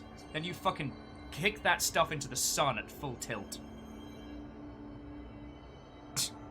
Well, so Vanderbeest, this is going to make it worse, because Vanderbeest is saying every time someone says SCP, their brain tries to make it an ICP, but the Insane Clown Posse are clearly an SCP. They're one that's run amok and run loose. So, how does your brain handle that one?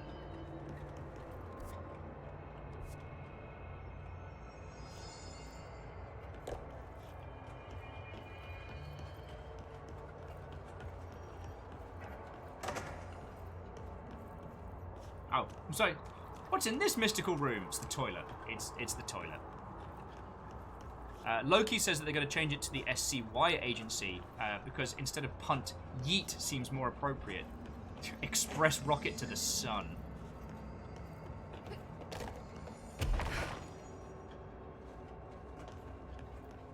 Clocks for days. Clocks for days.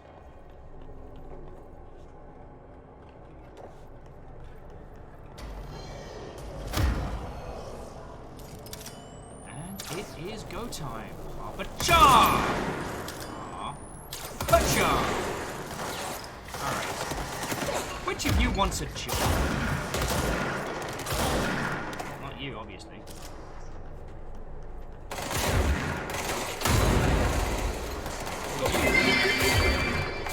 ICP is SCP, well you know me. Oops, it's time for tea.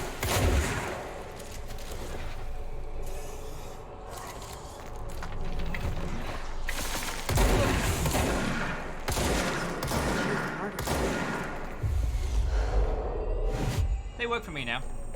Sorry, Caffeine. Thank you for the 200 bits, friends.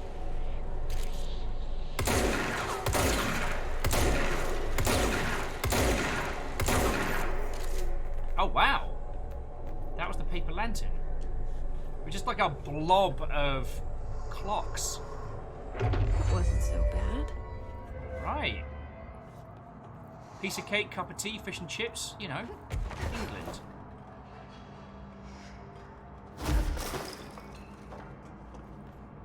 If I remember rightly, there's one nearby.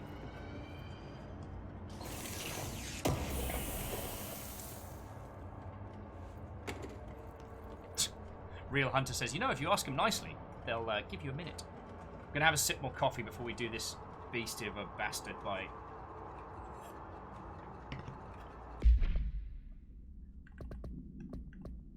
Case file. Oh, the paper lantern. The item is a paper lantern known as a chochin. A chochin? The paper is red with an elegant black Japanese character that translates to ramen. The item has the effect is both physical and parapsychological. Nearby object gravitates towards the item with a minor force of where. More notably, is its ability to attract sentient organisms with its rich, red, warm, comforting glow. And God, I want ramen.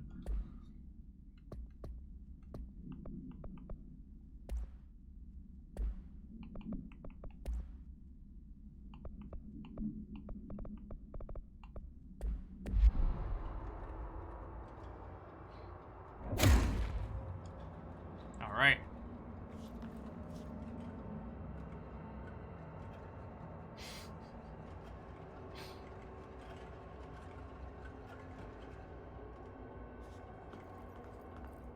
Alright. Oh, sorry. Here's me being a complete idiot. Clock fight!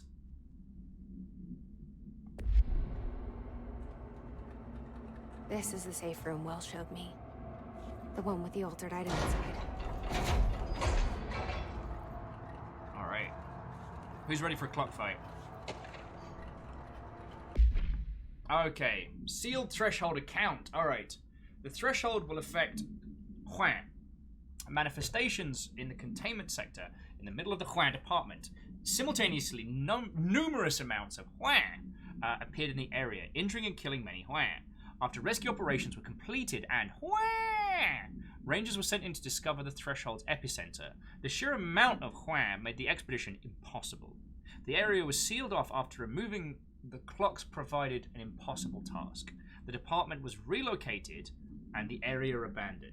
Researchers theorized the threshold introduced unstable matter to our dimension, which adopted the form of Hua as Hua when we introduced more stable Hua.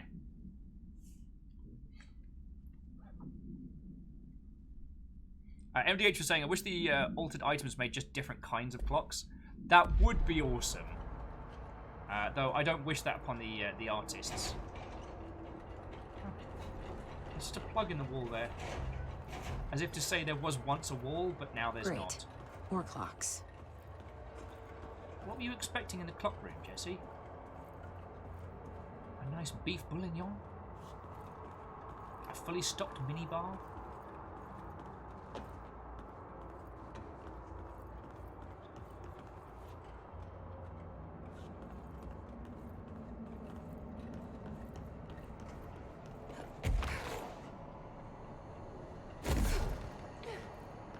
Oh, there's the anchor! We know that anchor.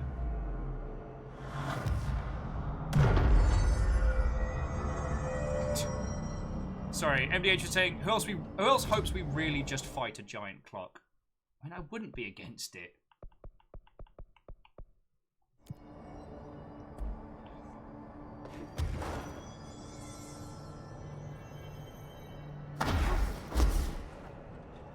Oh, there's one slightly larger clock. How does that count for an additional kind?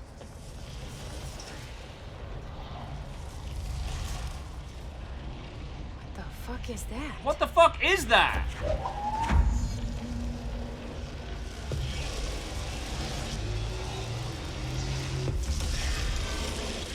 It's making more clocks? Where you going? Where you going? Where you going? I think it's coming this way. Aha!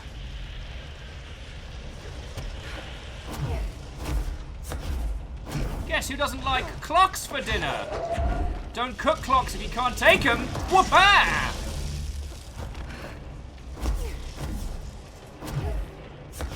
The entire central mass is made of clocks.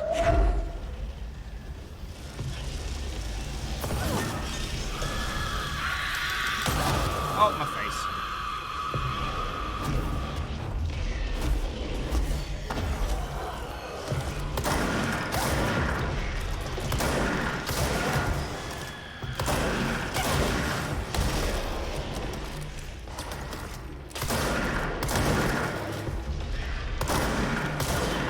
Darn it. I need you to not die so quickly. Darn it. Oh, it just vomits clocks out. A haunting skill if ever I saw one.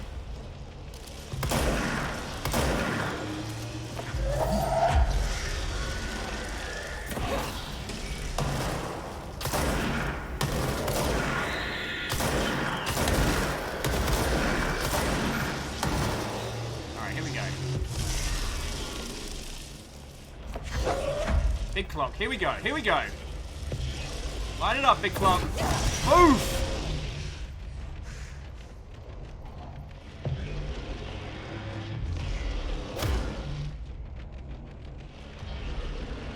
Supposedly, this fight was uncompromisingly difficult until very recently.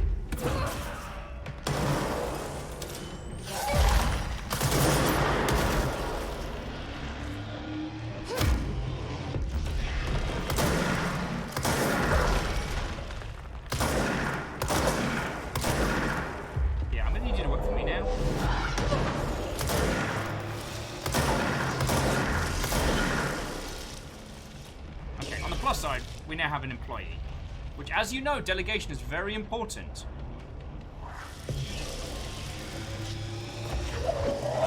Alright, come on. Come on, you clock vomiting numpty. Over here we go. Whoop-a-cha!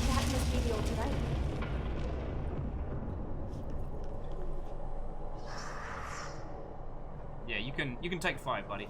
Good work, good work. I'll make sure to pop it on your performance review.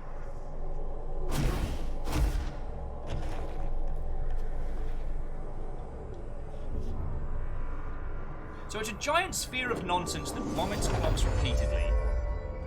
There. No wonder the Rangers had such a hard time with that one. Yeah, the Rangers couldn't fly.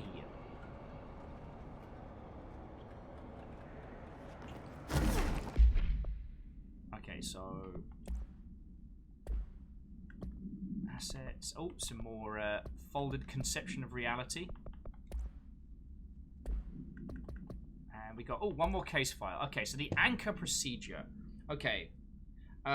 It's a Troman-style anchor made of iron with wood stock. The surface is rusted in places and it weighs like just shy of 400 pounds. The item generates a persistent blank sphere, the purpose of which is currently unknown. The sphere is always generated at a precise point in relation to the item, specifically where horizontal feet and where vertical feet from the where of the anchor. Appendix: where Ranger First Class was dropped into the sphere wearing a diving suit with a dedicated oxygen line at where EST. After 10 minutes and 13 seconds inside the sphere, where oxygen line was cut at the sphere's border by an unforeseen force.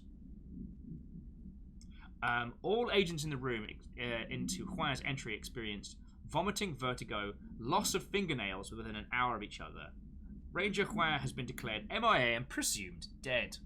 Hey, who want to go into the giant sphere of nothing? Who volunteers for that?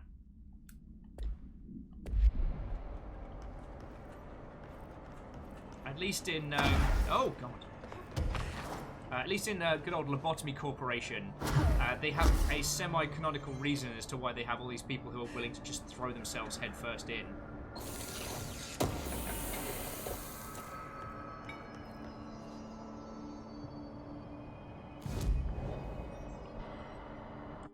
Kathleen's like, Astartes do. Oh, Astartes has got something for everything.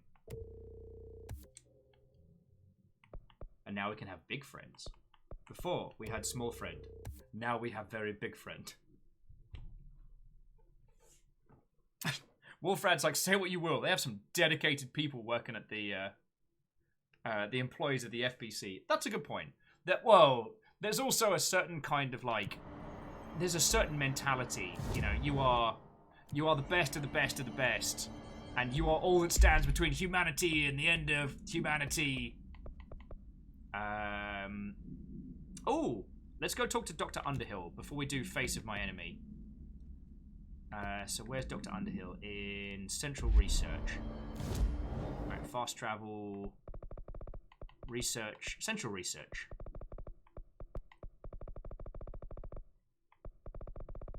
Oh no, CMC saying it's how they haze juniors. Like the hazing ritual for the security teams. It's very strong. Very strong. Okay, we want Central Research.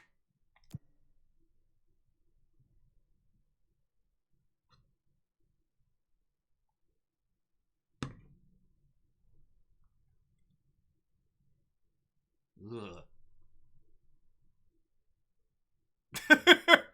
Fuck. Sorry, I just read MDH's. And Will, look at it this way. If you live, be a hell of a TikTok. Oh.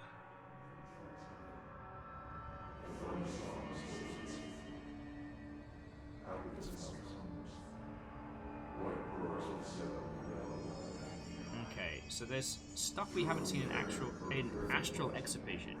Okay, so locate Underhill below Central Research. Okay, firstly...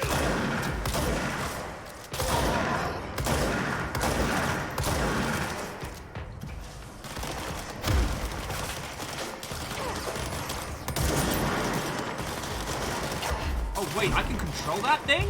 Oh, that is awesome! Guess you just got a dedicated feckin' healer.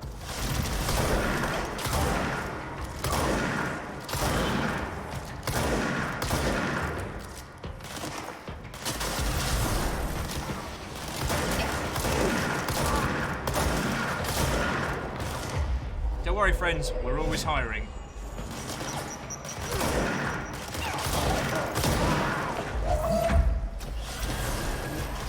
Next contestant, please! Oh, damn. Oh, it's one of those invisible bastards.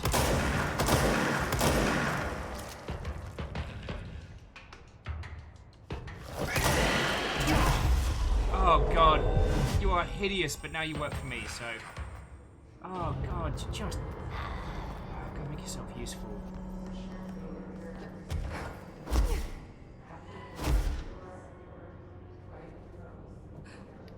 Doctor Darling.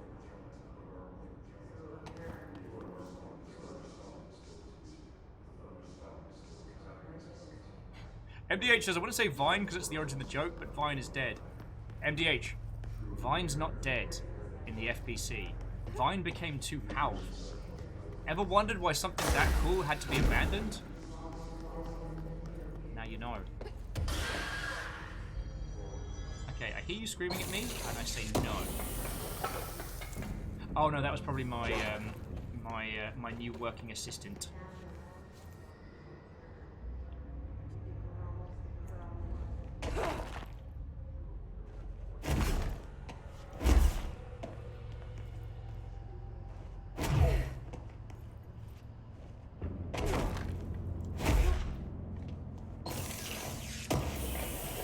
Lamentably, I know I need to start faffing about with TikTok at some point soon.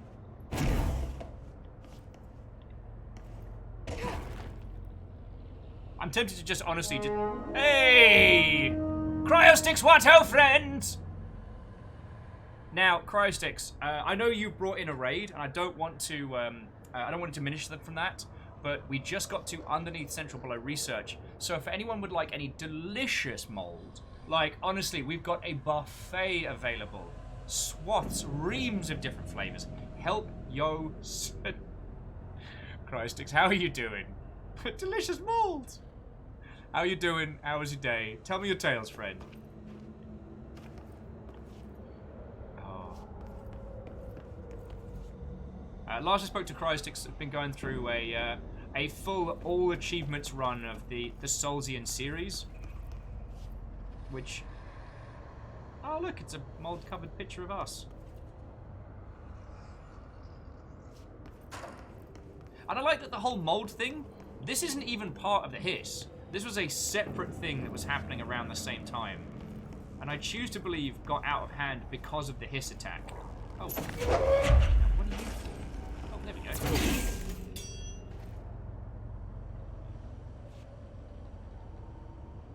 What did that do? Oh, that powered the elevator out if we need to leave. Oh yeah, CMC, like down here, best blue cheese you ever had. Hands the feck down.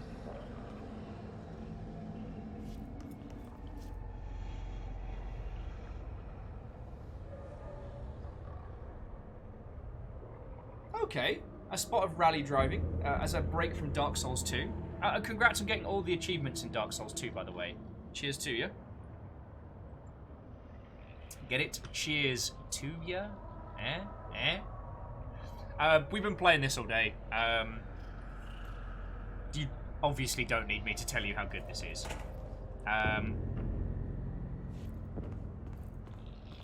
Oh, there's actually like a base of operations down here.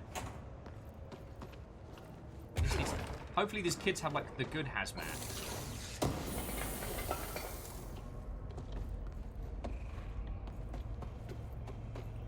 Careful in there, ma'am. Area's under quarantine. I wouldn't go in there without talking to Underhill first. Even if you have, I still wouldn't go in. Your concerns have been noted and shall be ignored. Wait. So we can get in there. We've got clearance, but they're saying speak to Dr. Underhill first. Let's see if we can find him.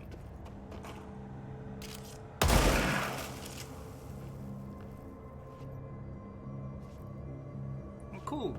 It's a mold maze. Zombies, no. Hey, zombie, you work for me now. You too. Help me, zombies! My little Pokemans. I never thought I'd see a mold cascade, let alone create one. Peace out.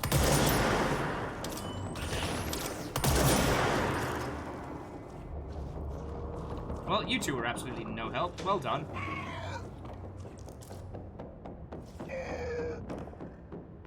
Alright, you know what? The feckin' curiosity is killing me. I'm gonna go back and have a look in that other room.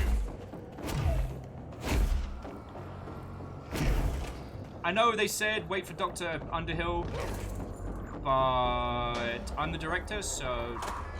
Na-na-na-na-na. Excuse me? Are you lost? No, I actually came to talk to you.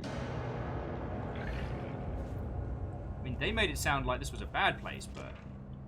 Okay, quickly we'll do mold and threshold. So you want to know how my mold research is getting on, Casper? Here it is. Microscopic organisms, similar in appearance to Hware, constructed the architecture of the mold. I do not understand if these Hware are original disseminators of the mold or are bitten by some fungal infection. The mold is almost prolific and is the most prolific and durable organism I have ever seen. I theorize there is a mold source located somewhere on our side of the threshold, rooted here to accelerate growth in our dimension. I refer to this yet unknown source as Mold 1! Or Mold Wine if you... No, I'm sorry. That was poor. I'm sorry. I went for a joke there. It didn't stick. I will be handing in a formal apology later on. The mold produces an enticing aroma to encourage human consumption of itself. It does smell really good. It propagates in the chest cavity and quickly subsumes the entire body, seizing control of motor functions. This behavior was not observed when I first arrived, which means the mold has adapted to our presence, targeting our biological imperatives as a way to spread. It's truly an ingenious little thing. Full report will be ready soon. Keep your slacks on. All right. Let's get chatty. Do you normally barge into people's private workspaces? She clearly doesn't know who she's talking to. Shouldn't you be in a safe room? Why? Because of those hiss things the Rangers keep going on about. Haven't you people sorted that out yet? The situation down here could spell doom for the Bureau. You mean this mold? Correct. Perhaps you could help me. I require samples of various mold strains, and the mold has made the environment far too dangerous for me to fetch them myself. Really? Mold samples? I thought this could spell doom. It could, and it will, whoever you are. The mold is spreading. We need to find the source before it spreads too far. And these samples will do that? No. Samples of 5 unique strains, when blended properly, will allow you to travel deeper into the pit, where I've pinpointed the approximate location of the source of the mold. It's going to be like an ancient ham sandwich or something. Look like? Similar to the one on my table there. I've made a list of the samples I need here. You'll find them throughout the threshold. I'll take a look. My name's Jessie, by the way. I'm sure it is. Yes! My name's Jesse, I'm sure. God, that's good. And yeah, no, this is clipped English impersonation turned up to 11. If your goal is to do an English impersonation, aim for that. CMC says it's a bag of rotten onions. Now, I reckon it's like some lasagna that someone put in the back of the fridge and forgot about. Just grew.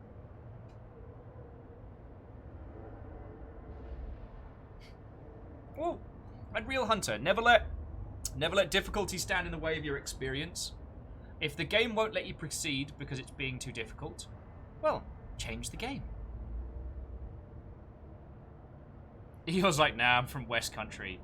Okay, the fact that... West Country's one of those accents I can't even emulate to humorous capacity to show people how glorious it is. It continues to make me laugh. And I know this joke's done around several times that, like, you can drive for a day in America and you're still in Texas. If you drive for 3 hours in the UK, you've gone through 4 different accents and the name for bread has changed twice.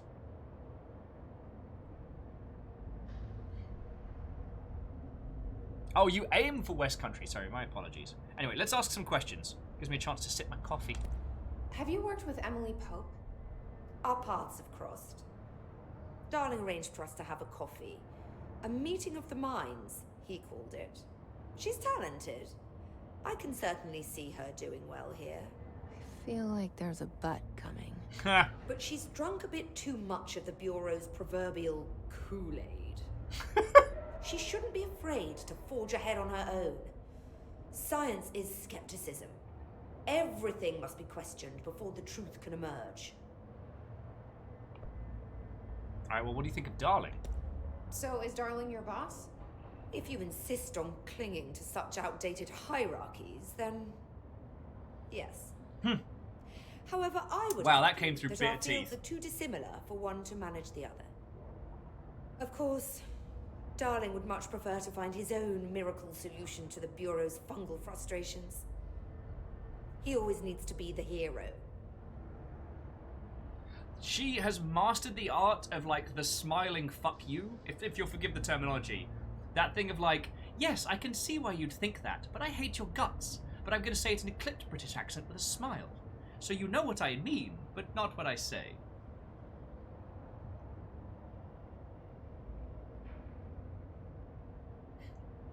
Well, and CMC, that's not an unfair... Like, it can take half a day to get through the M25 if you time it wrong, you know what I'm saying? Kisa's craving macaroni and cheese. It's my secret, Kisa. I always want macaroni and cheese. What about Underhill's background? So tell me again how you came to work at the Bureau? No. Well, like I said, I was brought in as a special advisor. A temporary position, you see. Although that's not the whole truth. I was employed here for a time, straight out of university. After a decade of admittedly fascinating work in threshold research and regulation, I began to chafe under the bureaucracy. I needed a change. Not that academia was so different. And then the mold happened. About 4 months ago, yes. Since my departure from the Bureau, they hadn't been able to find my equal in threshold analysis. Darling and I had kept in touch over the years, meeting at conferences and the like. He called me, and I booked a flight. I've never been able to say no to a man with a dangerous alien biosphere. I had to leave my post in the middle of term, but so be it. I've never been able to say no to a man with a dangerous alien biosphere. That explains a lot. God, I wish I could deliver that line with that cadence. The mold seems to be having some weird effects on things. Indeed. No shit. Even people are susceptible. The fungus grows rapidly within the chest cavity, killing the host. Luckily, one must ingest the stalks to become infected. Don't eat the mold. Okay. We've always cremated the infected bodies after autopsy, but I believe there may be another stage of maturity. A blooming, if you will. I never thought the word blooming would sound so horrible. Sorry, I was just reminded of the fact that Fiona Thanks still for the has information. The Last of Us to play. My pleasure. And in case Fiona's either watching or listening, no spoilers at all for that one, because my treat is going to be watching Fiona play The Last of Us Part 1. Oh, here we go, some Threshold Unity research. Dr. Darling's recently penned essay entitled Where and Where contains some glaring omissions that I feel I must shine a light on. Firstly, the entire premise of the essay is that the quarry threshold is beneficial to the Bureau, while the mold is actively hostile. to use his words, we cannot determine the worth of these dimensions and their life forms using bureaucratic definitions. Secondly, the mold is much more beneficial than some rock. If the Hua creating the mold were reconfigured in their purpose, the structures they build could rival the greatest skyscrapers. The mold's resistance to various strains of disease we've attempted to introduce could be diverted into Hua. Yet, admittedly, this application is more difficult than picking up a rock and gluing it to a wall. But I pause to wonder when the Bureau lost its eagerness for a challenge. Oh! You just got served Underhill style! That's an email that leaves a burn. Alright, let's go explode some things. Why not return when you have something important to say? Oh, shit! Underhill don't give a fuck! We're just getting savaged here. You know you work for me, right? Although it does continue my whole philosophy of we're the director as a title. It smells so sweet down here. Suddenly I'm really hungry. Don't eat the I mold. wonder how this mold tastes. Don't eat the mold, Jesse. Those people? Were. Possibly. Telegram for you!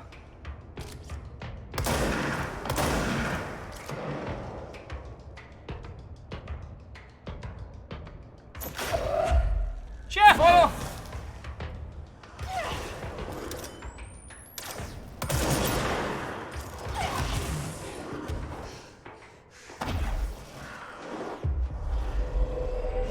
Yeah, you will.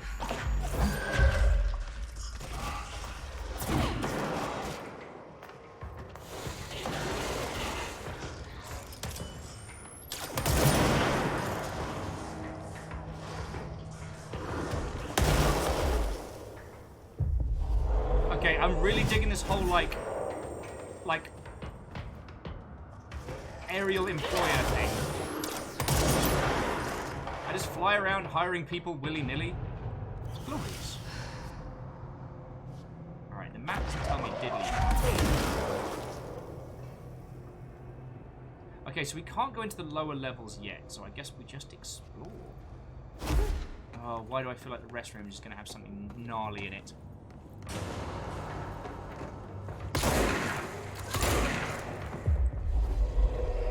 I choose you! Zombie friend! Oh, good work, zombie friend. Guard me while I use the loo. Does anyone else have a weird fear of fridges now, considering how much of this we've played?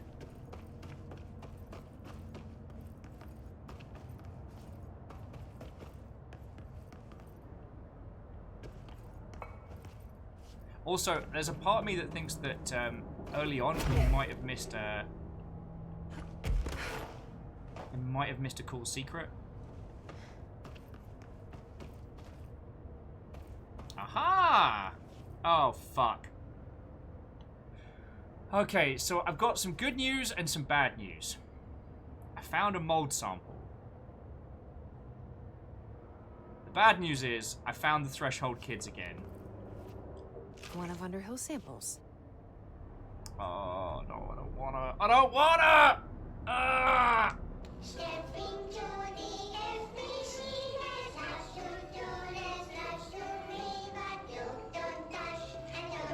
Kestrel, save yourself.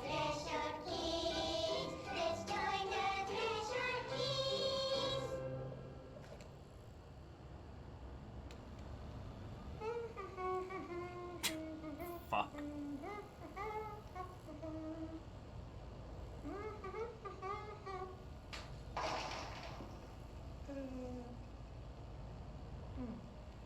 Regina Viper, your timing's perfect.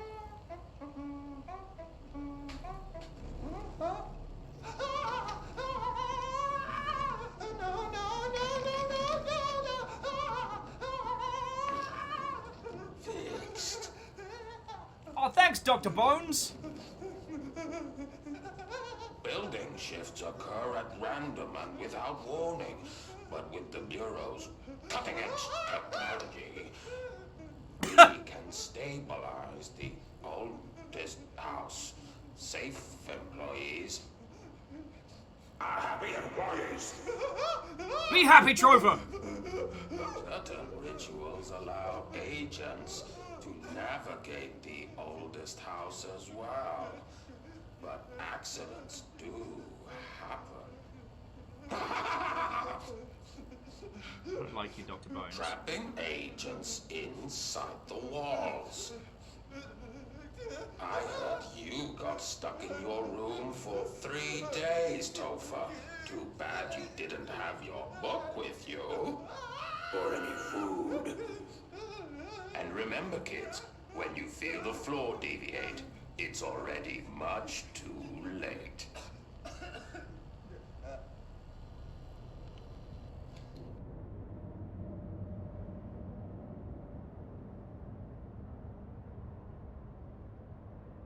Well, fuck. When you feel the floor deviate, it's much too late. That's not a catchphrase. That's not a happy lesson. That's a bad lesson. That's a bad time.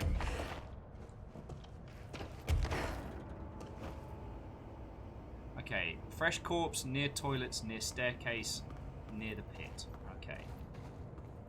Oh, so the pit was earlier on. Okay, I keep missing stuff. I'm sorry. Vanderbeest is like, again! Well, that's the thing. We never know which videos have hidden stuff in them. Sorry, if you've just joined us, playing Control, obviously. Good afternoon, Watto, and welcome. If you haven't seen this game, it's feckin' glorious. And I recommend it wholeheartedly. It's incredibly unsettling, but like, it's just. See, there we go. This looks like a good one. Okay. Now we want one that grows near a staircase, and we're going to want one that grows near. Okay, so mold from a corpse, mold near. Could you not explode for a second? Mold near a corpse, mold in the toilets, mold near the staircase. Cool. Yeah, it was this thing that I missed.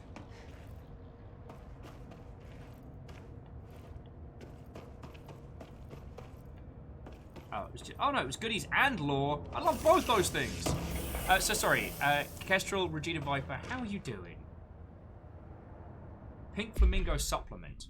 Oh, there we go. Okay, so agents noticed a transcendent, commonly found outside the entrance to the Bureau headquarters, would carry the item and loudly claim to be responsible for the lack of inclement weather. A frequency of these claims attracted the personal interest of Dr. Darling. In interviews disguised as casual conversations, the transient reported that the item, it gives me clouds when it's hot and sun when it's not. And even an event of note occurred during a heavy downpour when the vagrant was witnessed performing a possible ritual with the item, a pink plastic flamingo. Dr. Darling reported a wait of seconds before the rain stopped. The vagrant was seized the next day. After he was found to possess no and was released. The items remain in Bureau custody under the suspicion of altered status, although this has not yet been proven. All known variations of the identification formulas have failed to elicit a response. So, to clarify, the pink flamingo doesn't necessarily change the weather, and it doesn't necessarily change the person, and the guy with the pink flamingo wasn't necessarily a para-utilitarian, but there was definitely a correlation, so they nicked his flamingo anyway. Oh.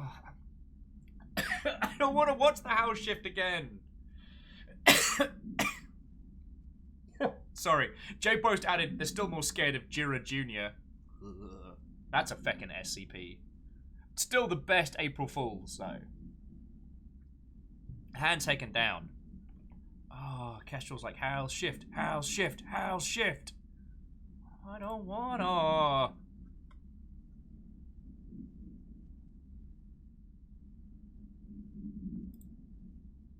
I don't wanna.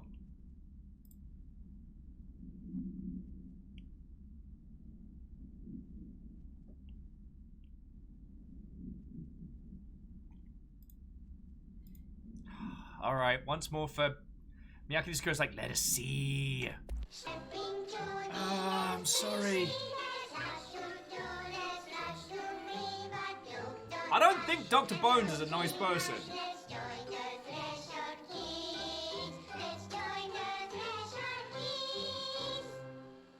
Ah, oh, Trover, you're a dingus. He's just reading a book called Gone. What the... Yeah, Dr. Bones is an ass.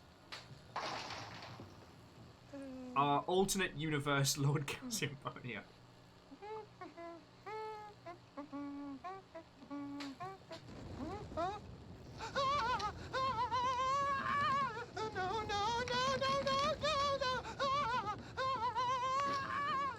Fixed. Fixed. Building shifts occur at random and without warning, but with the Bureau's cutting-edge technology, we can stabilize the oldest house. Safe employees are happy employees. Toba, stop screaming.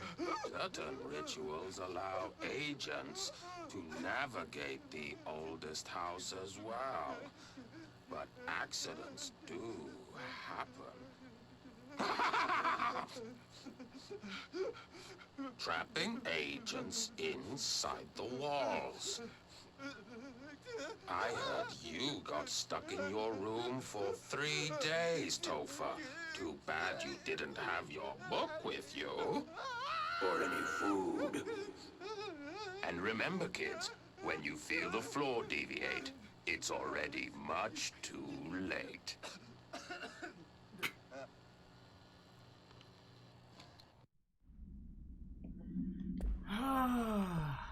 It's just such a cheerful game.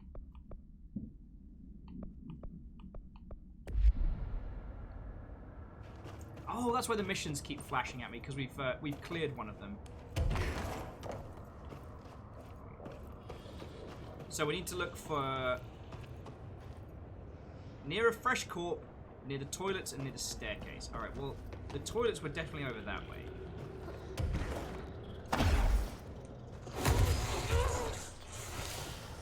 Okay, and that was some maneuvers by me. All right. So restrooms this way.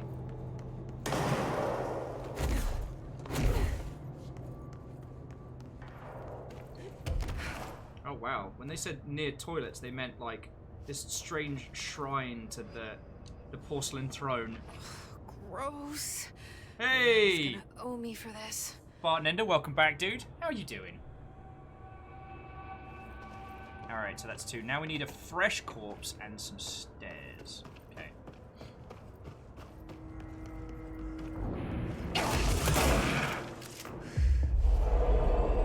You work for me now! I'm just on a hiring spree today. I had to run to the dentist for mouth work. Oh, God. Went to the lab. This was where the threshold kids. Yeah, I need so much work done. But that's another story. Okay, alright, so here's the...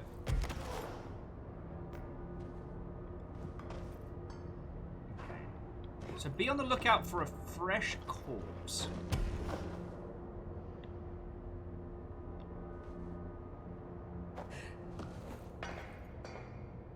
This looks like a corpsey kind of place.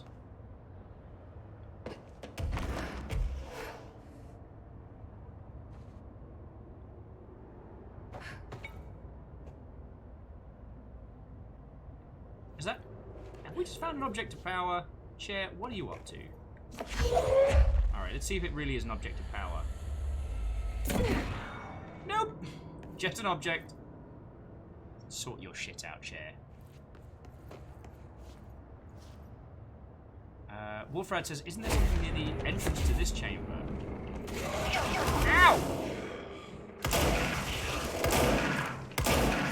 Yeah, this asshole apparently.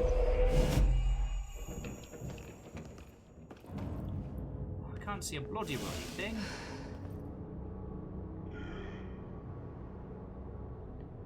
so there's some stairs. We'll go check that out. That's got to be it.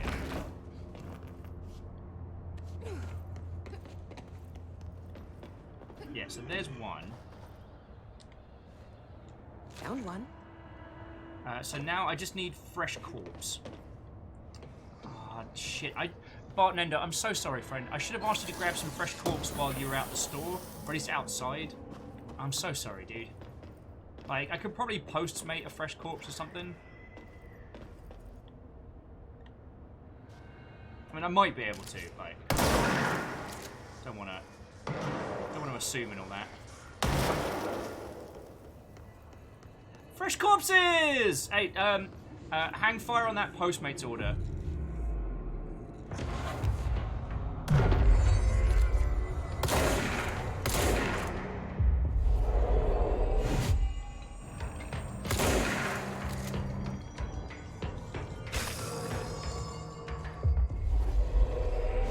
Right, so now we've got a couple of bona fide Pokemans working for us.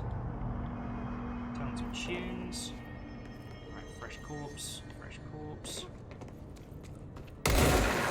Are these not fresh enough? Oh god. Wait, does it need to be a fresher corpse? Alright, Chucklefucks, you're with me.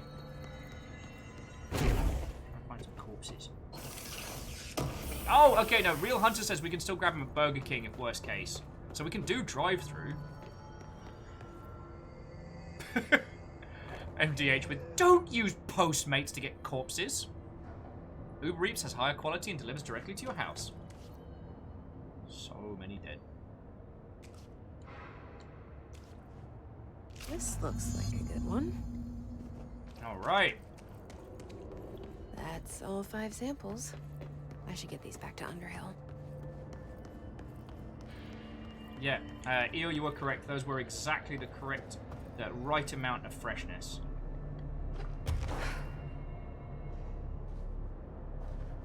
I mean, you know how it is.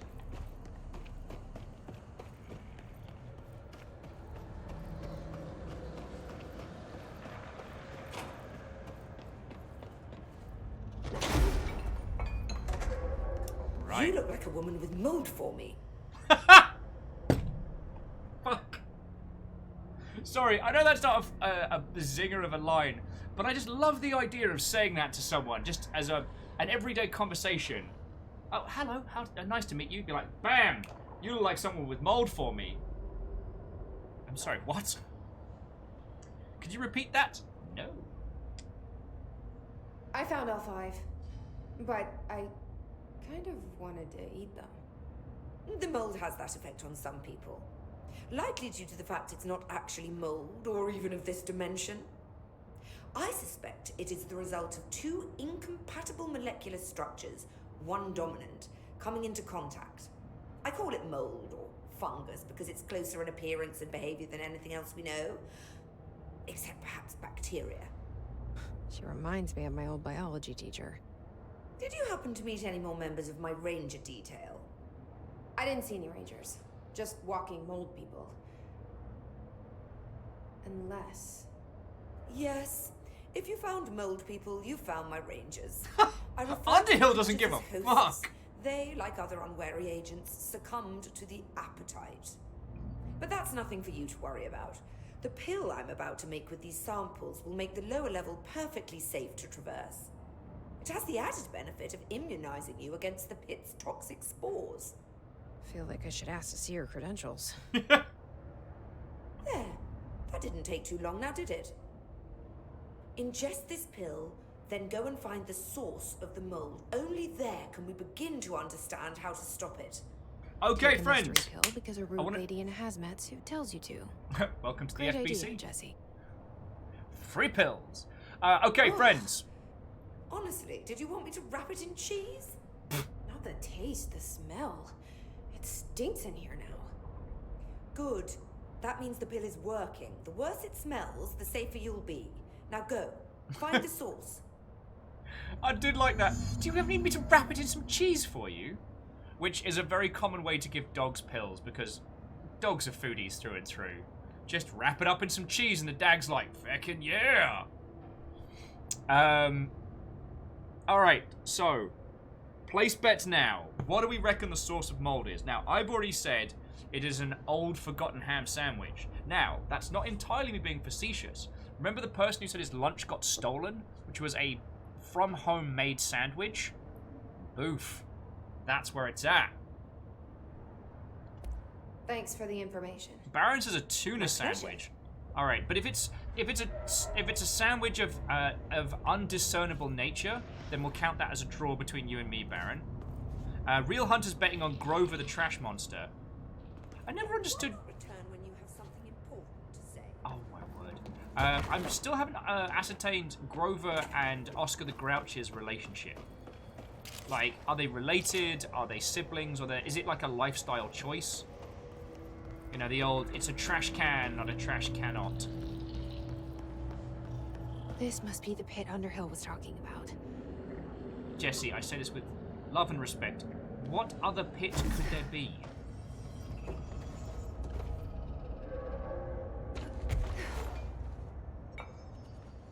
Alright, down we go.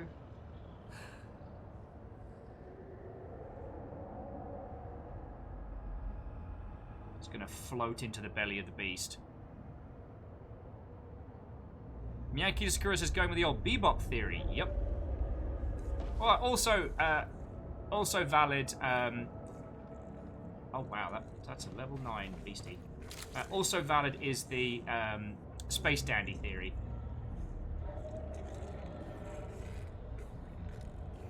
The Real Hunter's like, did you really ask what other pit could it be? It's the oldest house. Yeah, that's a good point. Like, remember when we lost Jenkins on the way to the fitness room because just a pit opened up around him? Oh man. You know you can still hear him screaming and falling in some of the toilets. Okay, what other ones we got? Oh, Utopia's betting on the organic food section of any supermarket. J-Post, I miss Jenkins. You can still yell questions at him as he falls past. Eeyore says, as an FYI, those explodey balls can be picked up and thrown. Or exploded.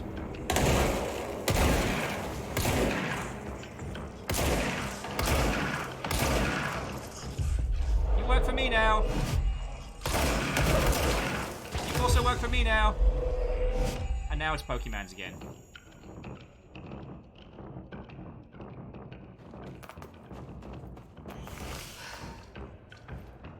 You know, I'm gonna listen to this tape. You kids go have fun, alright? I believe in you. Ramsey, Ranger Captain, note 7.25. Underhill sent us down this weird-ass threshold looking for whatever's making all these vegetables sprout. I will say this. But nothing is as important as this little cuddle nugget who has come to say hello to everybody. Hello, little squeaker. How are you doing? Oh, she is definitely a mama's girl. No. It's okay. It's okay. You're okay. You're okay. Hoppa choppa choppa choppa chop. Hoppa choppa choppa choppa choppa chop. You're okay. It's okay. When did you become camera shy? Hoppa choppa choppa choppa choppa chop. There we go. See? It's not so bad. No, Real Hunter, we don't eat the mold, we don't eat the nuggets. No. And I think we might have just given Keith a bit of an adorable overload. So to what do we owe this? I just wanted to bring her in here because she was doing a squeak and a love. Oh. And apparently she just wants just to be loved. She just wants cuddle. She doesn't want to. Oh no! Now she's like, put me down. Chewing on big angry. She did not want to be on camera. Oh well. I hope you heard that, friends. Are we happier? You happier and you want to go back? Okay. All right. And I'm just going to rotate the camera so you can see River just... God, I love those cuties. Where were we?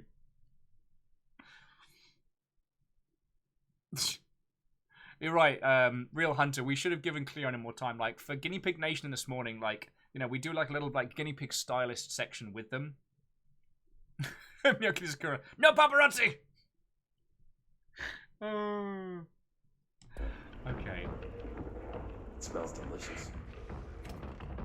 Okay, Ramsey was just saying that they've been sent down here and everything smells delicious. Okay. Actually, I might give that a reread because I've also forgotten the start of it. Is that better? No, it is worse. Worse. Worse. Bad. Poor.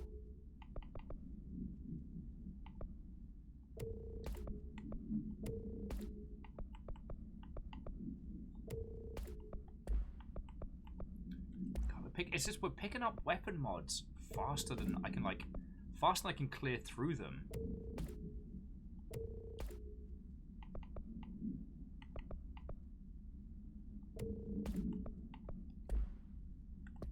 Alright, mission again. The Hiss Distorted we need to hand in. Alright, let me just give that another listen, sorry. Ramsey, Ranger Captain, Note 7.25. Underhill sent us down this weird-ass threshold looking for whatever's making all these vegetables sprout. I will say this, it smells delicious. Ramsey ate the salad. Oh, Jafar was like, no photos without payment. Look, you lot yote bits, which is what pays for our food here and for their food. So, no offense, little nuggies, but these people are already paid to see your cuteness. Oh, MDH is like, yo, is anyone else worried Jessie may never get her sense of smell back? I don't know if Jessie's gonna make it out of the oldest house. No, I wasn't. Kestrel, I wasn't fishing. Although I don't know if you saw it earlier, like, Lizzie reduced me to a quivering, well, not a quivering mess, but, like, I was unable to speak for, like, 4 or 5 minutes earlier. Because I got everything going, and then Lizzie basically attached a red bit to a flail mace and smashed the doors in.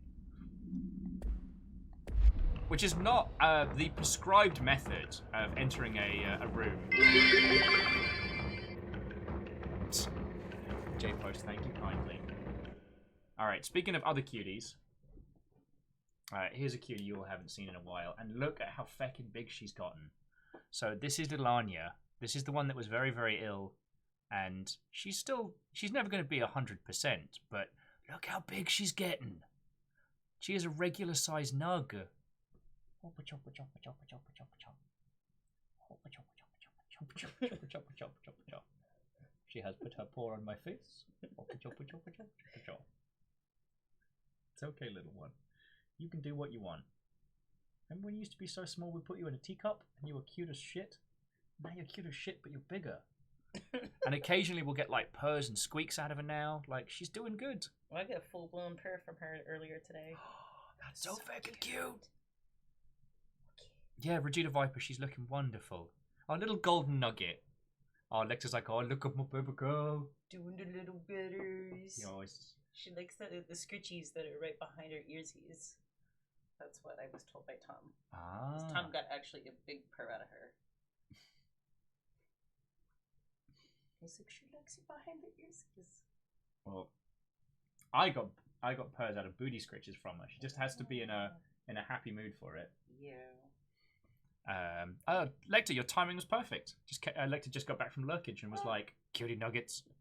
It makes me smile how all of you lovely folks have kind of chosen like a favorite nug. Yeah, got 8 to choose from right now.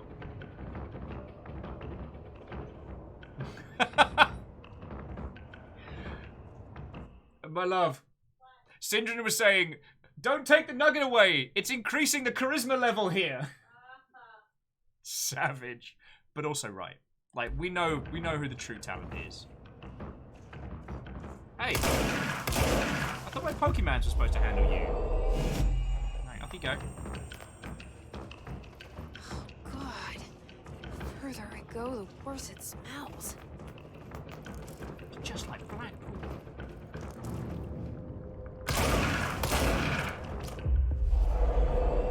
Kindly.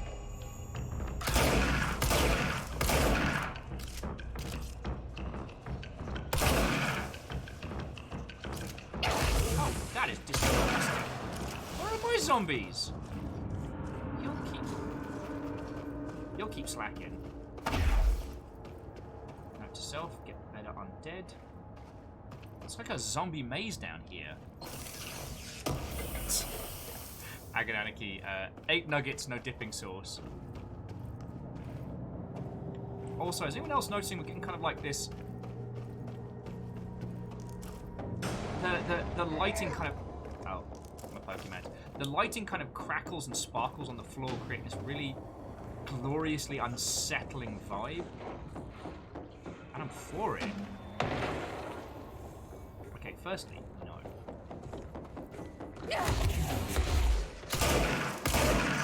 Who's that Pokemon? It's Pikachu!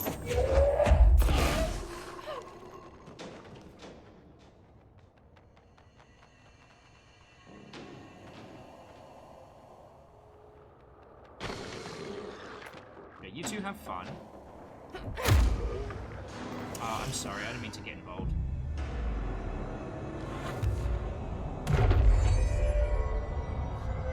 Oh, and audio log!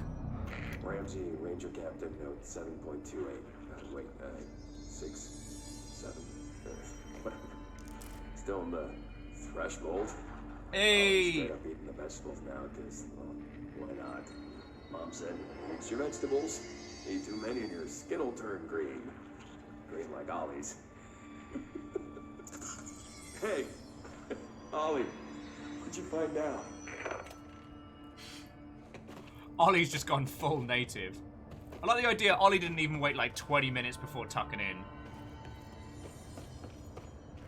Hey, look at this. It's unsettling. Who's that Pokemon? It's Clefairy! Fuck! God, I miss Fine. Oh, Ollie, you're super whooper dead.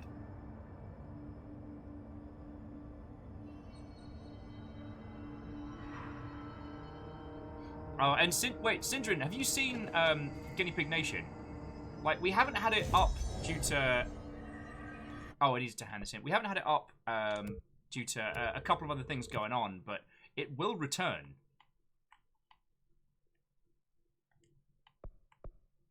Alright, so... Charge mode, Surge...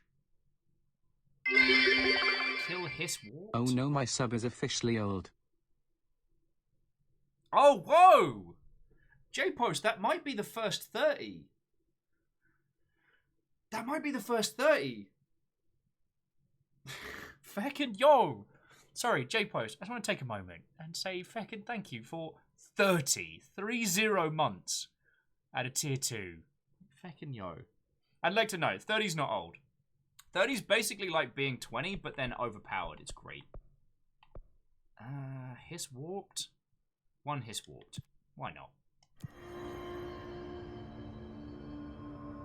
Yeah, being 30 is like being OP 20.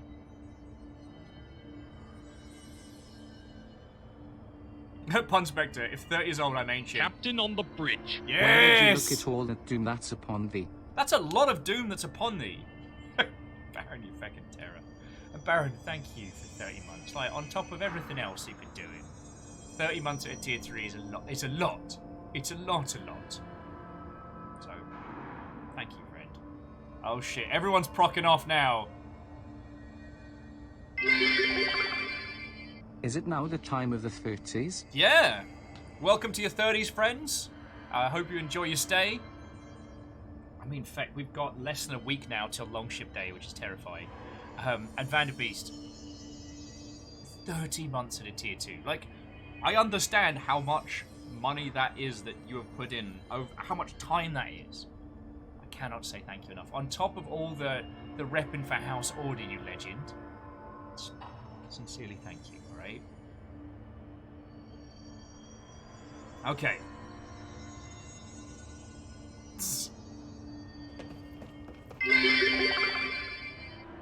Spooky anonymous ghost? Oh, feck. Are you doing a thing? Is a thing happening?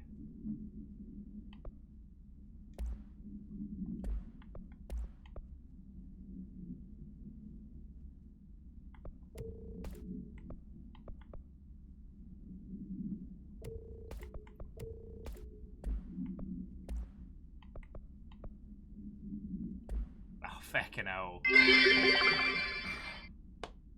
Okay, caffeine's brought it on home. Alright, alright. If we're doing this, and we are doing this, Booth.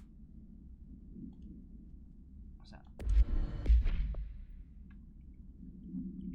We're doing this right. Alright, friends. Who's that Pokemon?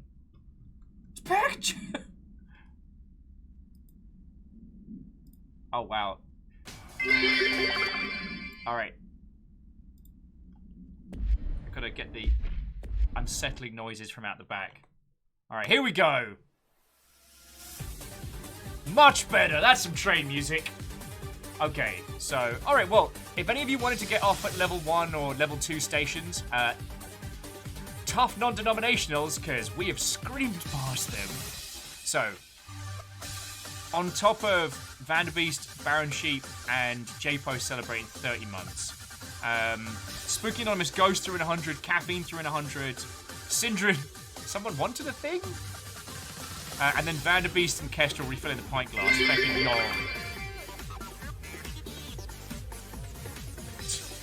Barden's like, where's your train conductor hat? Oh no, I don't run this train. I am in no control here.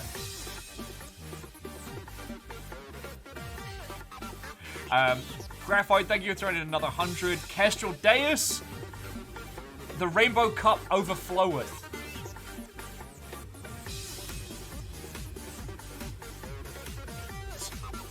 Oh, and Barton, the blood-ridden head wounds is 2 doors down, food cart on the left. And I've also just noticed that the placement does kind of make it look like the booty overfloweth with tiny rainbows.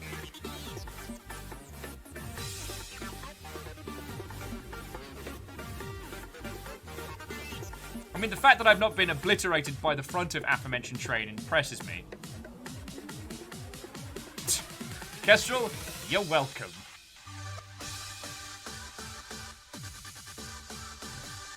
Second train today.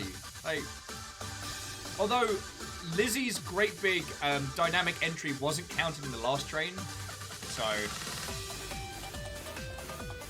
Oh boy. Sorry, I'm not very hyped for this hype train. Woo! Nondescript Jawa toad noises. I mean, this is where the kind of times I feel like I'd be able to, like, can you take over me for a second? Tiny Big Zam? Oh, yes I can, Will. It's me, Tiny Big Zam, saying thank you to everybody for keeping Will alive. I'm a tiny brownie zigzam, so I don't need to eat food. Why am I like this? Neo Shadow, thank you for 100.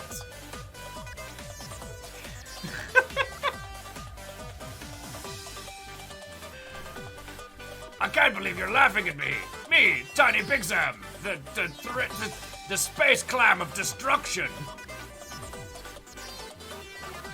Sorry. I make myself laugh, okay? To Jamilitus or Jamilastrates, thank you kindly for the follow. As you can tell, this is a very sensible place with a very sensible train. It's, oh, so sensible. Oh, yes. Serious sensible only. Deus with be gay, do crime. I think this would make for a good Be Gay, Do Crime theme tune. What do you call a snail that isn't moving? An escaste. Bravo, puns, bravo! Well, to Jamila Straits, yes, very sensible, very sensible. Thank you for the follow again. We are still playing Control, but the train takes precedence.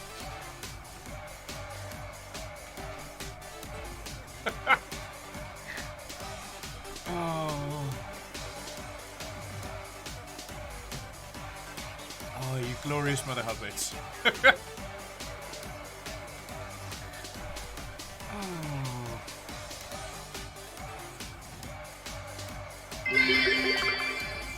Can they recriminalize gamers so I can feel naughty and fun during the process? Syndrin, there are a lot of things that I will support. Maybe not so much that one, but you're already You're already cool and naughty. You're already doing it. Oh, fucking hell. Right, you glorious Mother Hubbards. A level 2 train like it's no big deal.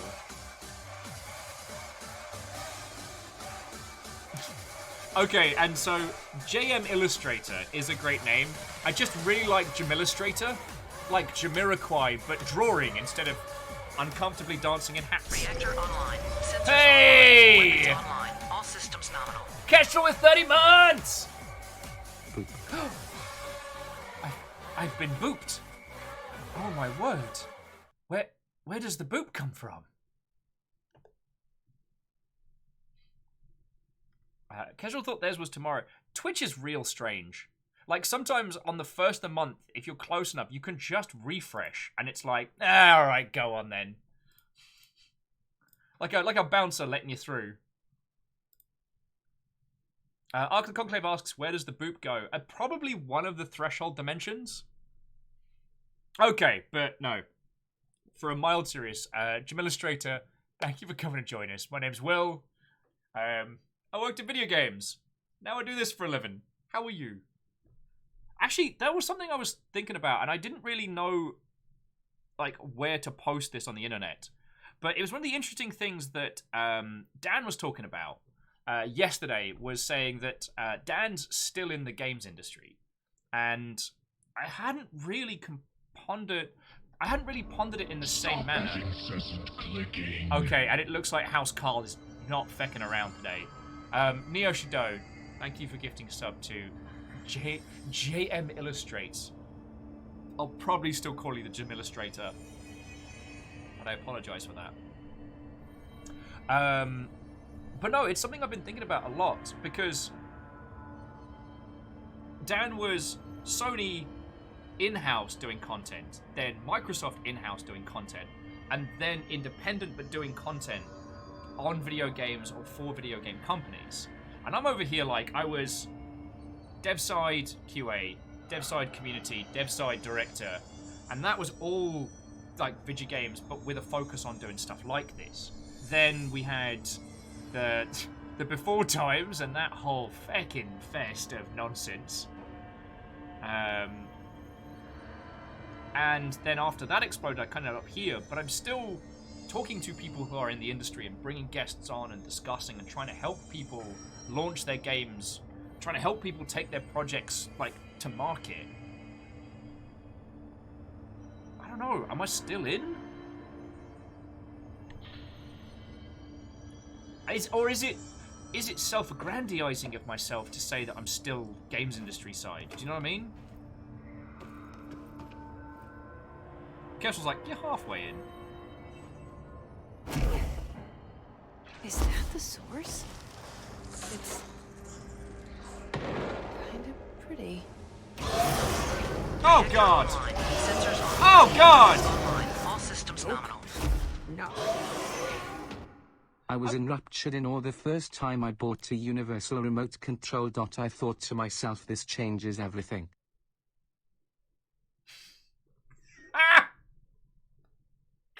Sorry, Deus, that took me a second and then made me laugh very loudly. Deus, thank you for 19 months and for all the stuff you do and are doing. I can't wait till we can talk about the stuff and things. Can't wait. Yeah, Ark of the Conclave, hail Mold Hydra. But Deus, thank you kindly. You know what, I don't want to play photographer in this bit, but let's have it. Oh, wow! Okay, that's shenanigans.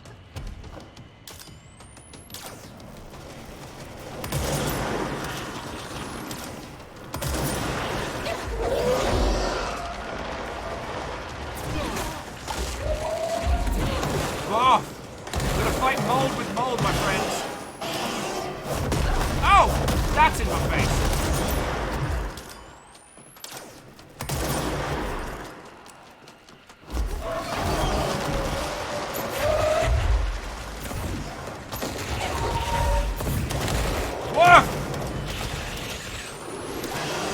I can't see what I'm doing!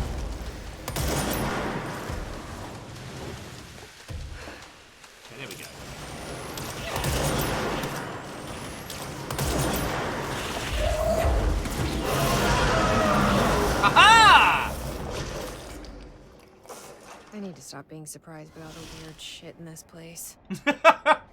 You and me both, Jesse. You and me both. Damn, that's an ugly baby. So I guess they based this thing on like a giant corpse flower.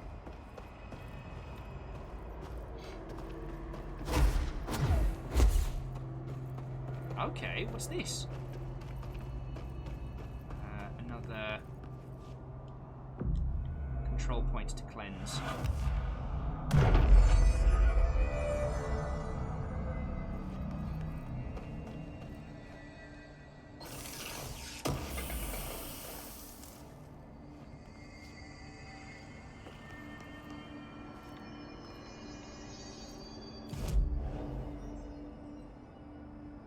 Okay, so we can travel. Wait, did we? Also, we're in. Oh, return to Underhill. Okay, so fast travel. I was just trying to work out why.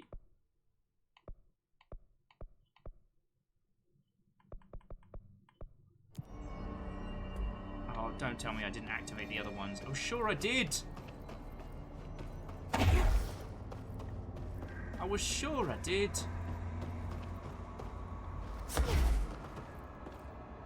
I might have effect up a little. Just a little. Sorry, Real Hunter was saying that plant hydra looked like LOZ from Twilight Princess. I was getting very much a Half-Life, oh. Odd thought. Oh, so good. Need more.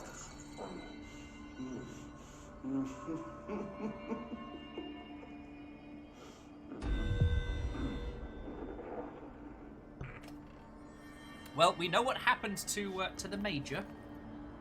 They didn't come back. Okay, fast travel. So pit, active threshold. Oh, active threshold. There we go. Oh, Lecter, make yourself a drink. One of them drinks with caffeine in.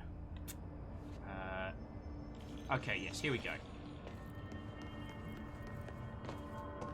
Bayonets with they made a major mistake. Oh. They certainly done goofed. Lecter says they already made a mocha and it's 6 PM, well past time for caffeine. I mean, if you had a coffee drink and you're still asleep, then one could argue you've made a very good case for more coffee drink. Pretty sure. You've returned, I see. Tub Thumping would have said something about this. And you're not sprouting mold from your eyes. I take it that means my pill worked. Now tell me everything. Did you find the source? You did, didn't you? I found a big angry plant. Like gigantic. I killed it. You killed it? You found the source and you killed it? I could have learned so much from a live specimen. Her concern is touching. Really, it's too much. Here, I brought you a sample. A piece of the innermost mold. You're not such a lost cause after all. Strange. So different, even superficially. Another stage of growth, perhaps. Please, no more stages.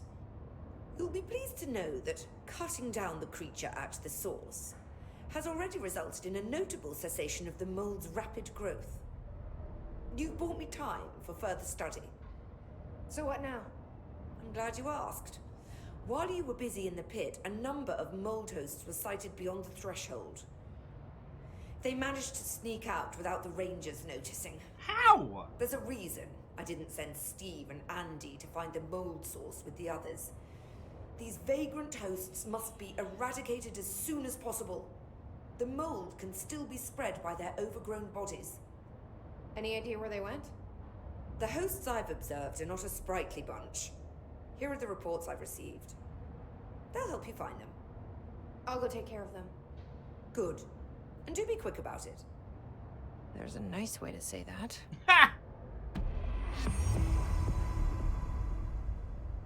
Hey, Kakazi, how you doing, friend?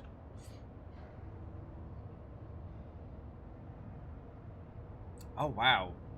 So, Kakazi, let me catch you up. And, sorry you had a busy work day. Thanks for the but information. thanks for coming back. My pleasure. Okay, so we went through the vault, or the Ponapatapopicon. The Pataponapopicon. We did the telly, which was very good. We did the traffic light, which was rad. We've just done the mold area, and we've gotten 2 more episodes of the Threshold Kids, and they were both unsettling. Dr. Bones is a jerk. What was I going to add? I think that's the long and short of what we've done today. We've talked a lot about the role of the director. Eeyore and a few of us were having a discussion about what we consider the role of the director to be at this point. Because we don't have... Oh yeah, we also learned about Donkeys in Space, which I'm disappointed we haven't seen yet. Because we've encountered areas that require level 6 clearance. But as the director, we don't have level 6 clearance. Which, for me personally, I feel like for us, the title of director is... It's not a rank, it's like chosen one. You know, the one who is who picks up the service pistol and gains great powers. Not necessarily the person in charge of the whole operation, the whole facility. But you know what I'm saying? And we had a great discussion about that one. We went to Dylan's cell. Dylan's obviously not there. Dylan's now up in Central Control, which is where we're about to head to next. Also, we can fly now. Probably should have led with that. What do you mean you could fly? Now we've got a message from Dr. Underhill to Darling. Randall! How's it going out there? Still enjoying the mold so far? Settling back into life for the old FBC? I also wanted to ask how your coffee with Emily went. She's a star on the rise. Oh, this is from Darling to Dr. Underhill. She's a star on the rise. Incredibly bright, extremely intuitive. But I want to hear what you thought of her. I think you two could be very good on a project together, could learn a lot from each other. Let's go together and chat about it soon. Anyway, sorry for the interruption. I'm sure you can't think of anything besides the mold right now. Yours were a woman of focus. I had that about you.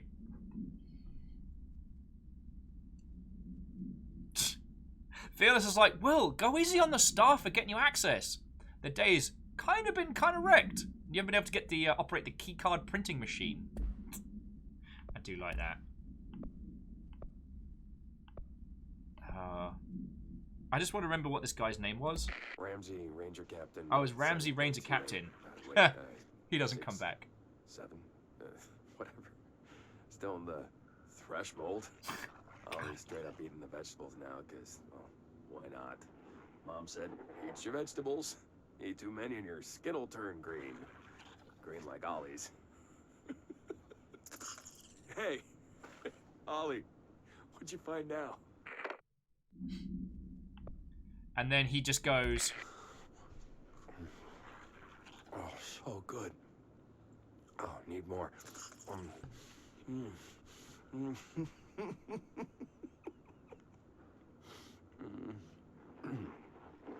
Moose does also make a good point that the person in charge of keycards is now probably very, glowy.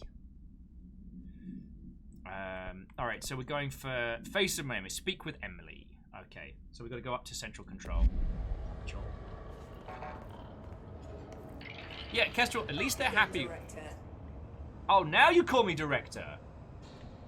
She knew the whole time.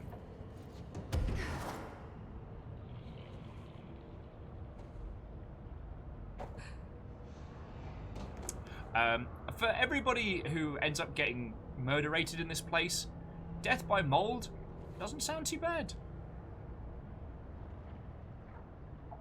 Oh, Fearless is also recommending that we should consider going up to Central Research. Well, funny you should mention that, Fearless, because I was just about to take the elevator back up there.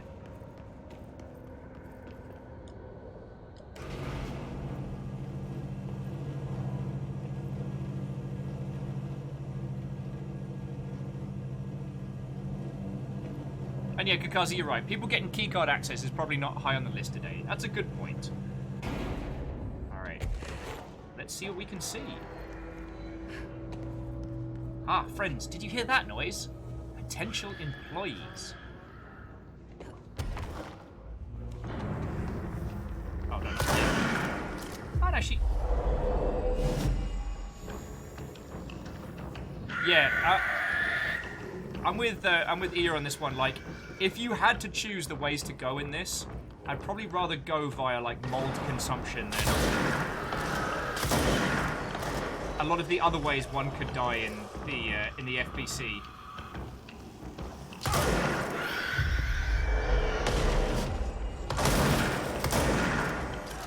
You work for me now.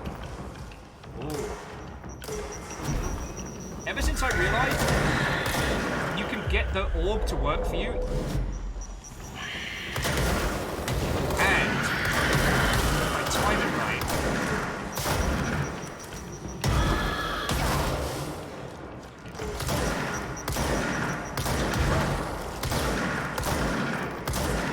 yes, big man! Sort him out, big man!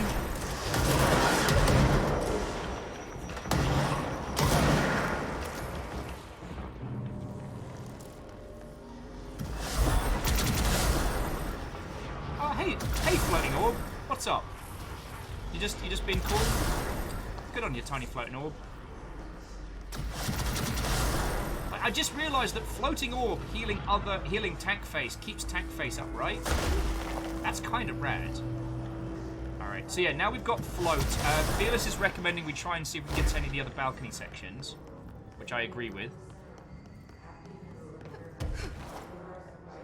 Okay, so there's over there. That's cool.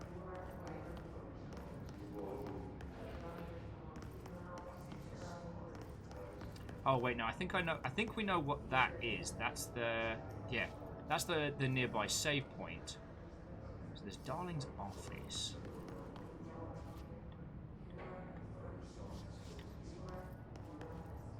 Bacon Adventure's like, hey look, Will just got Big Zam working for him. Hey everybody, it's me, Tiny Big Zam. Except for now, I got a machine gun. Don't know why they gave that to me. That was a dumb idea. Oh, been over here, down a little, okay. Alright. Oh, do you mean that bit there? Okay.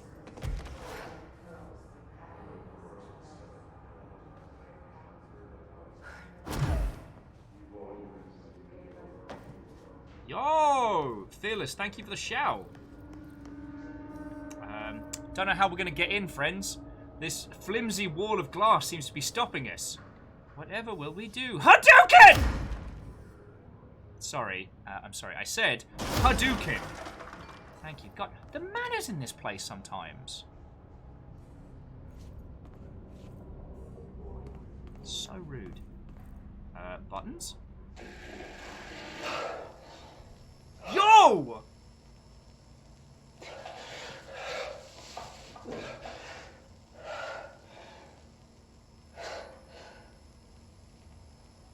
It's done. It's just one large-scale HRA. It's an easy choice, no choice. It's there now. Protecting the most important thing. From what's coming. I'll be there inside. Ready to be blown away.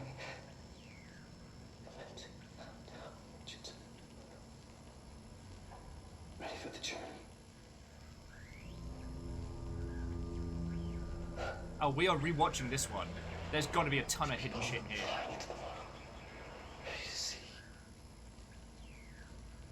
Bowman flying into the monolith.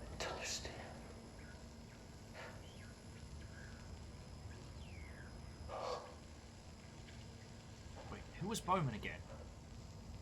Yeah, Fearless, thank you for pointing us to this one. We might have missed this.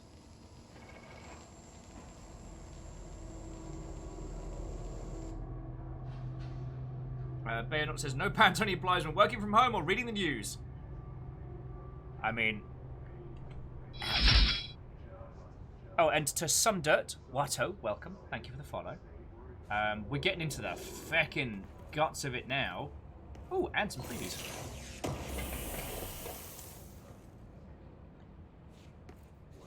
Moose says, oh, okay, so that's the protag from 2001 Space Odyssey. Okay.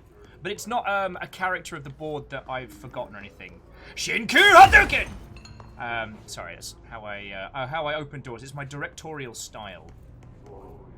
Have you met Director Jesse yet? Oh, which one's Director Jesse? The one that Hadoukens? Oh, yes.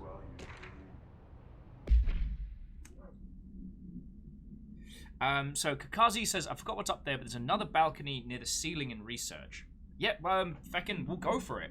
We're here for this whole world, and even though we're getting kind of a disjointed telling, Dr. Darling's descent into madness, somehow Dr. Darling knew the hiss was coming, or knew something was coming.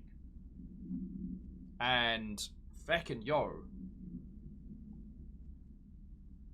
Yeah, and Kakazi, also the unlocked door in this room. Okay, so, this is to Dr. Darling from A. Lewis.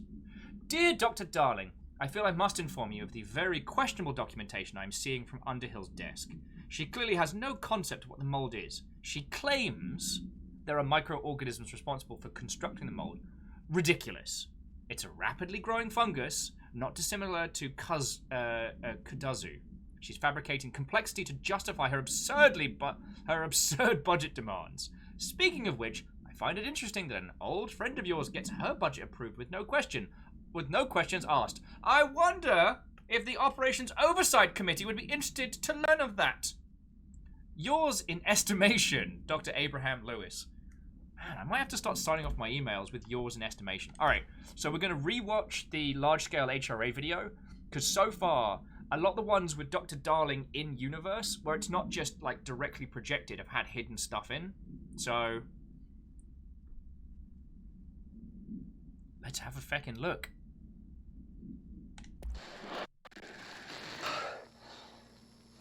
Okay, so there's a bunch of stuff on the walls that seem to be like the deciphers. And it seems like this bit is overwriting something else that was recorded on this footage. It's done. It's just one large-scale HRA. It's an easy choice. It's no choice. It's there now. Hey, and no worry, Phyllis, thank you again. Protecting the most important thing. From what's coming. I'll be there inside. Locked in. Ready to be blown away. Commencing countdown, engines. Ready for the journey.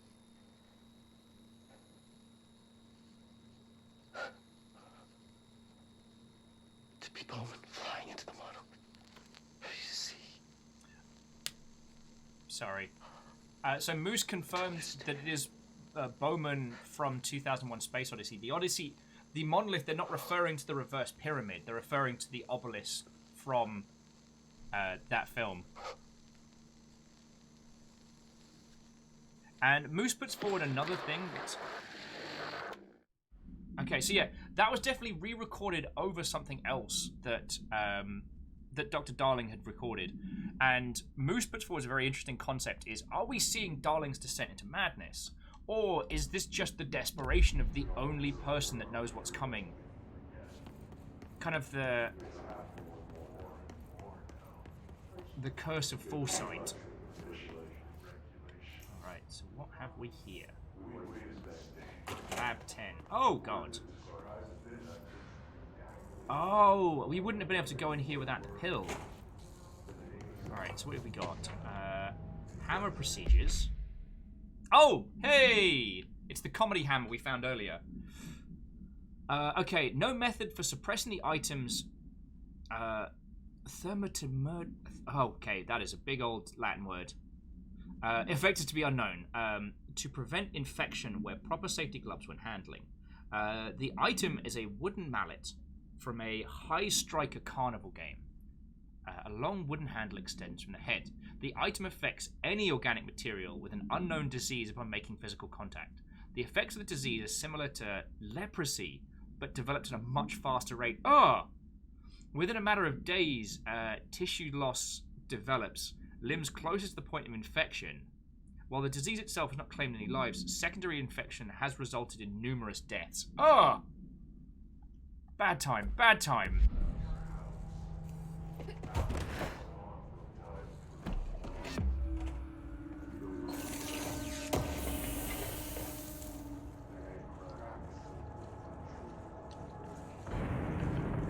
Oh, fuck.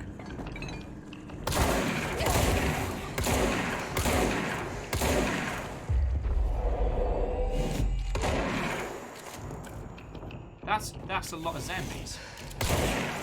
You work for me now. Hey, buddy, could you go help?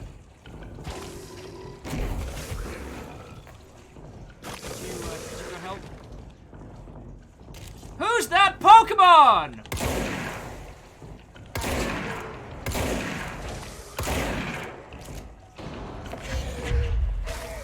It's Zambi! You work for me now!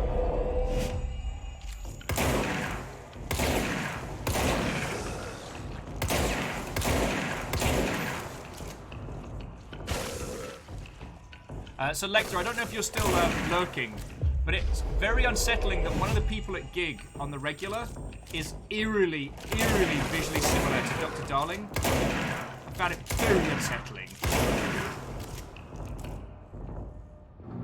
Good. Okay. Did not expect the conga line of the undead to come trundling in. For those of you who are not a fan of vegetables, there's a really good case.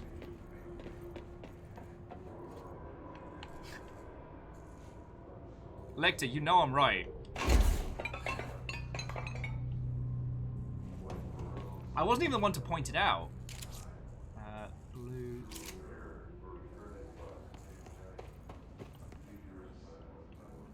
Alright, let me just quickly check my mods.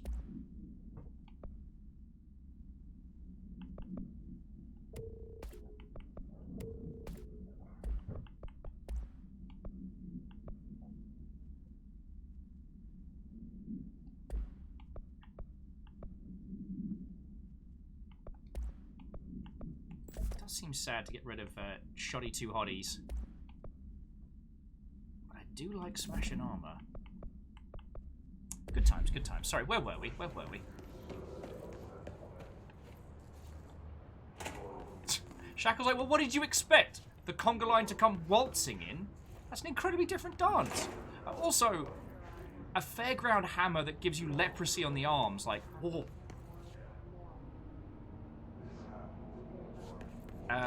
For a fun bit of trivia that probably helped hide Alan Wake showing up, Dr. Darling is played by the same person as Alan Wake. I didn't realise that. Well, sorry, I didn't realise that when I saw Dr. Darling. The only reason that I know that is because some of you lovely Mother Hubbards told me. Okay, so I think this is an area that we know. Because Kakazu's saying there's some other areas we can get to. Yeah, so this is one area we know. No. Children.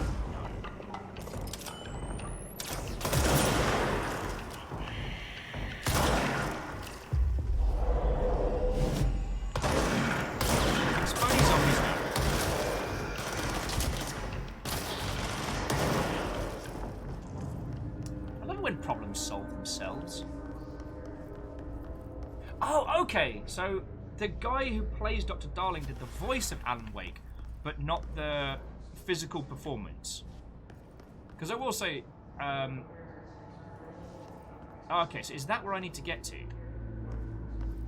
Right. I think I can get up there. I can use the bits in the. Also, secret room that currently has mold coming out of it up on the wall. Okay, so I'm looking at that space there, and there does seem to be another one over there. So I reckon I've got to kind of like bunny hop up, for lack of a better term.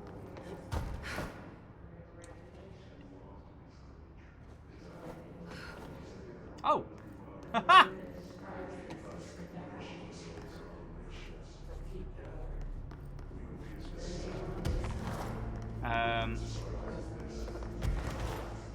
Kazi's saying it might require some flight level ups. Okay. Well, all the flight level ups I saw were just for amount of time, but I'm willing to invest, you know what I mean?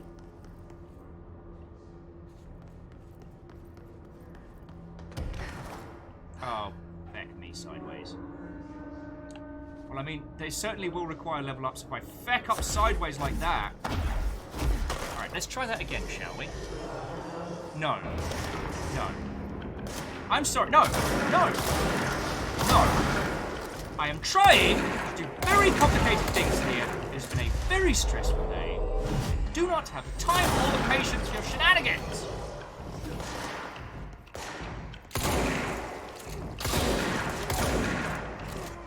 Yeah, you work for me now.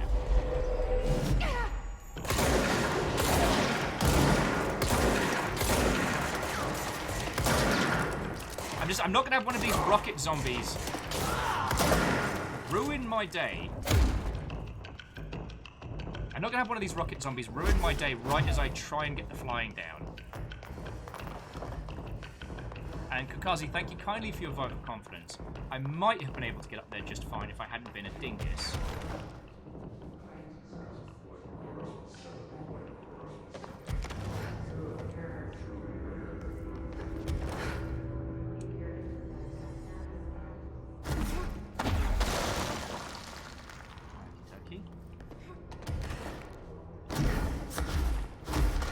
Yeah! I'm a ninja. It's my birthday. I'm a ninja.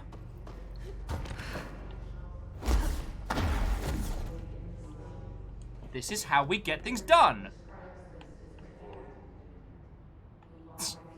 Kakazi with sirs. Sirs, this is a research development, not a rocket range. I will have to kindly ask you to take your activities over to the designated rocket range. That's right. The FBC comes with its own dedicated rocket room. Ever wanted to fire rockets at things for no reason? Boof, we got you. Over here, we call it science. So long as you write it down. That pumpkin exploded. That baby's carriage didn't explode. You know how we know? Science. That's Will doing his pitch to the board that the FBC needs a rocket room. Sirs, this is a Wendy's. Anyone else getting an ominous feeling from this room? Just me? Okay. Hidden location discovered. Yo, is this Dr. Darling's lab?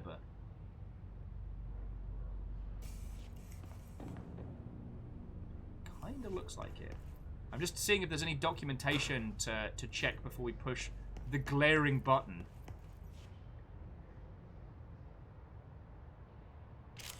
Okay. Salmon soup. Torpedoes. Saucers. One happy philosopher. My sister lives in Glasgow. My sister does live in Glasgow. It knows too much! Fuck you, you haunting board! I'm sorry, I'm sorry.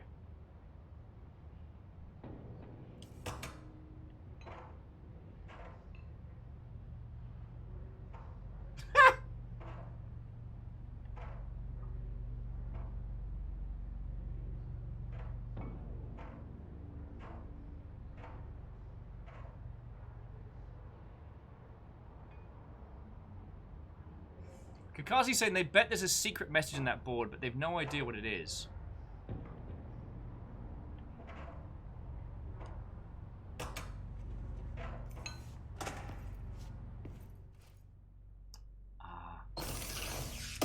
The dubstep room. Although, just as an FYI, Kakazi was pointing out that because we have copywritten music turned off, we're not going to get the full effect in there. But those chairs are having the time of their life. I think we just picked up something cool as well.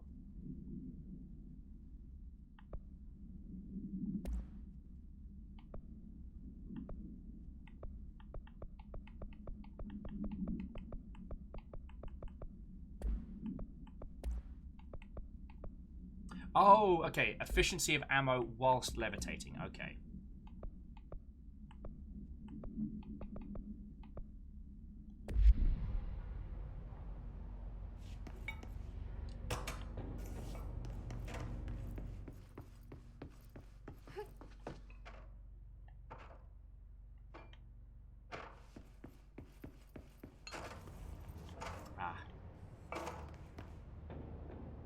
Well, we still got goodies for it being a secret room, so I'm down for that.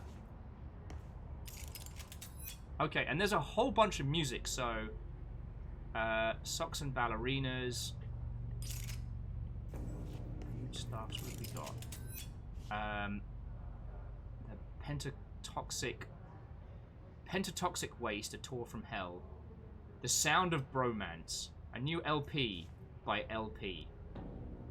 Refreshing. Like eating a lemon in a hot tub. So I guess whatever was going on here, they were doing like sound research on objects. Huh, kind of cool.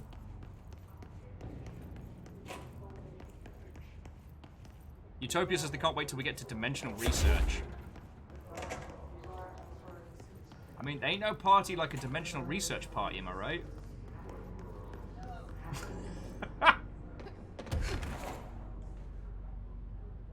And descending from the clouds, it is Glowing Gold Director!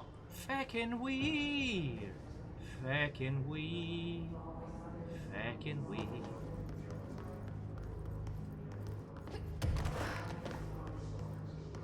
Anyway, the only thing we've got left is to head up to, okay, children.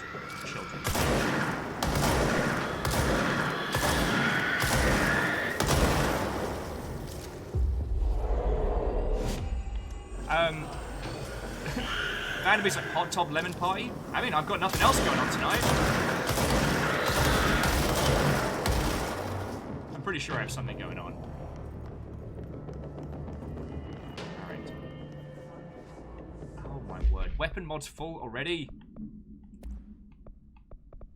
Okay. Alright, is it rank 2? If so, grind it down to a fine powder.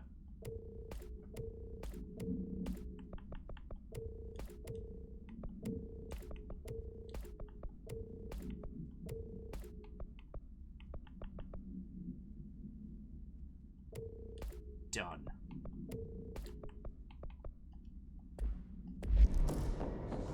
This is the tale of why are you like this?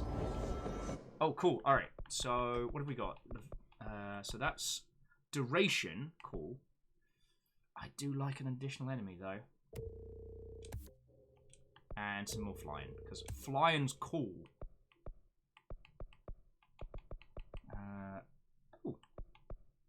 Oh, no, we've only got 1 point left. Okay.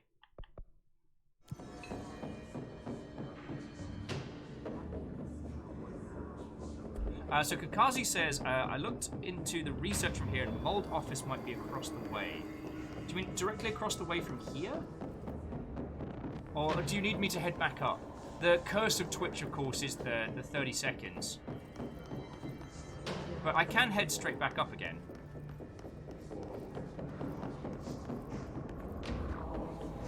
A little up, okay.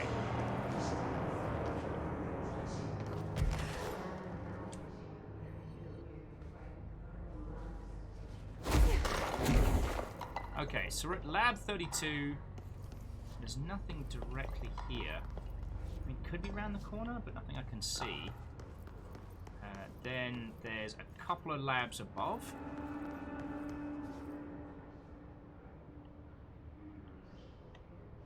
Actually, MDH, there's a bunch of things that can affect like timings on Twitch. Without getting the super fast bandwidth.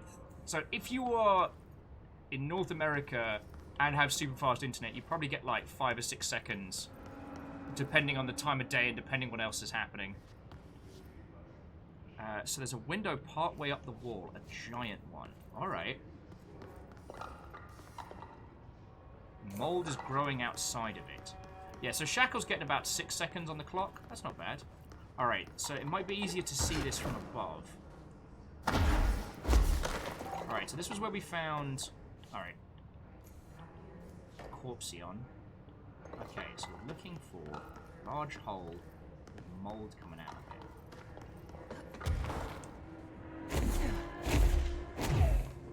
Alright, I take it back. Higher isn't always going to make this easier. Okay, so it's below. That's where we just went to. Alright, so I'm just trying to get eyes on so we can float on down. Alright, big hole in the wall. Big hole in the wall. Is it behind the tree? Doesn't appear to be.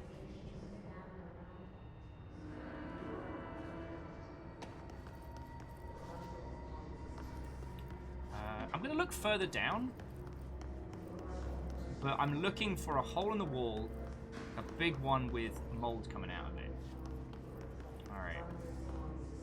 Alright, so there's the mold balcony, and that's what we got to see. Aha! Kazi, glorious genius.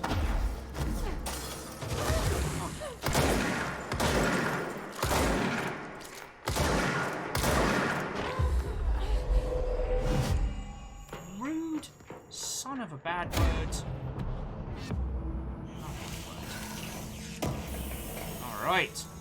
So let's have a look-see. Although they've trashed this place before we can really have a proper look at it.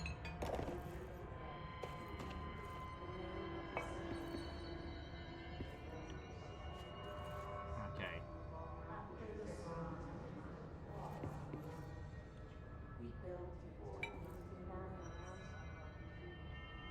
There's one of those mold hosts. You're right, there may be a document here. We just can't see it right now. That's cool, we'll just do a little bit of redecorating, it'll be fine. Haha! There we go.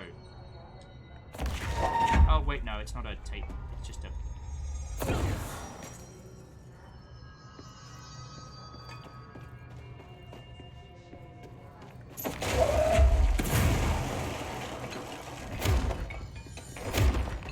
Might be a breakable wall. Alright, well.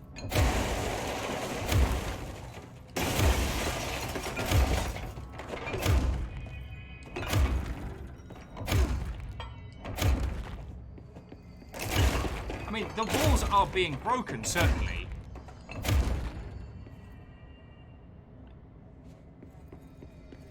Oh! Fearless, thank you. That was one of the side quests, was killing the mold. Oh, do you mind?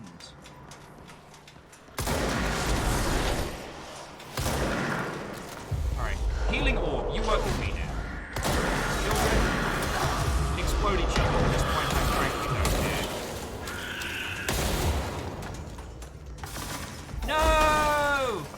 Oh, buddy! You had so much love left to give!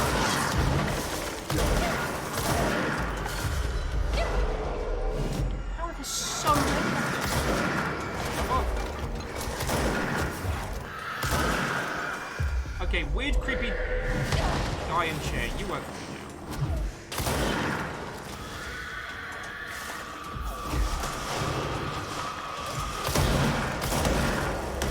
Hold that thought, Kazi.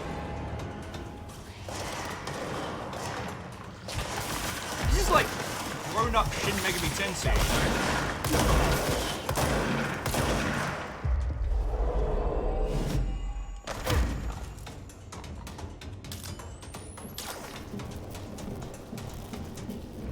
Where'd you go? Flying backward. Okay.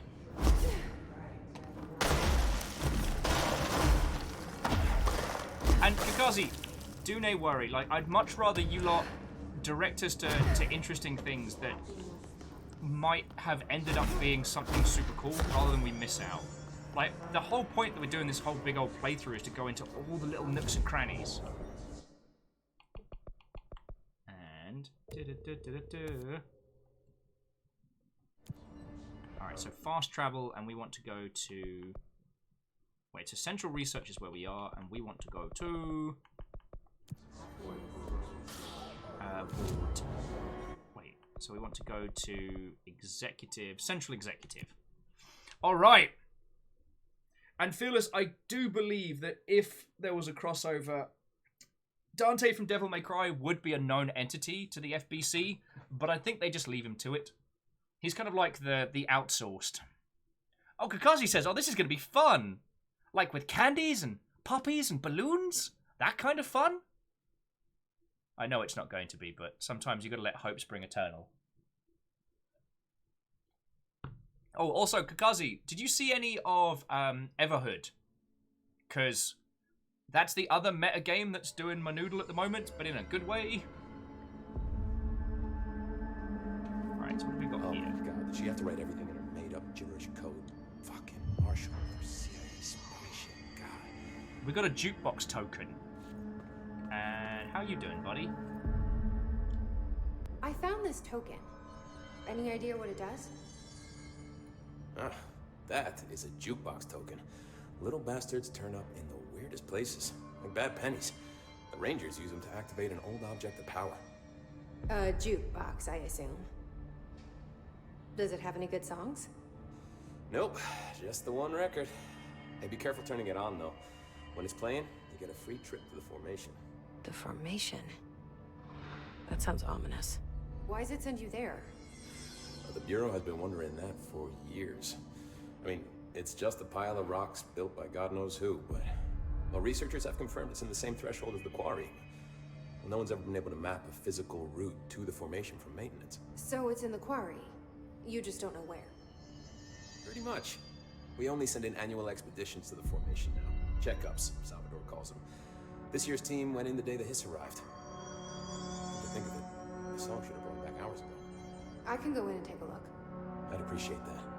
The jukebox is kept just past the security booth over there. Just put in the token and enjoy the ride.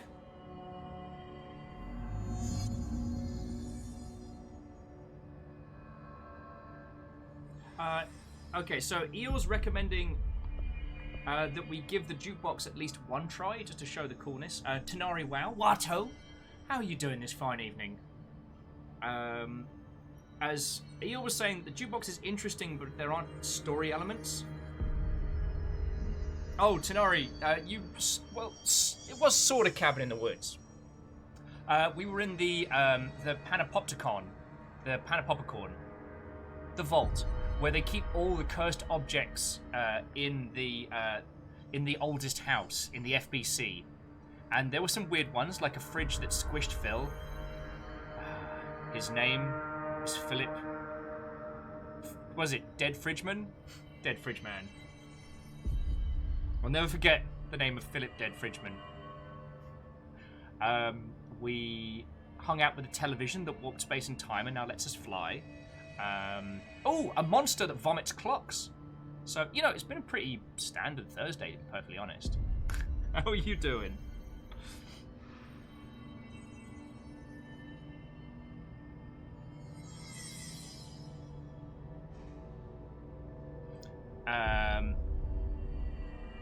Yeah, Kakazi's got the right pronunciation. Mary's popcorn. Oh yeah, so Kakazi, the other game we've been playing that we started at the beginning of the week that ended up just blowing me away was a game called Everhood. If you've not heard of it, then just trust me on that one. I mean, I guess I'm saying it to everybody, but... Anyway, I'm going to ask about all of this stuff. What's the deal with Blackrock? What's the deal with Blackrock? Don't get me started on Blackrock. You know, ever since research found out that it blocks paranatural stuff, they have just been parading dangerous materials in and out of the fucking quarry. Fucking lab coats, man. Make my job harder. Sounds like there's some tension between departments. Still, at least the quarry's got a good view of the night sky. You know, me and Salvador used to have after-work beers down there. That does not sound safe. Alright, how's Darlin doing? What do you know about Dr. Darling? About as much as anybody, I guess. Head of research, loves to hear himself talk. All of those science types absolutely do. Nerds! I've been acting a little bit psycho recently. Although HR told me not to use that word, so... Everyone thinks finding Darling will lead us to the answers. But if he's completely lost it, then what help could he be? Fuck, I don't know why that got me.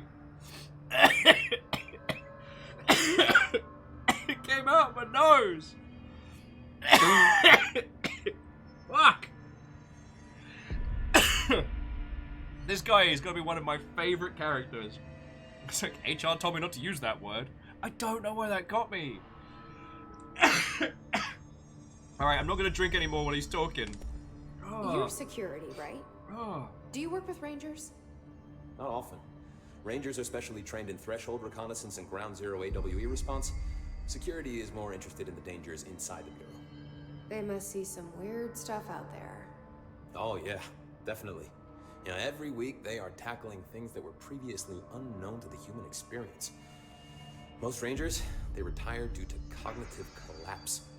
I looked up the medical definition. Not fun.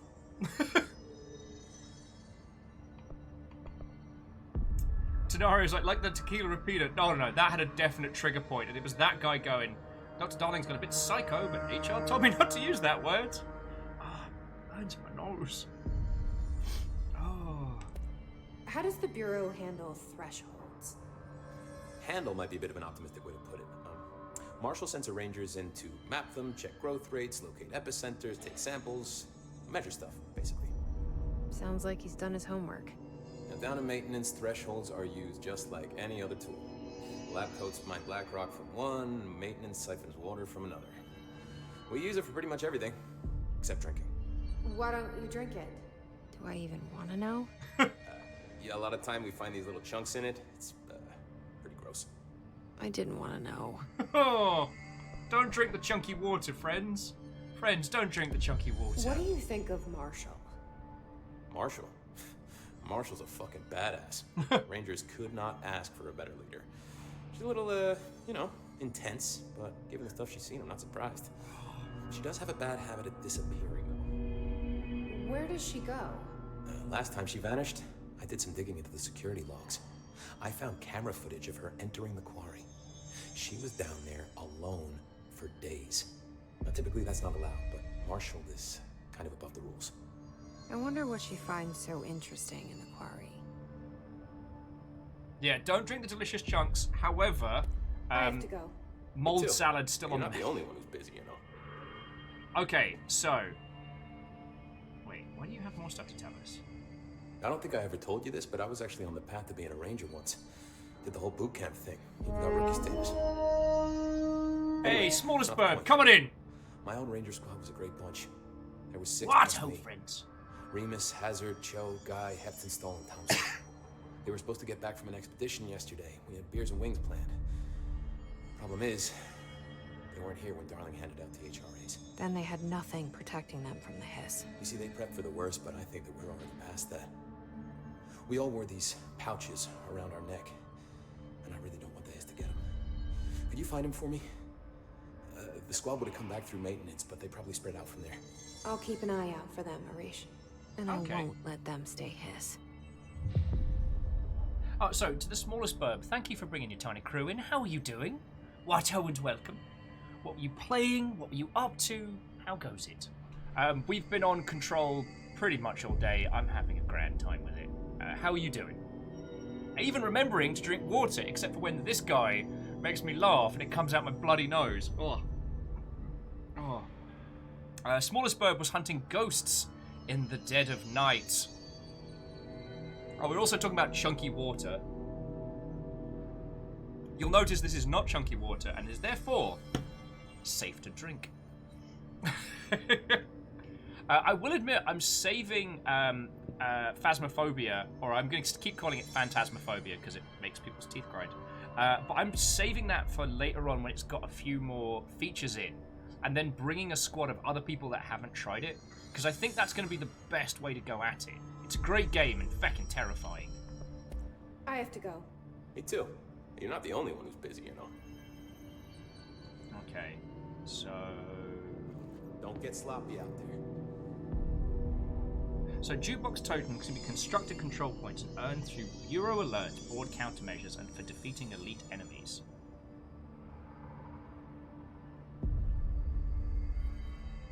And Bionic Nick, what-ho? Marwan Schnazzy says, the story good. I played like 3 missions. The story is exceptional. It's...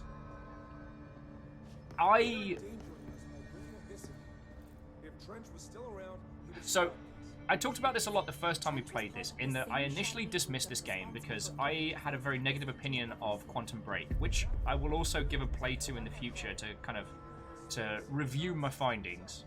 But the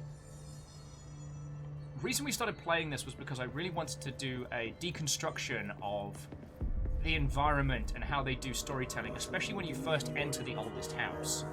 And now this is our 4th day playing this, and it just layers great story upon great story. And what I actually would recommend, see, when I initially started playing this, my goal was to demonstrate the world. Yeah, I'm Shackle. I'll hit the document. Thank you for reminding me. My goal was to... Oh! And Marwan Shalzi. Thank you kindly for the follow. Just as an FYI, I get real arty-farty into games. So this whole thing is like fucking gold dust for an occasionally tilted berry wearer like myself. But what we did when we started playing this is we turned off damage. You can still die from falling, and you still have to actually fight enemies, but you can't be killed through combat. And it's changed this game drastically. It's now just a story game, kind of like an advanced narrative experience, and oh boy, it's so good.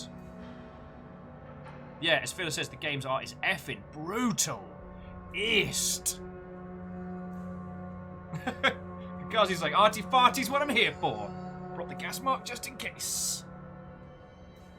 Actually, Ark of the Conclave, it's pronounced art fartiest. The fartiest artist is just a talented oil painter who exclusively lives on a diet of beans. Oh, and Utopia Heart. Thankfully, some of the Longship members speak, I want to say it was Finnish. So we actually got a bunch of information from what Ahti was saying at the beginning of the game. Caffeine, but we're not at beret point yet. But, yeah, okay. Caffeine actually sent me a beret to tilt. So if it gets really arty-farty, that I can go full hair. We're not quite there yet. Marvel Stranzi was saying they also enjoyed the storytelling of this game. The graphics are awesome. Oh, yeah. But it's beyond just the graphics are awesome. The use of the art style and the way they weaponize it. The oldest house is bright and stark, and yet it doesn't feel welcoming or inviting. It flies in the face of a lot of the things that we consider to be, what would the term be? Standard. It flies in the face of a lot of things that we would consider to be. How's it looking out there? I don't want to say standard philosophy.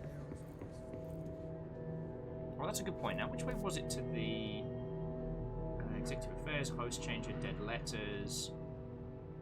Shit. Was it this way to... Yeah, here we go. I'm considering trying the jukebox before we have our next big story beat, if that's cool.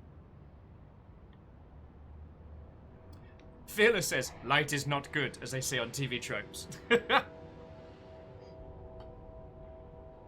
I must apologise if I forget who was asking that question. Oh yeah, just Mar was saying that, was asking if the story is good, so yeah. And it unfurls in a glorious manner. We had a huge debate earlier on about whether or not the title of director is a rank in this world, or if it's a title gained by those for whom pick up the service weapon. That it's kind of more like a chosen one than a rank in the bureau. It's like their most powerful para-utilitarian. Okay, so undertake expeditions in the quarry site to earn mods. Completing each of the 4 objectives will dismantle. So there is expedition gear that we can get later. I'll try one. I can always faff about with it later if we decide. Yeah, let's give it a shot. Yeah, Fearless. A note the game makes an explicit comparison to is the service weapon and Excalibur. that the object that is the service weapon has been around for a while, but it seems to form to the person. It's not always a gun. Or at least that was what I felt was implied early on. Yeah. Alright. Investigate and clear 4 sites. Let's try... Ooh. Okay, that's kind of pretty.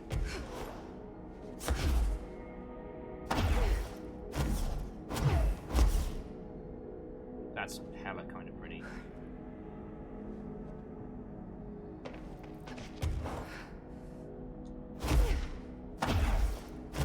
So I guess this is just going to be kind of like enemy attack, boss rush, sorter. Located, retrieve more specimen data. But I don't know, the combat should give us a nice chance to have a banter.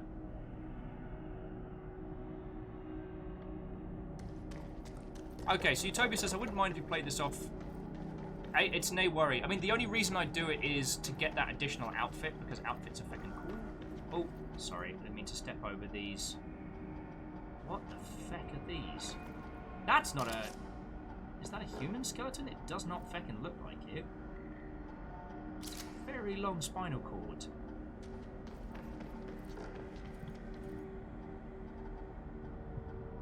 Okay, you know what? I can't remember if there was a... oh, yeah, abandoned expedition. Okay.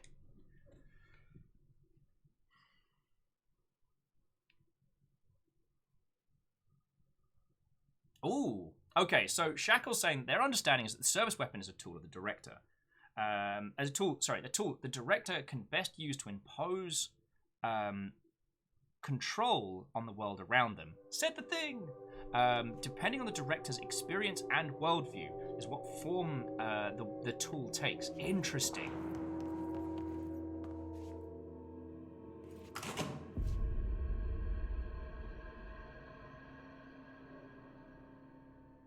Now, and Kakazi makes an interesting point that Northmore was actually the director in a hierarchical sense before he picked up the service weapon. That was Northmore, but Northmore did eventually fit what you kind of described. And then the guy after us was the one that picked up the service weapon to deal with what Northmore had become.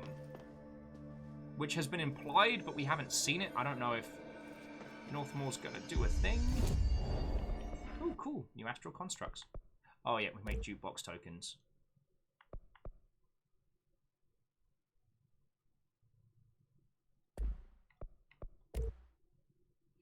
Construct the charge, holds 3 explosive blasts, upgrade spin. Like, I feel like I should construct charge, but I'm really happy with the weapons we got. Yeah, Trench was the next director, and I think he sort of meets the more traditional sense. He picked up the gun almost on a dare. Yes. Anyway, so let's get in with some plot. This could get awesome, this could get weird. You know the game.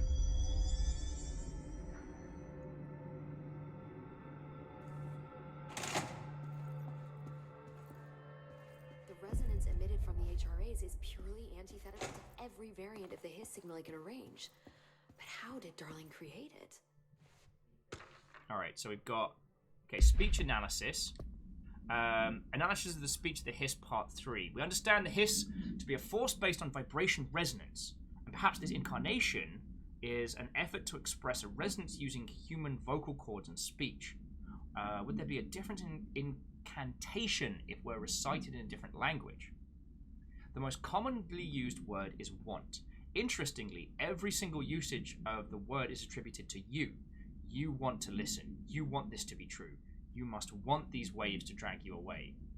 Are we the you is the Hiss referring to? Does the Hiss believe humanity, possibly not all non-Hiss life forms, want to join it, to be consumed by it? Is that its goal? But the second most word used are through and time. This is possibly the Hiss stating how they arrived or indication of age. There's no clear intention on the words. Dismissing the incantation as nonsense, as some of my colleagues has done, is beyond idiotic.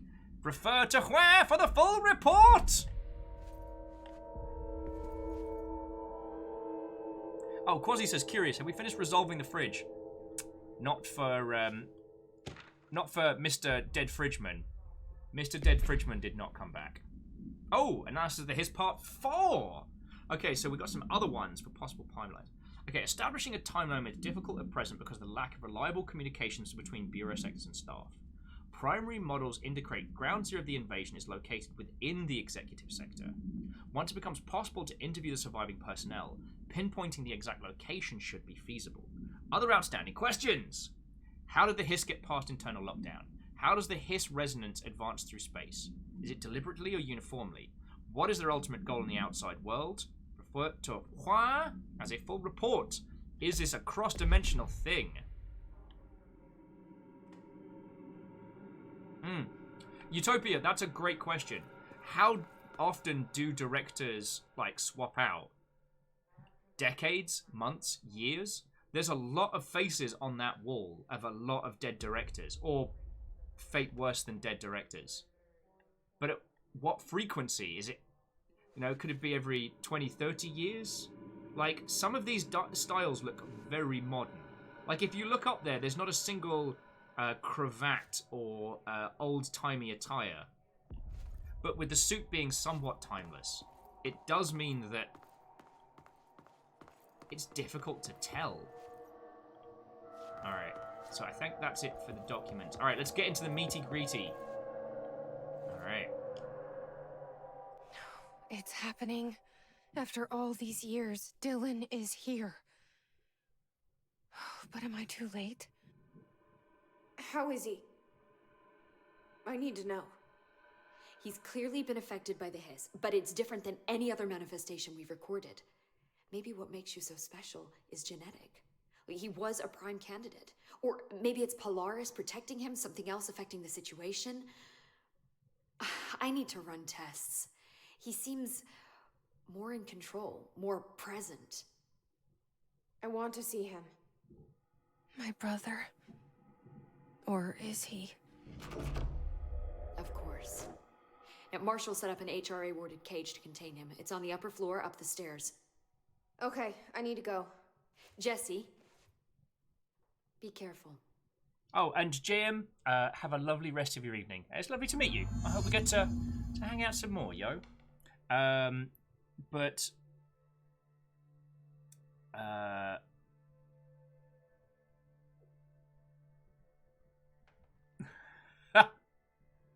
sorry, Quasi just had a meta thought that I want to share with you all. Didn't want to spoil, but long post incoming. They found it very interesting that we were all discussing game dev stuff while we encountered the fridge. And it led Quasi to have this metaphor as the fridge as a games community and the watch duty as the community manager. God, that's kind of fascinating. You know, that should you look away, it'll destroy you. The constant need for attention and immediate negative response if you turn your back on it. God. I'll share that with some CM friends, because it's a wee bit dark, but you know what? Like, feckin' yo. Kakazi says that I feel like prior to Northmore, Director was still very much a typical government special agents investigation position, with clearly untypical aspects of the supernatural. Yeah, well, we know that as an agency, the FBC operated pretty standard until their encounter of the oldest house. And even then, it was only after they got the control points going that it allowed them to make the oldest house their home.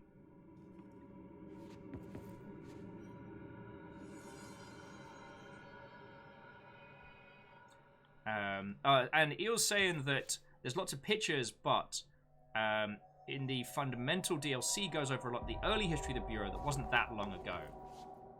Wait, wasn't that long ago American history or regular history? Sorry, I don't mean to snark. I don't mean to snark. And I just want to see if Pope's got anything else to say to us. Hi, Jesse. I often make the joke at Fiona about that out here in the US, a house that's 100 years old is a landmark. In London, it's the only thing that you can afford to rent. I visited the quarry. What's the plan for all that black rock? The Bureau has used BlackRock almost exclusively for containment purposes. See, I say, branch out. Oh, we went through Instead of this. boxes, helmets. Instead, not so it's like, darling, to explore combat apps. Wow, I did not. Okay, so we have I gone should through be that. going. Basically, Enjoy your data. Pope wants to make knives out of BlackRock, Oh, and I'm I like, will. feckin' yo. BlackRock knives? One, they'd be metal as hell. Okay, speak to Dylan on the upper level, Central Executive. They're in there. We go around that way. Wait, I thought I picked this one up. You know what? I didn't pick this one up. Hey, Shackle, remember that time where you were like, Will, don't forget to pick up that folder? And I went, "Shh, don't worry about it, I see it. And I completely forgot to pick up that folder. Introducing that folder! Okay, so the television... Okay, so television show proposal.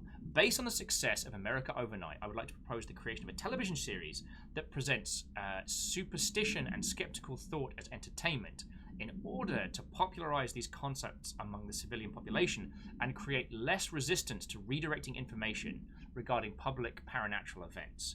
We can also use solid media outlet to test paranatural concepts on civilian audiences, see how they react to certain facts presented as fiction, in the event that the Bureau ever decides to make certain realities public knowledge. There are various show licenses which we could purchase and reboot rather than starting from scratch. One particular property that seems promising, especially considering the content and tone, are precisely what we're looking for. It's called Night Springs? Fuck! It's been off the air for a few years now. Fuck! Okay, that's grand. I'm so glad I didn't miss that. Shackle, I'm sorry I nearly missed that.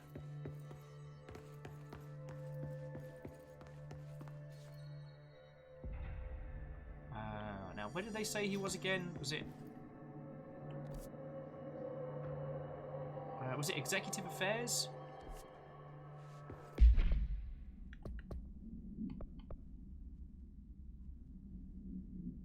So it was upper level. We're on the... Wait, are we on upper level?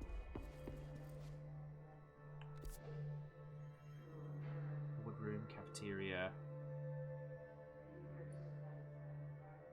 Oh, just go around the perimeter. Okay. Thank you, Fearless! Apparently the director restored HRA production. They're already getting other survivors out of safe rooms. Great. Maybe I can get back to my office soon. I miss having a door to close on people. I miss having a door. Oh, okay. Review. Employee name, promotion. Dr. Darling has personally recommended that Miss Pope be promoted from her... Miss Pope for promotion based on her work ethic and assistance in advancing many ongoing matters. See research reports for breakthroughs resulting in her work.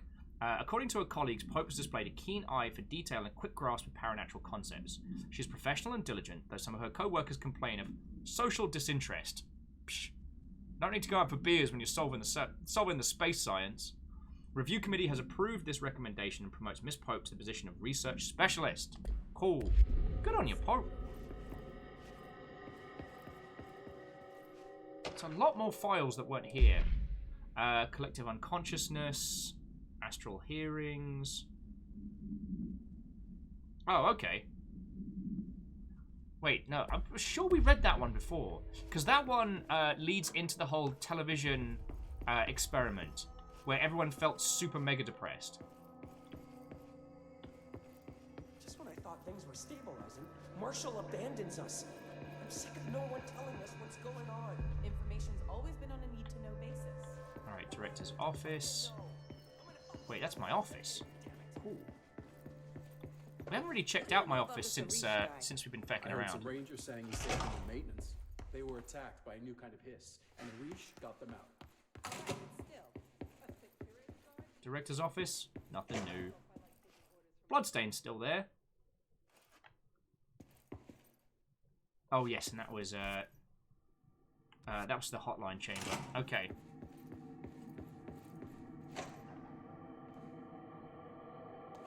Phila says wrong way, but do check it out. Oh, Eeyore, we did check out the sticky room, the self-replicating post-it notes. That's no one's brother anymore. He's the enemy, plain and simple.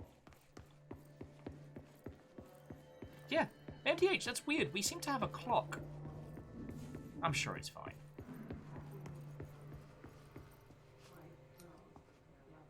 Yippee.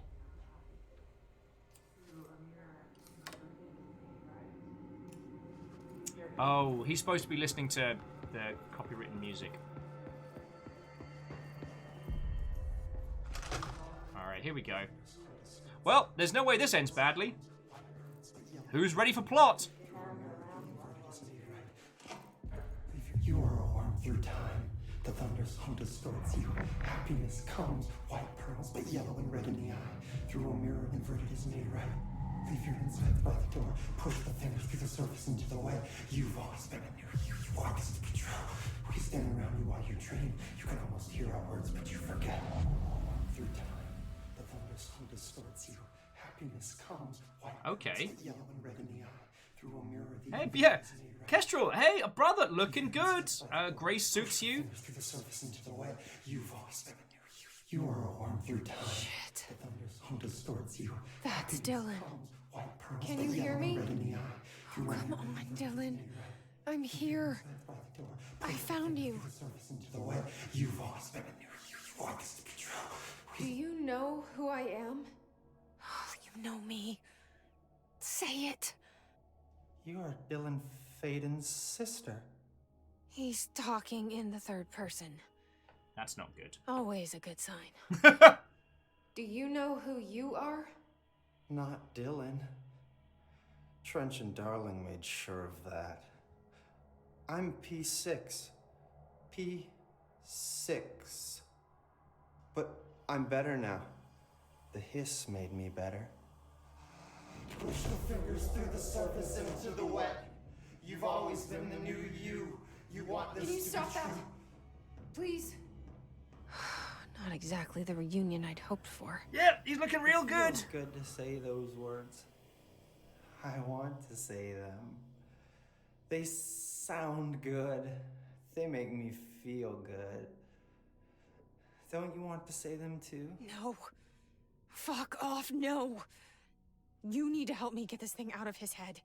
If he is still in there, if there is anything left, you have to help me.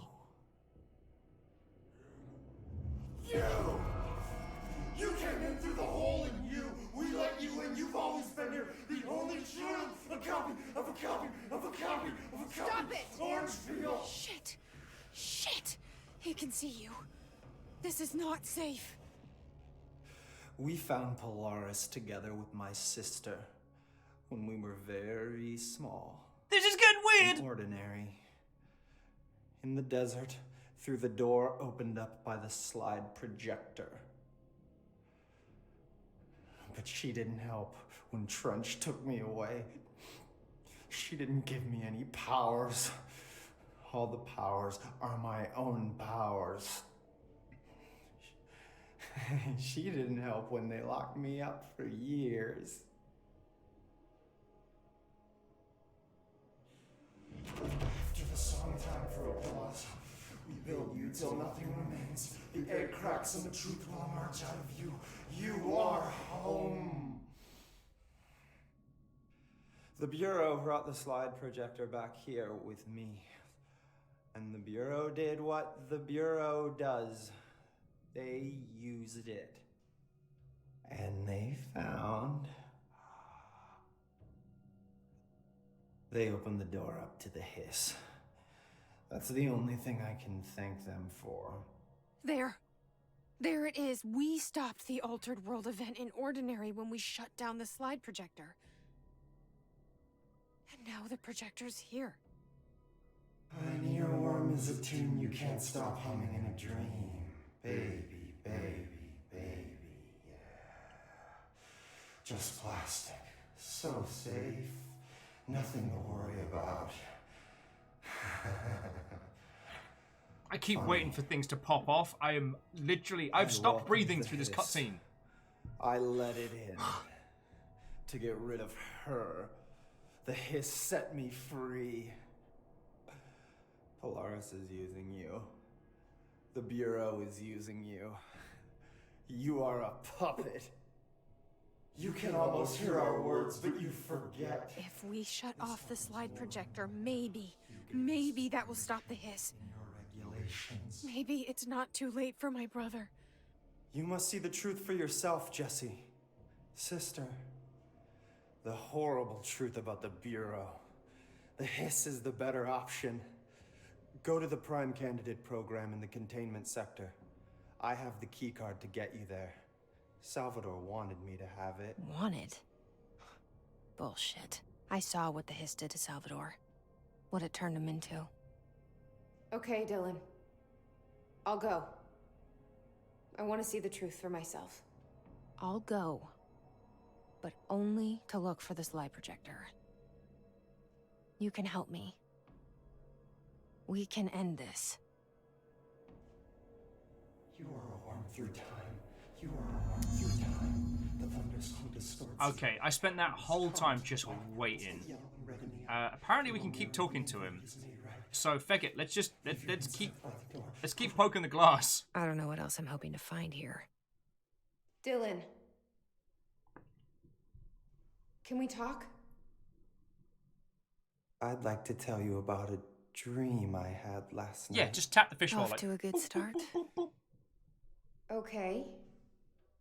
I'm listening. I was back in Ordinary, before all of this happened. But in the dream, I was alone. It was just me. God, they're doing such a good job of making it so unsettling. A girl. My name was Jesse Dylan Faden. But then the Bureau came and caught me, brought me back here, locked me up. Have you ever noticed that our names, Jesse, Dylan, they could be girls' names, boys' names, could be anything. Don't you find that weird? I find that weird. Out of everything going on, that's what you find weird. The hell was that? Is he trying to mess with me? You are a worm through time. The thunderstorm distorts you. Happiness comes. White curls get yellow and red in the eye. Through a mirror, the inverted is made right. Leave your inside by the door. All right. Maybe Dylan's still in there. Maybe there's a way to reach him. I'd like to talk to my brother, please. Dylan? Dylan would like to tell you about a dream he had just now. This again? I was going to be the new director of this place. I helped you get a job here so that we could be together. You were an office assistant. You'd make coffee and deliver the mail, and there was always plenty of work to do. And it stayed that way, forever and ever. It was nice. Really nice. That's debatable. But here's the strange thing. The dream shifted, and none of it was real anymore. It was a game. We were in a game, and it was a fucking boring game. But you couldn't stop playing. Okay, firstly, fuck you. And then it Secondly, shifted fuck again. Or maybe it was another dream already. Or maybe I'm just confusing them. But in this other dream, it was more like a musical. We're gonna get a musical episode? This is an ordinary song about an ordinary girl from an ordinary town. It's the ordinary story. She River is worked actually an no. ordinary job in an ordinary office and something. And that's all I can remember of that dream. Maybe that's for the best. You are a worm through time. The thunderstorm distorts you. So Ark's saying this whole conversation is so great in a second playthrough. Feckin' yo. Kakazi is like, think this game is creepy now? Magic is a musical. If you say creepy, I say awesome. Alright, do you want to keep talking to Dylan? Or head to the Prime Candidate program? Actually, friendos, I'm desperately bursting for the loo as I realise we've been going for 7 hours. I'm not quite ready to call it just yet. I'd like to keep going for a little bit longer if that's all right with your lovely selves. But I definitely need to pee. So, I'm gonna have a breather. Pop up that BRB needs. Pop on some tunes that don't involve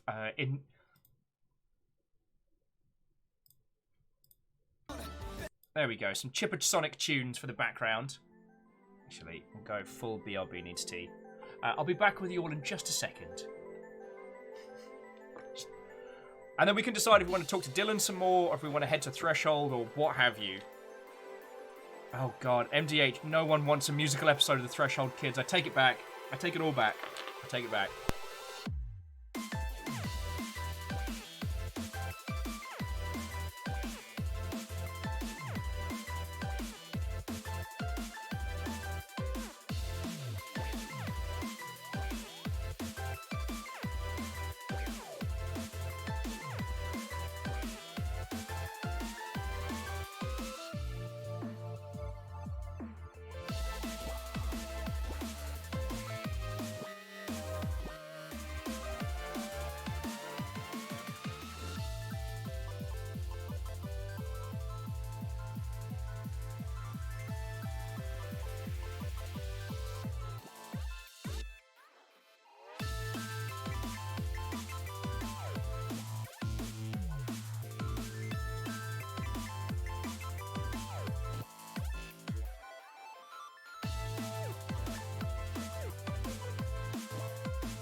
Hello, hello, hello. Right. So, did we decide? Kakazi says we should keep chatting with Dylan. And oh yes, Fearless was saying that everything that his Dylan says is half true, maybe a bit meta-aware. I think so.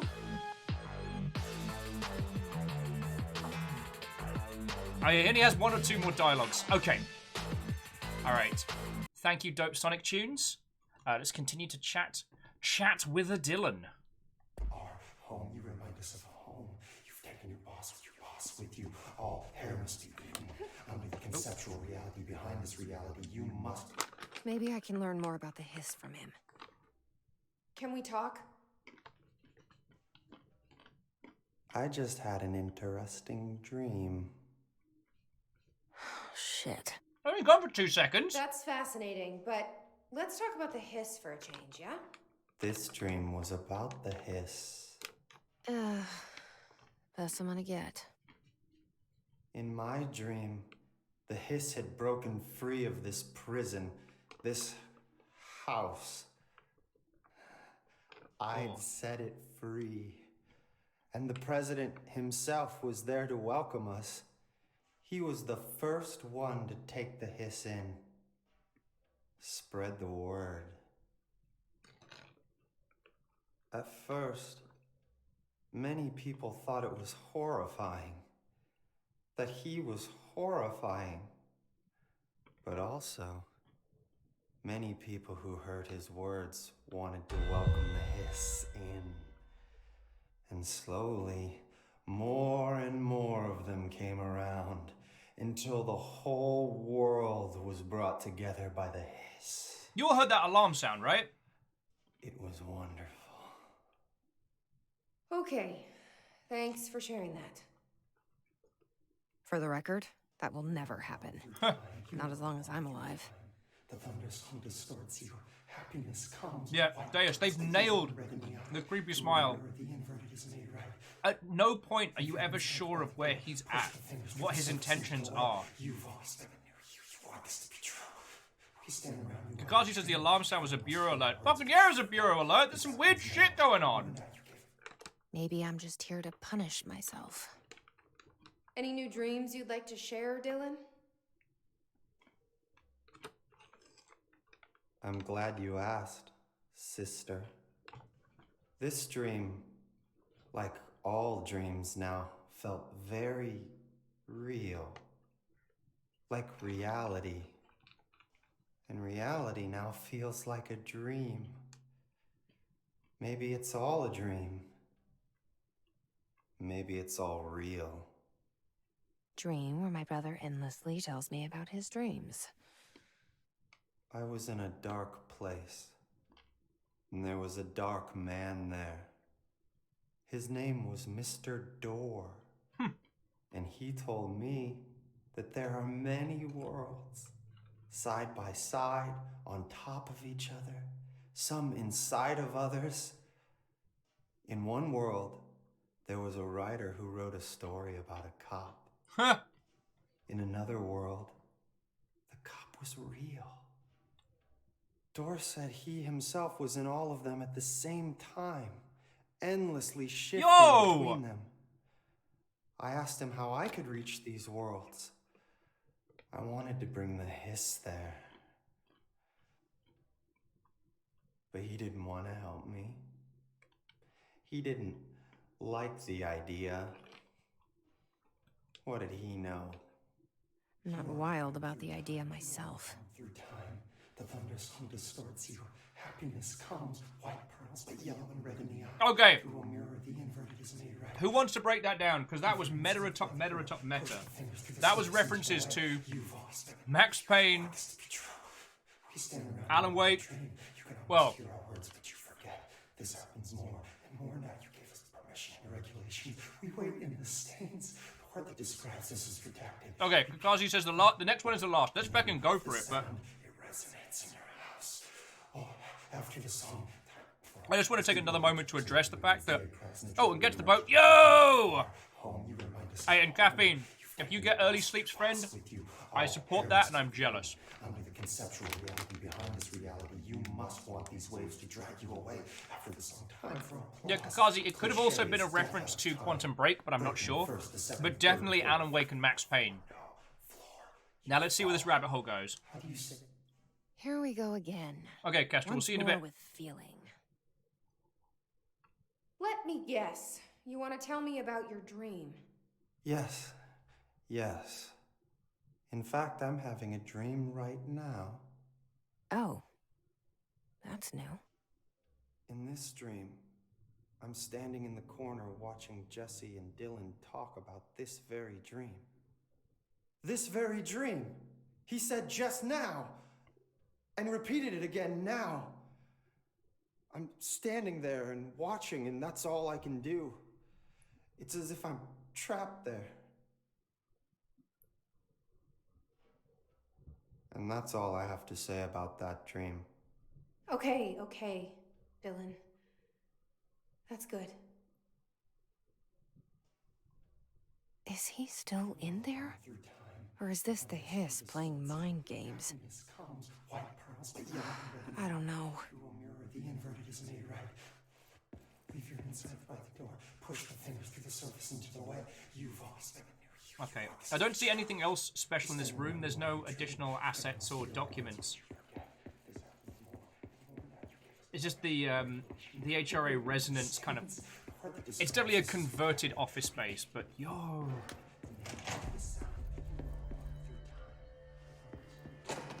Why haven't we dissected that freak mutation we locked up?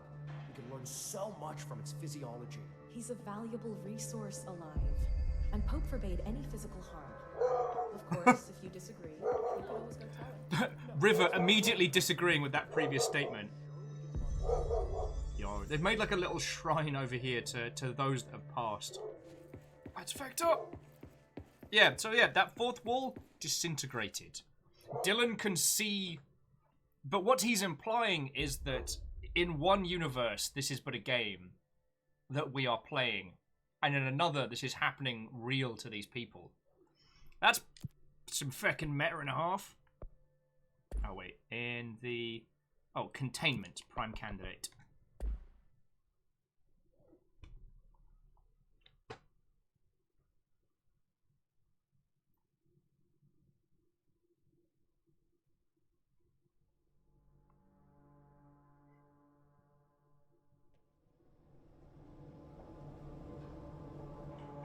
Oh, yes.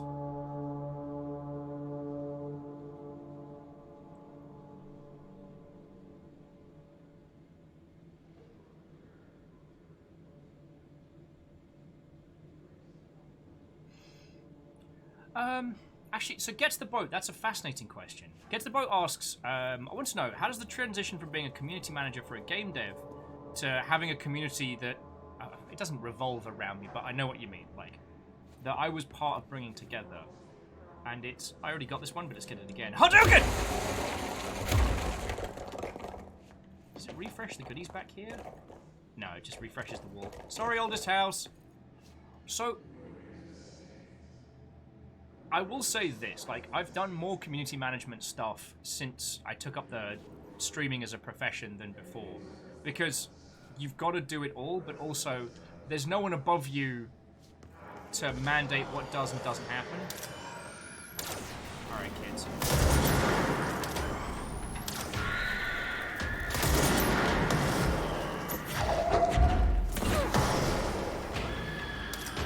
Hold that thought.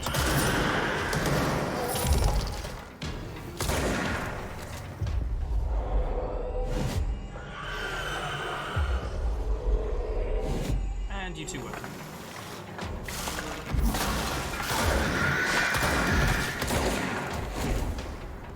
Where's that bloody orb?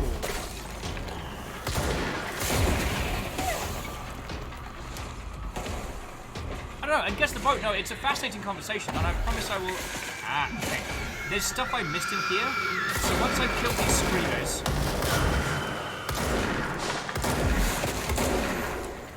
Because it is something I think about a lot. Everybody?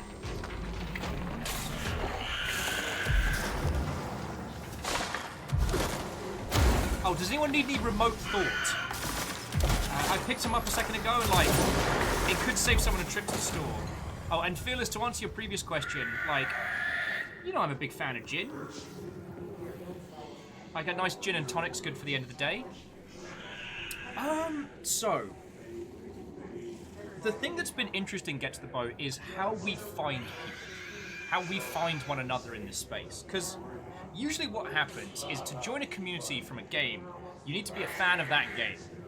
So you are a fan of Maflam for Flam, and you like it enough, or it intrigues you enough, or there's something about it that makes you go, alright, I want to know more, or I want to be a part of this, or it gets your hooks into you.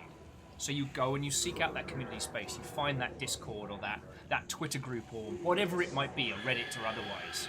And that's what carries you through. Whereas here, one of the things that I describe myself is, and I know we joke about it Sorry! We joke a lot about here about it not being a cult, but it's not because it's not about me. Like, I might be a very loud talker, and I might be very good at, like, hosting a conversation, but I bring a bunch of people together. That's my skill. It's not that you're all here as the fandom of Will. The Longship, together. Now, the games that we enjoy and the ways in which we enjoy talking about games is something that we have as a common factor. But, like I said, it's not a Will fan... The Longship is not a Will fan Discord. It's ours. And that's been the biggest change. The rest, the nitty-gritty, remains the same. Like, in fact, if anything, we have a lot more freedom as to how we maintain the Longship and how we do stuff because we're not a games company. And, you know, myself and Tal are both very experienced community managers. Caffeine don't take no shit. Moose is games industry and Lizzie will burn you for looking wrong, but we can take a much more hands-on approach when talking with people. Not an alternate spiritual community.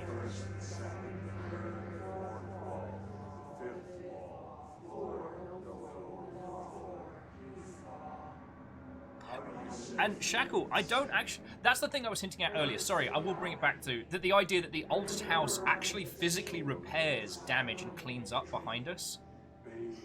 Oh,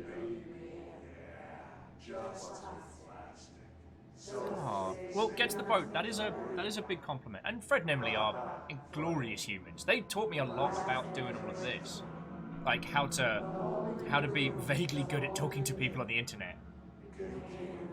Reactor online. Sensors online. Weapons online. All systems nominal. Hey! What ho? What ho, friend? Hindle with 30 months. How are you doing? How are you doing? Hey!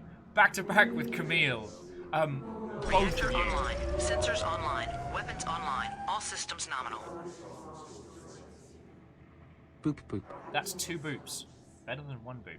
So firstly, Hindle, thank you for 30 months of hanging out here. Like, anytime we get to see you is glorious. And Camille, thank you for 30 months. And the sheer amount that you've done to keep this operation running, no one will know the full extent to which you have gone. For that, I can only say thank you. So yeah. I know I'm lucky enough... Sorry, because Camille Hindle, before you came on in, Get to the Boat was asking about what it's like essentially running the Longship as opposed to like being a community manager for a games company. And the other interesting quirks, like I said, is kind of what your personal goals are. Now, my personal goals aren't revenue. I know that I'm lucky enough to have enough money from all of you lot to be able to dedicate full time to this. And not only that, but also like keep everybody in this household fed, including guinea pigs and dog, keep a roof over our head, bills paid, like that is unheard of in video game in this space.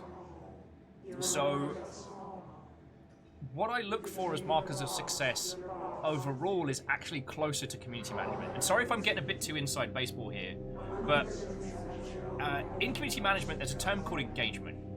And engagement is how you measure how well you're doing. I know it's a wanky buzzword, but what it means is like how many of the people that care about your stuff engage on a daily basis. How many people want to chat about it? How many people, you know, retweet a fun tweet? How many people come to like a dev game and watch night or what have you? There's many ways to measure engagement. Whereas PR and marketing's all about reach. Well, okay, no. PR's about reach, marketing's about sales. In marketing, you want to sell as many copies of the game as possible. And in PR, you want as many people to be aware, to see your game as possible. These are the 3 kind of like the triangle of video gamery. But I very much fall into that community management standard. Like, I know I've joked about not getting a purple tick and stuff like that, but there's a lot of things that I do that are counterintuitive to how Twitch does things. We don't chase the newest and hottest. We don't do shows that will draw in 100 people, 200 people. And we stream far longer than we should do. Like, because I've been going for 7 hours today, and I'm going to keep going for a little while longer because I want to find out what's going on with this Prime Candidate project. And so what that means is that as Twitch measures the average concurrent number of people, you know, people join, people drop off. But the way I see it is a good day is having a bunch of great conversations with you lot, or meeting people, not just racking up follows, but meeting people that you then chat with. Like MJ Illustrator, who popped in earlier, and then having a nice natter during the mold section. That's what I consider to be success. This is what I consider. I want to grow the Longship, but not into the hundreds or the thousands. I want to just continue to find more people, grow it steadily. You know? Sorry, I'm just... Yeah. And Fearless, that actually sounds quite tasty. Just, gin neat with lime juice and a bit of ice and water can hit you very quickly.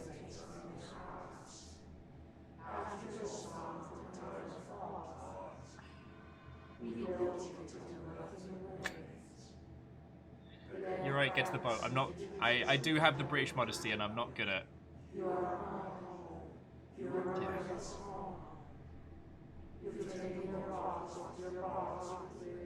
Well,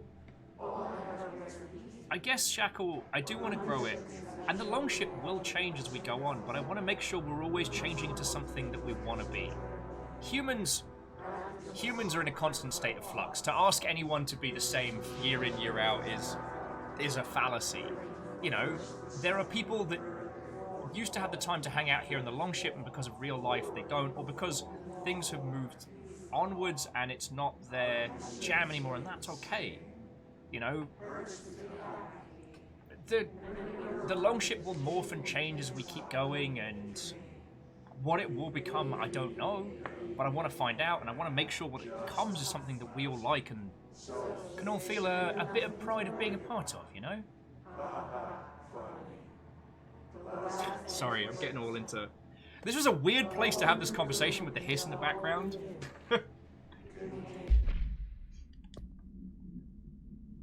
So, get to the boat. Those are some very kind words, and thank you. Thank you. Now let's wreck some shit with superpowers, right? Altered items and objects of power. They may seem similar at first.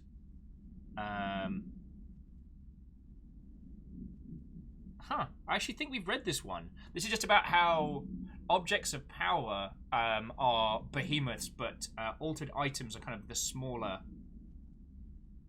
Objects of power can translocate anyone to the actual plane, but altered items can't.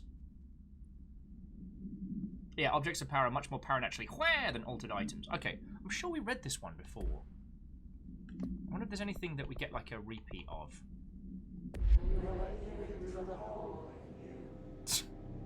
Camille, it's not a cold.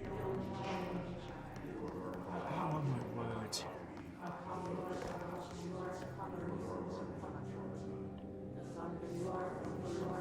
Oh, hang on. Now this is new, I think. Let's have a listen. Reminder. Oh no. This week, any documents that suddenly appear pink, light red, or any shade in between must be incinerated immediately. Failure to do so will result in termination and possible bodily harm. Thank you for your attention. Alright. Camille with my jacket says otherwise. I wore that jacket with pride. Although, because it wasn't sealed, most of the design logo stuff's come off. But on the flip side, oh, no, Becca.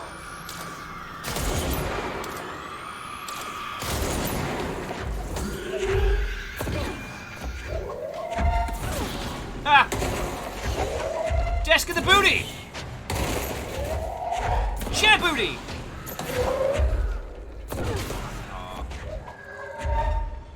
Pokemon! Oh, that is rude.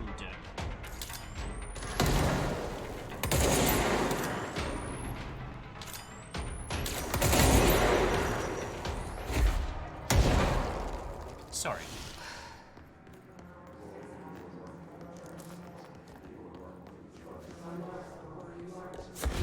get out of this unsettling area.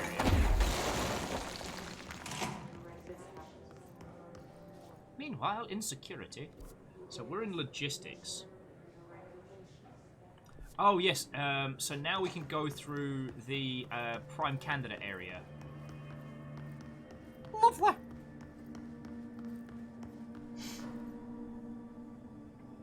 Oh.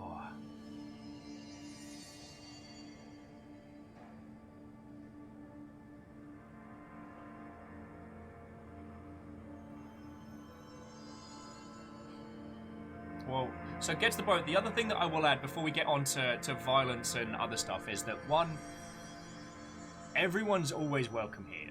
Like, if there's problems, we can chat them through, but don't feel like you've got to yeet stuff to be a part here. Like, I'm so lucky to have so many people who think that this little operation we've got going on is worth $1 or $2. Like, and it's through that we keep it going. But I also know, like, life changes, yo. I've been a very affluent Mother Hubbard, and I've been that guy who was on his mate Ket's sofa. Yo! Farbles! Okay, firstly, Farbles, thank you for 12 months at a tier 2, but also congratulations, that is the current final form of the Longship. Oh, Kakazi, we did check the hole in the ceiling, and it was the religious pamphlet trying to say that the Bureau is anti-mysticism. Oh, so, gets the boat. Ket's doing good. He's cooking a lot and working a lot. He's still over at the board game place and doing real good. I'm looking forward to eating an inordinate amount of food with him once the world is open again. Okay, so we are here. Okay, so we need to go through security into logistics. Cool.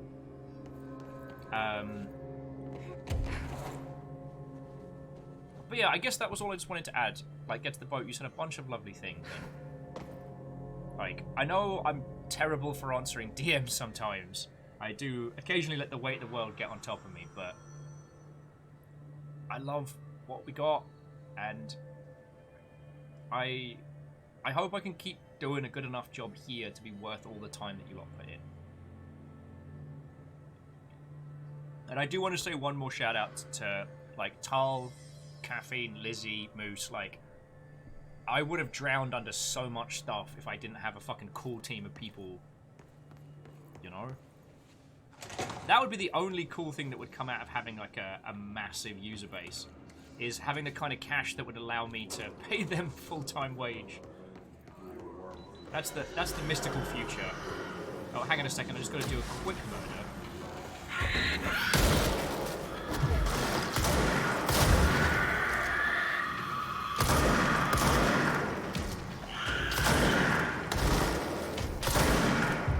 Who's that Pokemon?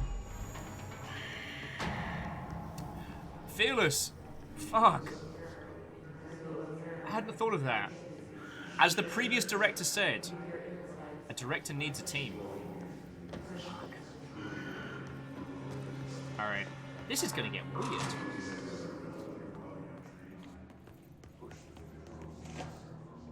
Sir, how do you think this is gonna go?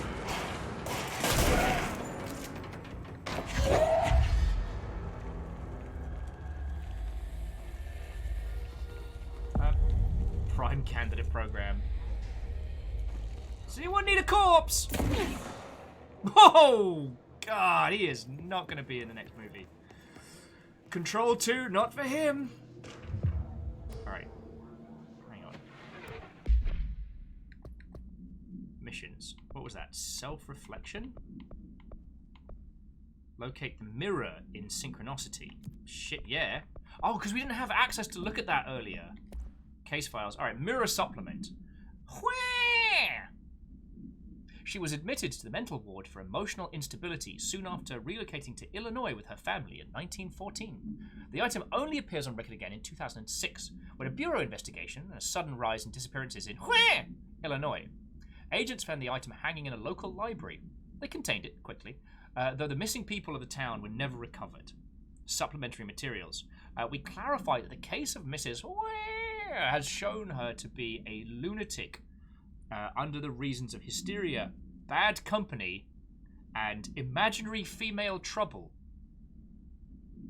I'm going to time travel and kick this doctor in the non-denominationals.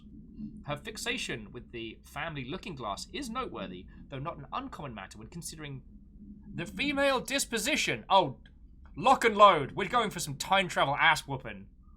Sorry. Mrs. Carver is a fit subject for the lunatic asylum. It will remain in its confined after her until after her affliction has passed. Signed, Dr. No, I'm going to name this guy. It's Dr. Jake Manson, asshole extraordinaire. Oh, but yeah, Lost Flowers. It is a very cool outfit. Sometimes it's sparkly.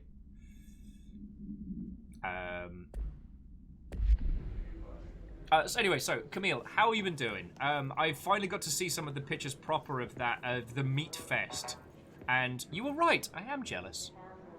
Plus, while the newest Monster Hunter doesn't have the fancy cooking sections, you do still have to cook your own. To find new prime candidates, the Bureau needs a director. Our future. P6 and P7.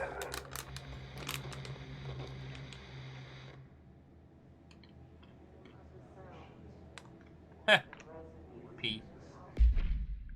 Alright. If you're not familiar with these hotline tapes, they're fascinating because the director is essentially telling us two messages simultaneously. So there has to be a director for there to be prime candidates. And the P6 and P7, which means there was someone else after Dylan. But now, when we listen to the prime candidates tape, we get the full unedited version, which will have a lot more info. Possibly even a different meaning. But the thing that strikes me is how the previous director uses snippets of the message he wants to send you to tell you another message. I love it. So buckle in, we've got 2 minutes. After North Moore stepped down, I doubled every effort to find new prime candidates. There was no one. No one but me. That wasn't good enough. I pushed hard. I never wanted the Bureau to end up in that situation again. The Bureau needs a director. Always. When my time reaches an end, I want more options on the table. P1 through P5 were all false leads, dead ends, and disappointments. Then P6, Dylan Faden. He fell into our arms. No parents, they're gone. Casualties of an AWE. The boy has exceptional talent. The oldest house will be his home. We'll build him from the ground up. He'll be trained and taken care of. Darling can be in charge of this project. Can't wait to see how Darling handled that. I'll stay away. I will not fail the boy like I failed my own family. My daughter and my wife. We weren't careful enough back then. Something came home with me. Oh no! I took work home. My Susanna got sick. When I realized my mistake, I wanted to bring her here for Darling to do what he could. Kate flat out refused. Oh shit! Civilian doctors treated our daughter, but they didn't have a clue. She died. Kate left me. Same old story. That was a long time ago. The Bureau is all I have now. And the prime candidates are our future. There are two, P6 and P7. We're spoiled for choice.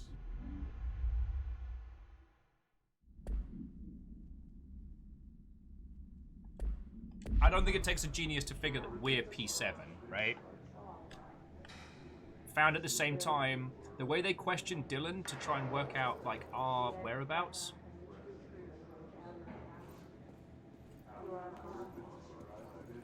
It's always strange anytime we encounter an area where the light is particularly dark or stark. Alright, guys. You all know the music.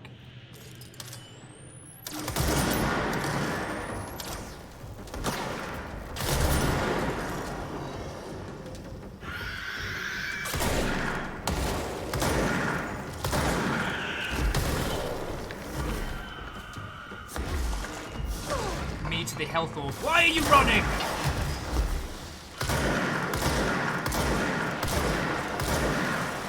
And you work for me now.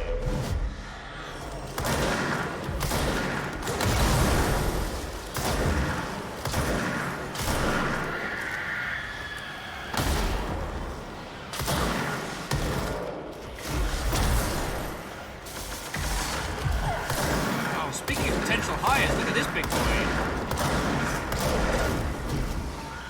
Look at Billy Big Bones over there.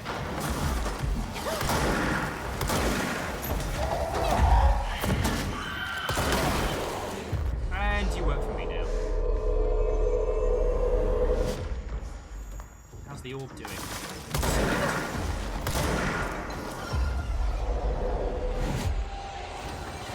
And yes, I do understand that I've turned this into possibly the most aggressive Pokemons yet. Alright, is there anything... Well, that seems like a terrible idea.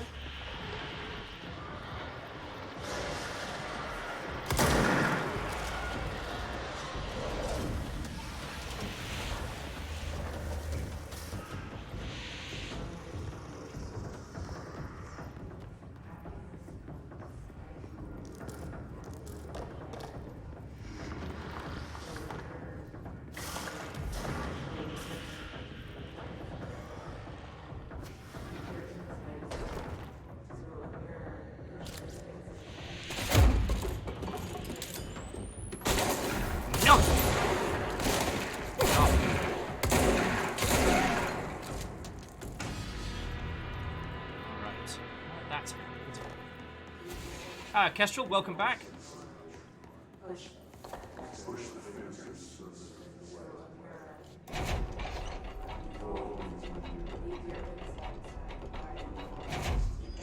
Oh, way cool. So, sorry, Camille, I just saw your comments that doing okay, not over the top, been able to chill finally. Yeah, because it seemed like you had a chunk of whatever work stuff that was just poured in like wet cement for a while there. So this is very good to hear. And Bayonor says, we've kind of seen how Darling handles things, but I'm not sure how big a spoiler it is to say more than that. I mean, leave it for the second. I don't imagine we won't get... Oh, excuse me. I don't imagine we won't get there, but... Get to the Boat says, the director strikes me as a CIA man from more like the Burn After Reading, like serious but with a definite vibe of existing in a silly place. I don't think that's unfair.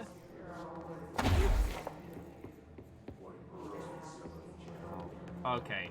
It's rare for a game to make me feel dizzy, but fuck, these environments are dizzying. I think I might just go back upstairs. I think the door's open, yeah. Oh, I kind of want to see how far this little rabbit hole goes.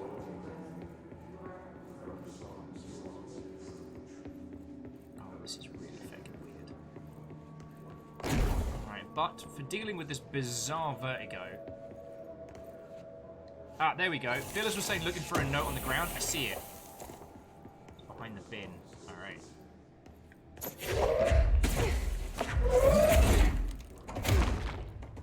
Alright. Oh, here we go. More Bright Falls stuff. Okay.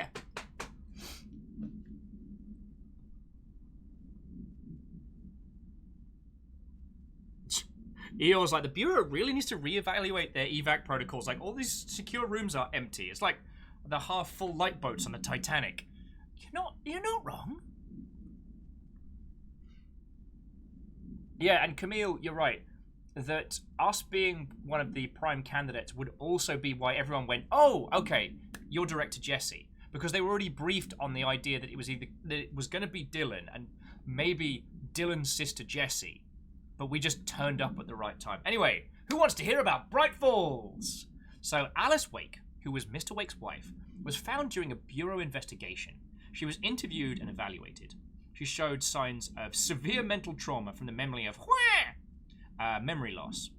She was later directed to treatment. It was concluded that she had been trapped in the threshold during its manifestation. Notable individuals are still missing after the Bright Falls event.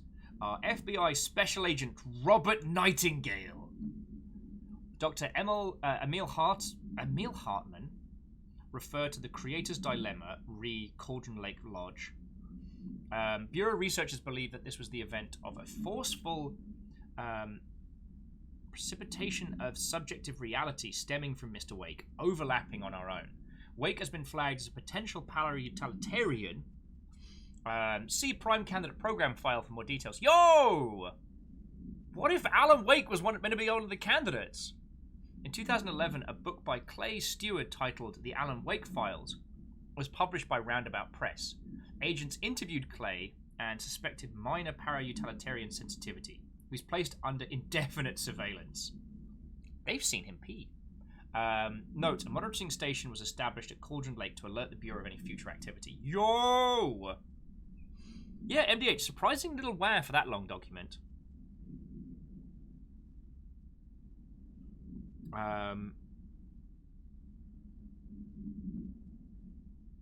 Now, see, Shackle, that's how I was perceiving it, but we'll see how this goes through.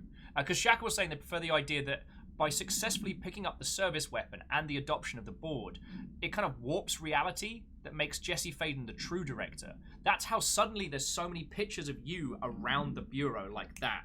The old house accepts you. The board accepts you, so therefore you are the director. It doesn't necessarily make you the highest in the chain of command, but it makes you the highest... You know what I mean. We've talked about this a lot today. Kestrel's like, what if Alan Wake was SCP? That's pretty much what this file says.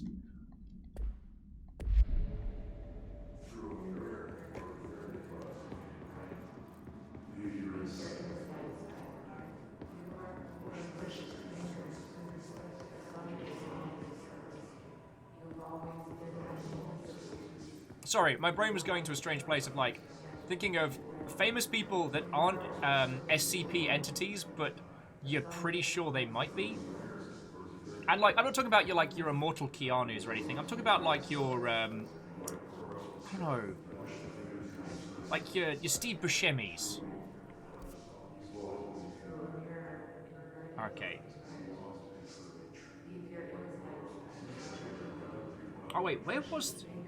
Shit, where was the Synchronicity Lab?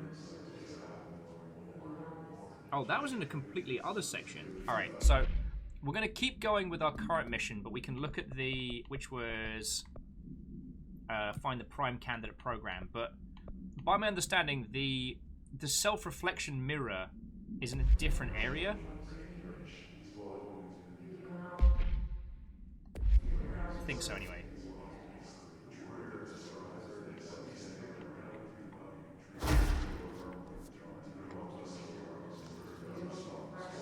Yeah, and Fearless, I was made aware of the Alan Wake crossover DLC, and I am so looking forward to see how it goes.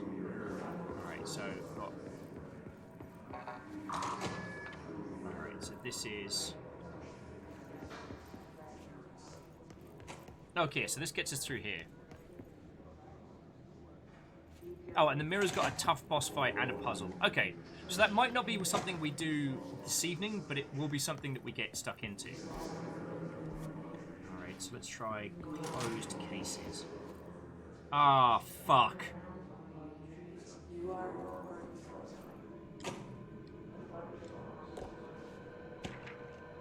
Oh, here's another Bright Falls summary. Okay, so here's the summary. An unconfirmed threshold manifestation at Cauldron Lake, Washington, resulted in a fictional story written by the author Alan Wake creating an AWE, in which reality was altered to match that of the story, though only locally and for a limited time. Mr. Kirkland, head of investigation, was alerted September 2010 by ex-Bureau agent Frank Beaker. Oh my god, Muppets are AWEs.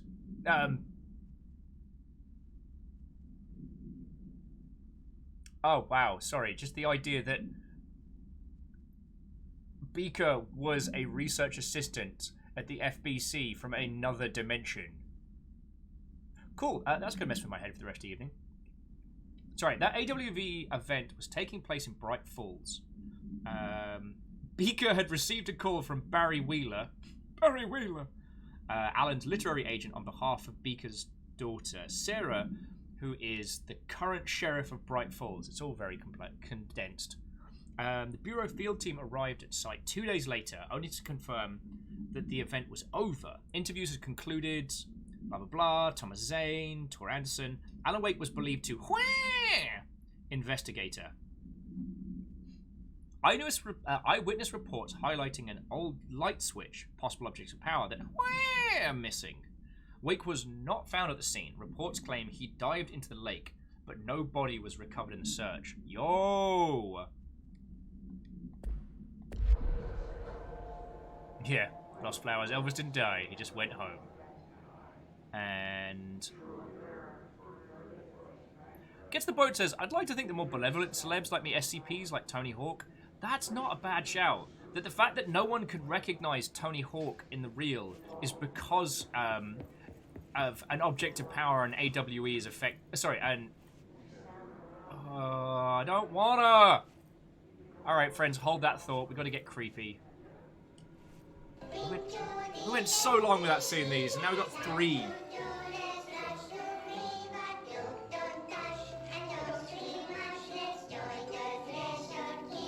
I hate it!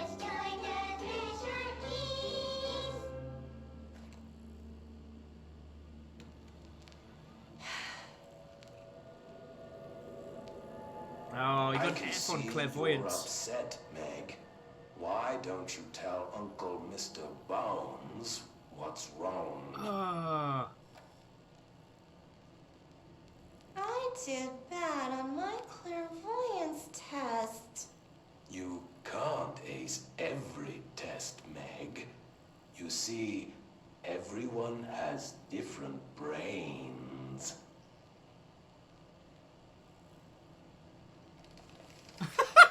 Some brains can talk to each other.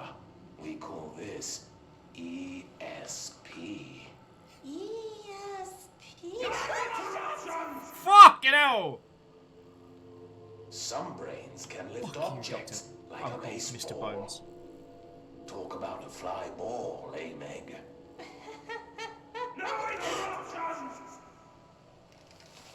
So who cares if you fail your clairvoyance test? Maybe your brain can throw baseballs, or talk to dead people, or make friends blind. Once we know what your brains can do, we'll know what job to give you. And if your brains are just right, you'll get to sit in the big chair.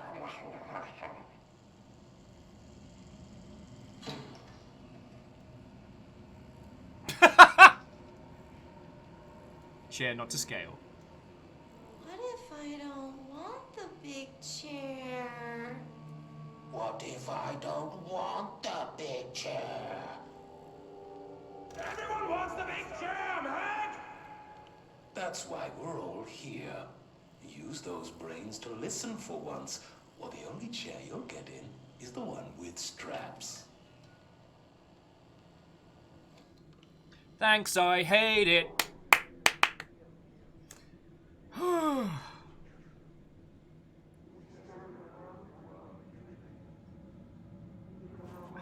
Yeah, Uncle Mr. Bones. He was Dr. Uncle Mr. Bones.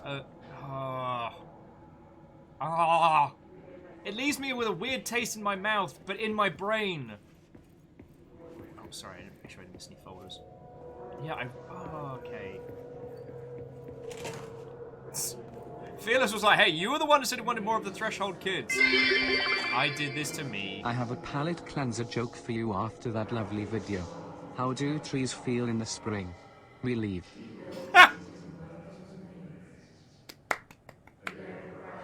Relieved. Vanderbeest is like, again! I wish things had gone differently in Ordinary for us. But wishing won't change things. Finding the projector will. Alright, here we go. Then we will be rewatching this one. Ordinary. There's so much coming together in this one case. A new object of power, something we have not seen before. I mean, coming from me, that's saying something. And the boy, Dylan Faden. Prime candidate 6. And the sister as well. Once we catch up with her, but the boy, so much potential. We're talking Northmore level readings here. And I don't want to invoke his name. It's completely different circumstances here. It's remarkable. Oh. There was an incident. Yes.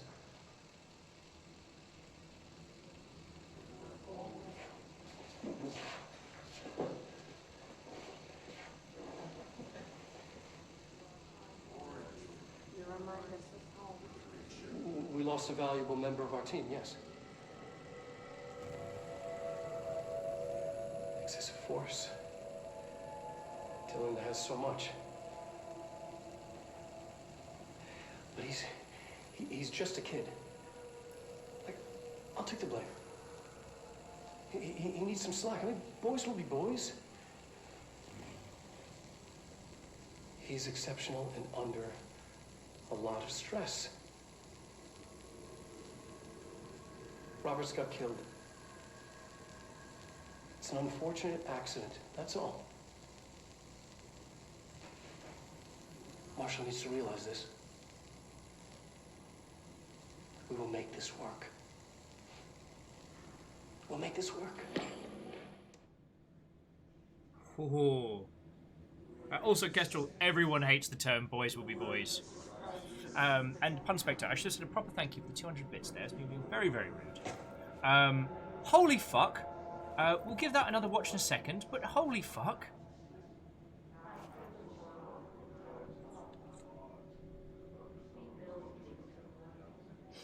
Oh my word. But you know what, was that after the Threshold Kids video? You're like, I don't know why, but I just feel inspired. And Crystallion with, why is water heavier than butane? Because butane is lighter fluid.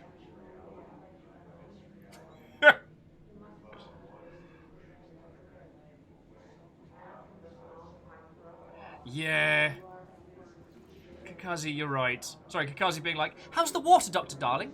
Rather warm, I imagine. Online. Sensors Hey. online. Weapons online. All systems nominal.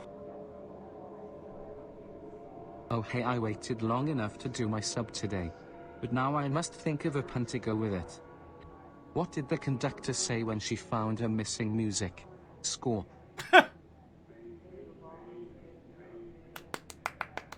Punspector, you continue to be a treasure.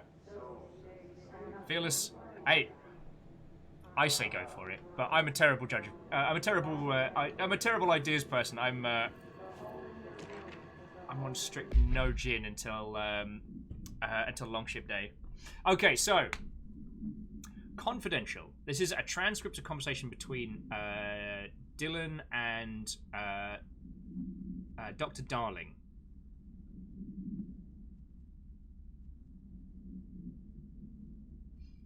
A transcript of conversation, subject Dylan Faden for review. Okay, so it doesn't actually say who Dylan was with.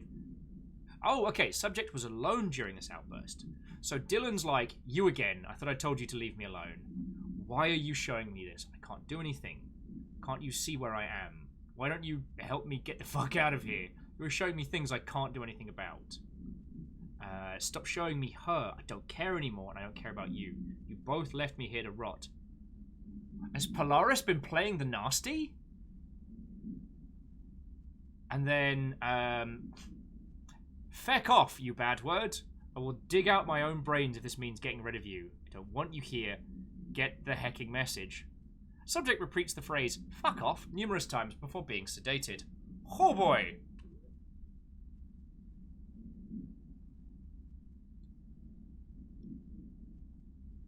Okay, Crystallion and Punspector, do not combine your powers. But we're going to need to rewatch the Darling video in a second, so I'm just reading these out. Okay, P6 victim autopsy. So this is the person that Dylan squished. Okay, so autopsy findings. Blunt force injuries around the neck and head. Extensive trauma to the abdominal region. Lacerations and contusions of the upper and lower torso. Fractures of the spinal cord between L1 and L2 vertebrae. A fracture of the 3rd through 10th ribs, left and right. Or blunt force injuries of all the extremities. Sorry, blunt force of the extremities. Abrasions, lacerations, contusions of the extremities. Dislocated both left and right elbow. Dislocation of left and right knee. Oh! After examination, it was determined the cause of death. Okay, was internal bleeding when the where was contorted right through his where?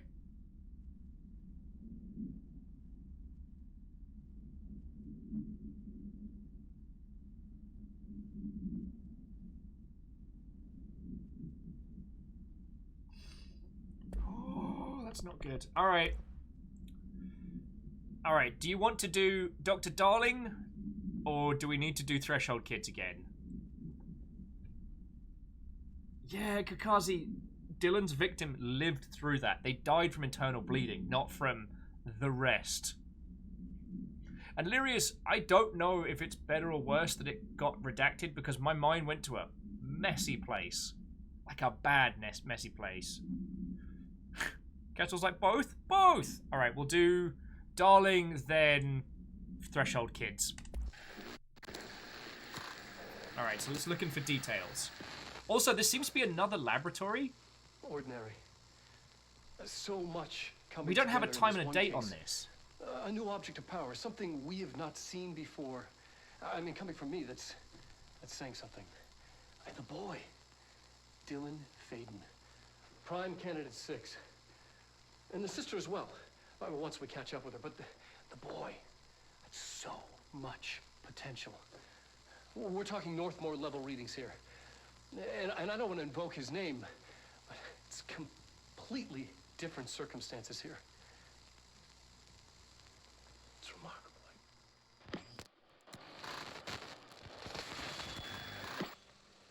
There's so many of these little frames I'd love to just deconstruct. Yes.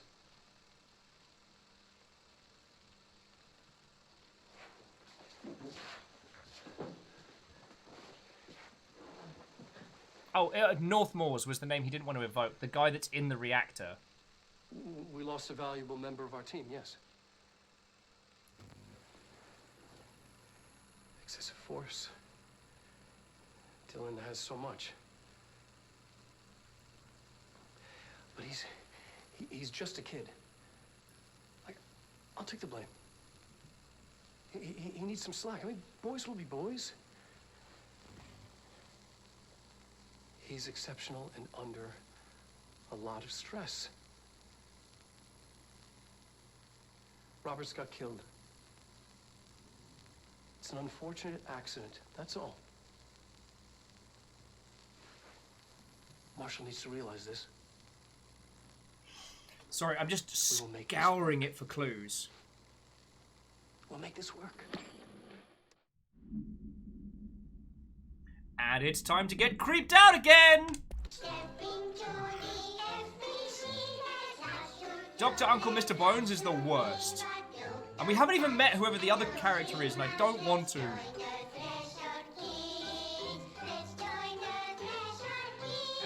Yay! Fuck.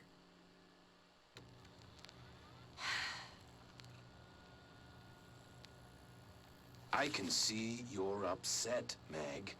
Why don't you tell Uncle Mr. Bones what's wrong? I did bad on my clairvoyance test. You can't ace every test, Meg. You see, everyone has different brains. Oh, it's still so bad. Some brains can talk to each other. We call this ESP. ESP?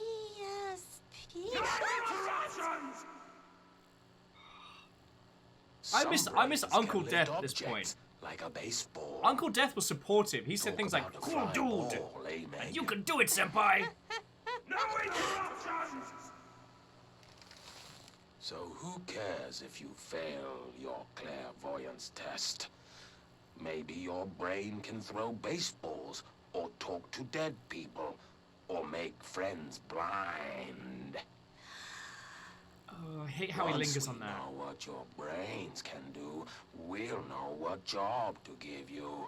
And if your brains are just right, you'll get to sit in the big chair. I'm amazed Dylan didn't snap sooner.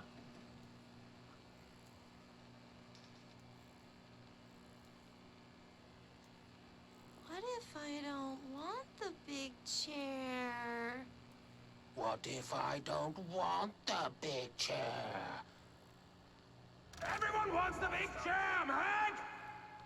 That's why we're all here. Use those brains to listen for once, or the only chair you'll get in is the one with straps. So messed up. So messed up. So Lyrius, we have no idea he's got like a face glued to the side of his skeletal face. There's so much we don't know. But yeah, so the thing that we've somewhat gathered so far is that the Threshold Kids was made to teach Dylan about the dangers of the oldest house.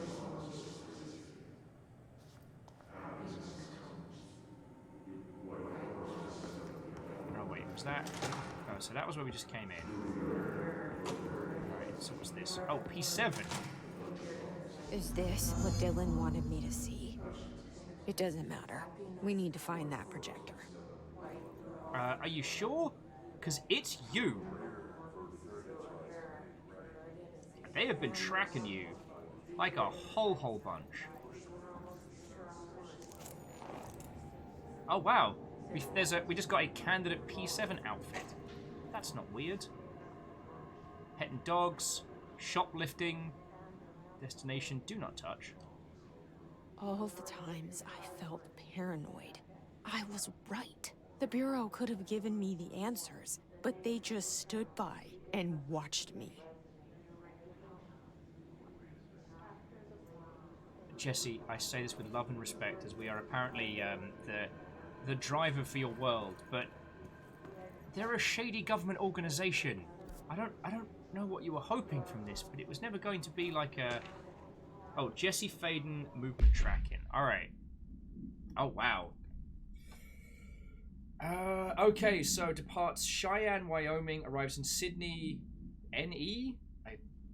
Northeast Australia, I guess. Departs Sydney, arrives in Des Moines, in Indiana, I guess. Departs Des Moines, goes to Chicago in Illinois, leaves Chicago of Illinois, arrives in South Bend in... South Bend in where? Alright, but then they departed before we could find out. Arrives in Cleveland, Ohio, leaves Cleveland, Ohio.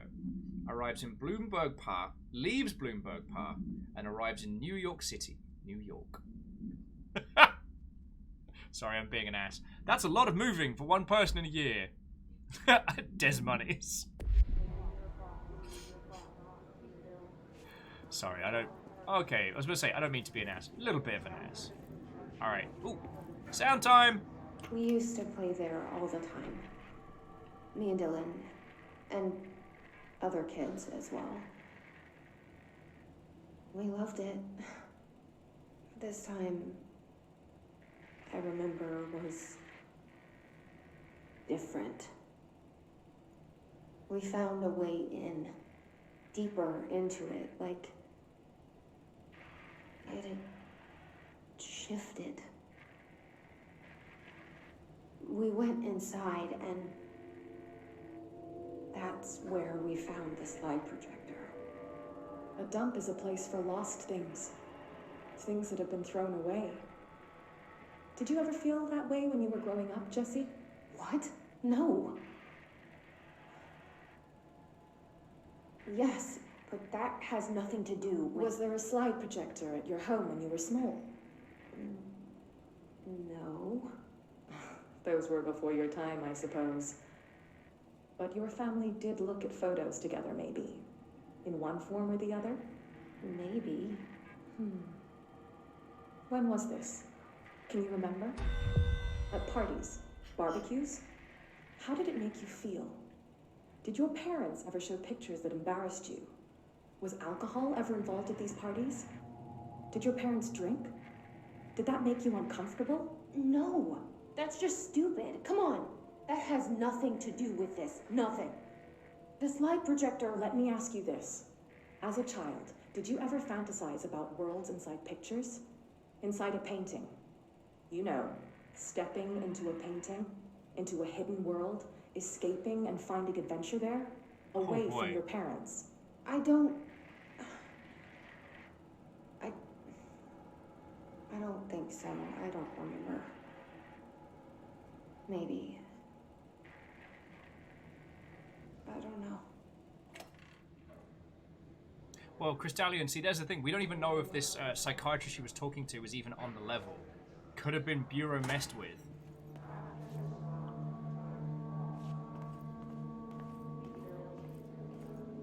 But yeah, the thing we know now is that, like, they were observing and possibly messing with Jesse the whole time.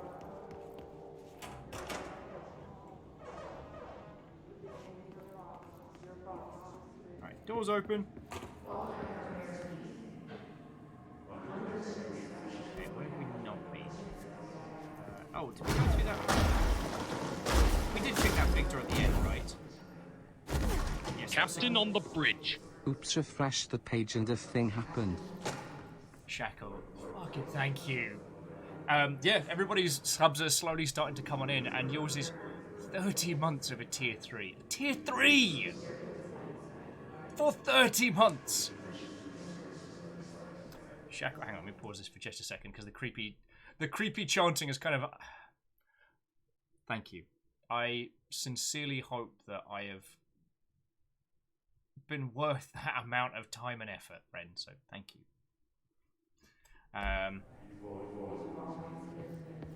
Well, and Kakazi says they're pretty sure that psychiatrist is a phony, intentionally trying to misdirect Jesse, especially since these recordings in the first place. Yeah, I don't think that's an unfair way to look at it. That they, yeah, purposely tried to misdirect Jesse. I can fly around. Jin makes me relaxed, but no so relaxed that I can't toss a few bits. Aw, Fearless, fucking thank you! Thank you.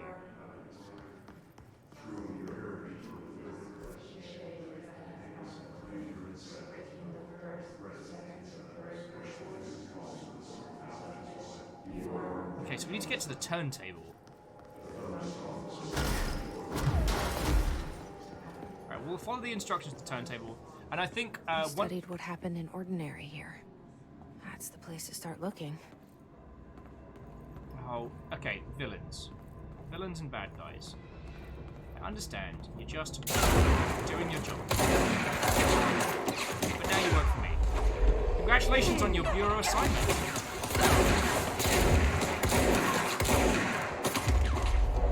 Alright, 3 for 3. Maybe.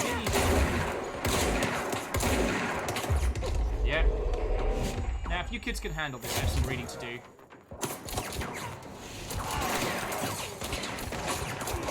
Oh wow, the turntable's riddled. Good work, kids, good work. For the moments that you'll remain in my employment, I'm very proud of you. I will be writing good things on all your service reviews. Except not his, he popped too early. You'll let me finish saying nice things about you before you detonate. Alright, well I have faith in you, Jenkins. You can hold out. I believe there's great things. Just can't get the staff these days.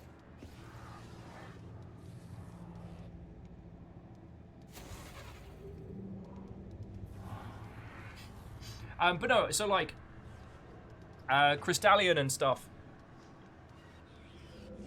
I do, yeah. Especially when we get in early on, like the Bureau likes to paint itself as being the good guys. The people who are like the last stand. Oh, and Joda, good morning. We're still going because this game's awesome. Yeah, the Bureau do like to paint themselves as the last line of defense, the only heroes who can do what must be done. But now we're kind of seeing like the proper dark nonsense they get into, and they are not above like kidnapping a boy and raising him in this place, and then twisting him to be the next director, and fortunately twisting him until he snaps.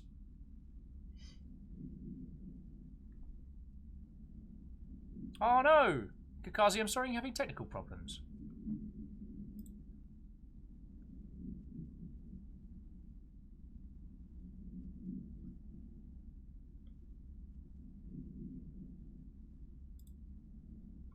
Sorry, bear me just a second.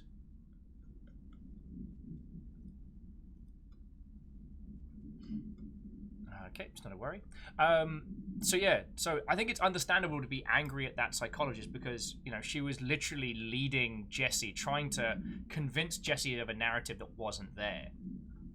Like, proper, for lack of a better term, proper gaslighting. And by the fact that it is here in a Bureau place, I think leads us to believe, like, oh god.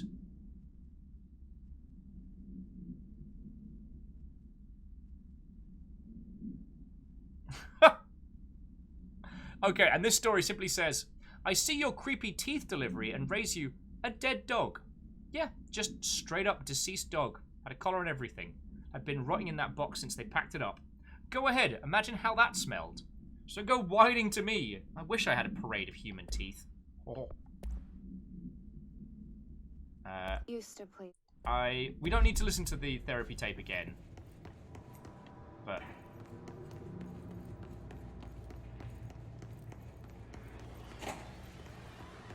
oh wow, we are swimming in lore in this area. It's like there's been so much that's been held back and we're just getting to the juicy stuff, you know? Alright, Willow AWE shipping. Alright, so, an inventory list of recovered materials. A hollow sphere, stone-like in material. A vitrified soil, and pieces of various sizes and colours. Animal carcass, possibly canine. A rusty metal bucket. A leather wallet. And an aged shotgun cartridge. All of these can be yours if you're ready to play. The Hiss was right. It's not a very good game show, I'll level with you.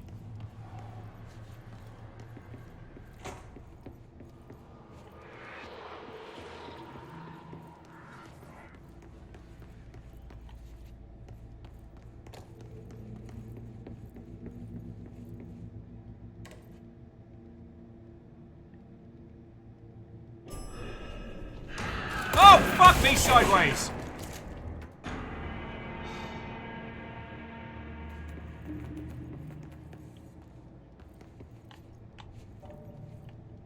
Guess was like, I don't think I want to play The Hiss was right.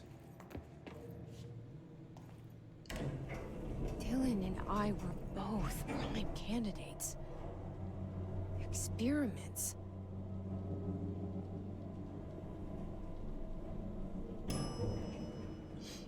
Oh! Friends, we've gotten to the red floor. Where I'm sure nothing bad happens at the end. Officer Bin, you're coming with me. Good work, Officer Bin. Okay, Officer Wheelie Trunk.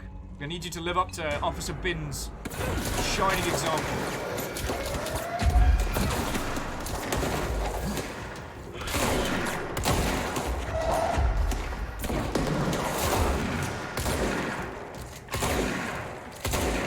You work for me now! Go do the thing. I'll talk to you lot.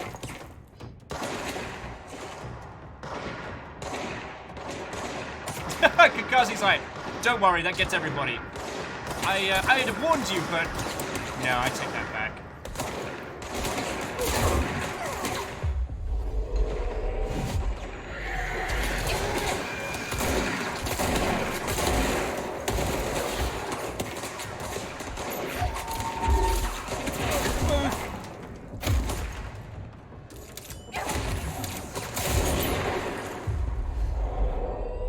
Okay, get to the boat. Go get some sleep. It was lovely chatting with you this evening, and while I know I'm not good at compliments in the ilk, like, what you said meant a lot. Thank you. Oh god, that guy just exploded.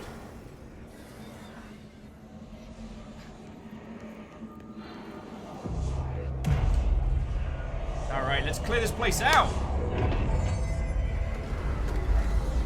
It is interesting that the Hiss can corrupt parts of the oldest house. I still find that mildly fascinating.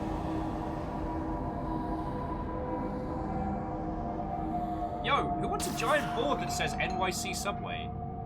We're going back home. Shit, no. Of course we are. Going to New York. It started there, and it's never gone away.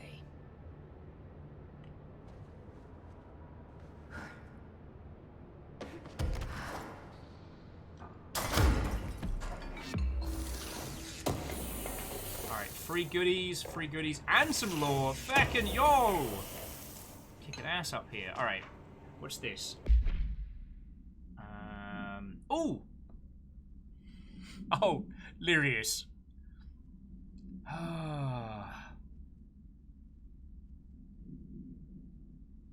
Okay. Hang on. Bear with me, friends. A couple of people were saying they're getting a little bit of a stutter. Let me check the back end.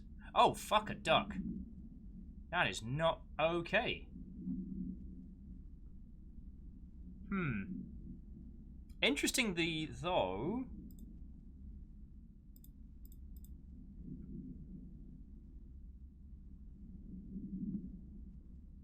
Oh, okay, we are getting a drop over here. Oh, that's a pisser.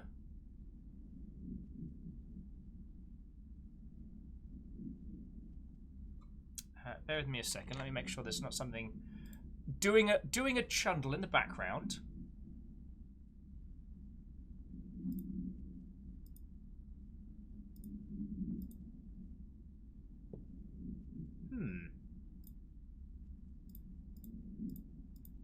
Just making sure there's not like a leak on any of the pages or whatnot.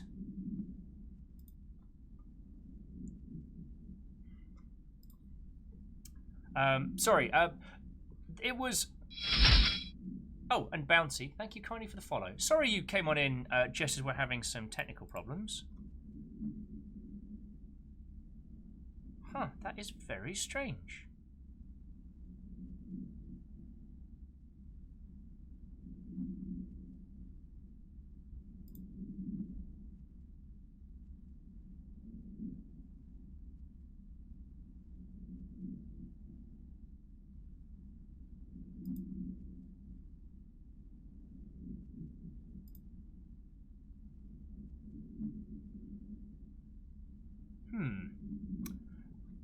Friends, I must apologise. Well, we just resolved this area.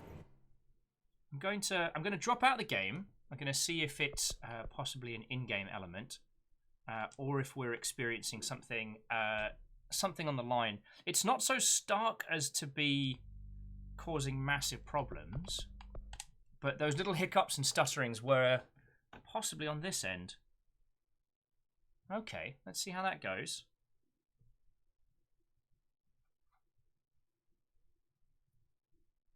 I mean, Fearless, at worst case, we'll get to play a little bit of that again.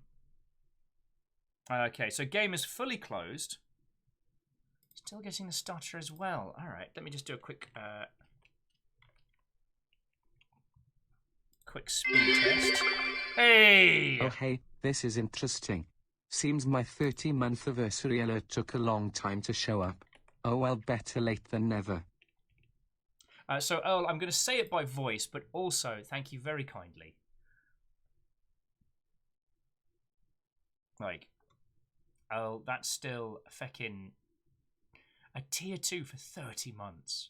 Like, don't know how I'm gonna say proper thank yous.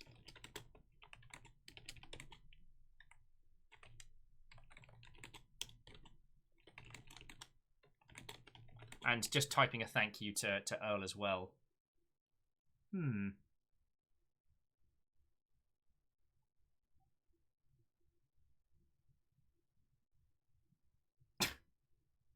All right, we'll go with a thank you. So voice is coming through fine. It's just video. Well, this is very strange. This is very strange.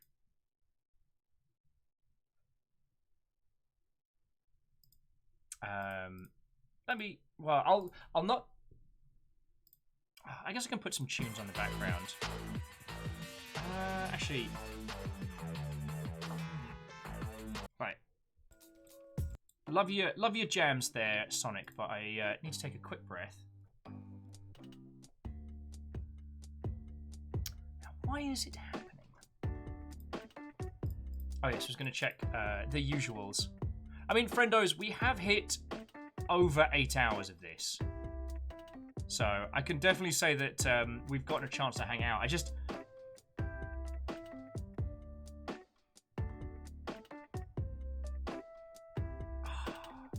I was desperately hoping we'd be able to get to the proper good stuff.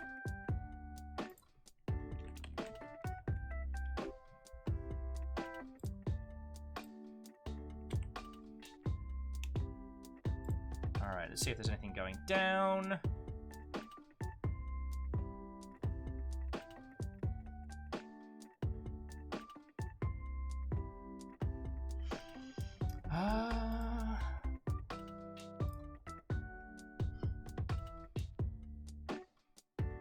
Yeah, Kakazi and everybody, you're right. It's a shame to bring things to a close here, but whatever the strange issue is, I can't seem to get a read on it immediately. So it's something fiddly. It's something fiddly. Right, friendos, I'm gonna roll credits because I want to get these thank yous in. Tomorrow's Blackout Club, so you'll get me, you'll get Lecter, you'll get Fiona and Kyle, hopefully a full contingent, and we'll get to leap around Red Acre, and it's going to be great. Thank you all for a lovely day. This game is glorious, and your company and conversation only accentuates the story. And it's also hecking fecking weird, so it's nice to have the company and not do it by myself. So, while the credits might be stuttery, at very least, I'll be able to give him a read, because friends, a bunch of you propped 30 months, Longship Days next week. 3 years we've been doing this. Thank you. But today, thank you to Lizzie for dropping a red bit and making me forget how to speak. To Kimball, the Stammering Gamer, Crystallian, Caffeine, Fearless Sun, Bacon Avenger, Some Numbers, Shackle Draconis, Deus, Syndrin, J-Post, Neo Shadow, Count Fraz, Pun Spectre, Lyrius Dragon, Kestrel North, Graphite Sparrow, Spooky Ghost Anonymous, Cheerers, Vander Beast, Head of House Order. Thank you all. You all know Bit's the biggest thing that keeps us going. And from all of us, thank you. Your moderation team tonight was not just Rhymes, Moose and Tarlicus, but also Caffeine and Lizzie T. Powell. And we had a bunch of new followers who I do hope we'll get to see again. It's always lovely to meet new people and have new conversations. So to Bouncy, Marwan Shalzi, Some Dirt, JM Illustrates, and Peter Sergabuguben. Sorry, but thank you all. I do hope we get to see you again. Now to Bob Likes Doritos, to Grimmix, Not Daenerys, Arcade Jocat, Professor Farnsworth, Bartnenda, Skynix, Dystoria, Dak Dolan, J-Post, Baron Sheep, Vanderbeast, Kestrel North, JM Illustrates, Deus JZ, Hindle 101, Camille K, Varbles, Pun Spectre, Shackle Draconis, Earl Koenig, like, all of you, thank you. And I don't know, regardless of whether or not, like, Agonanarchy or Neo Shadow managed to target you as House Carl's hunters, or whether or not you were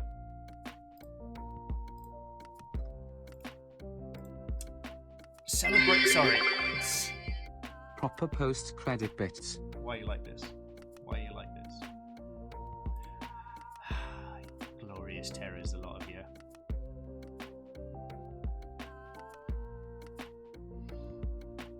Right. Friendos, I am going to bring this to a close because there is weirdness afoot. But I do want to say thank you for a glorious day, you lovely mother hublins.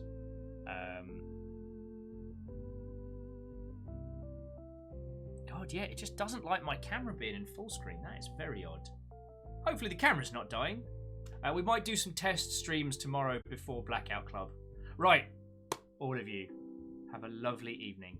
Thank you so much. And I'll see you tomorrow, okay? I'll see you tomorrow.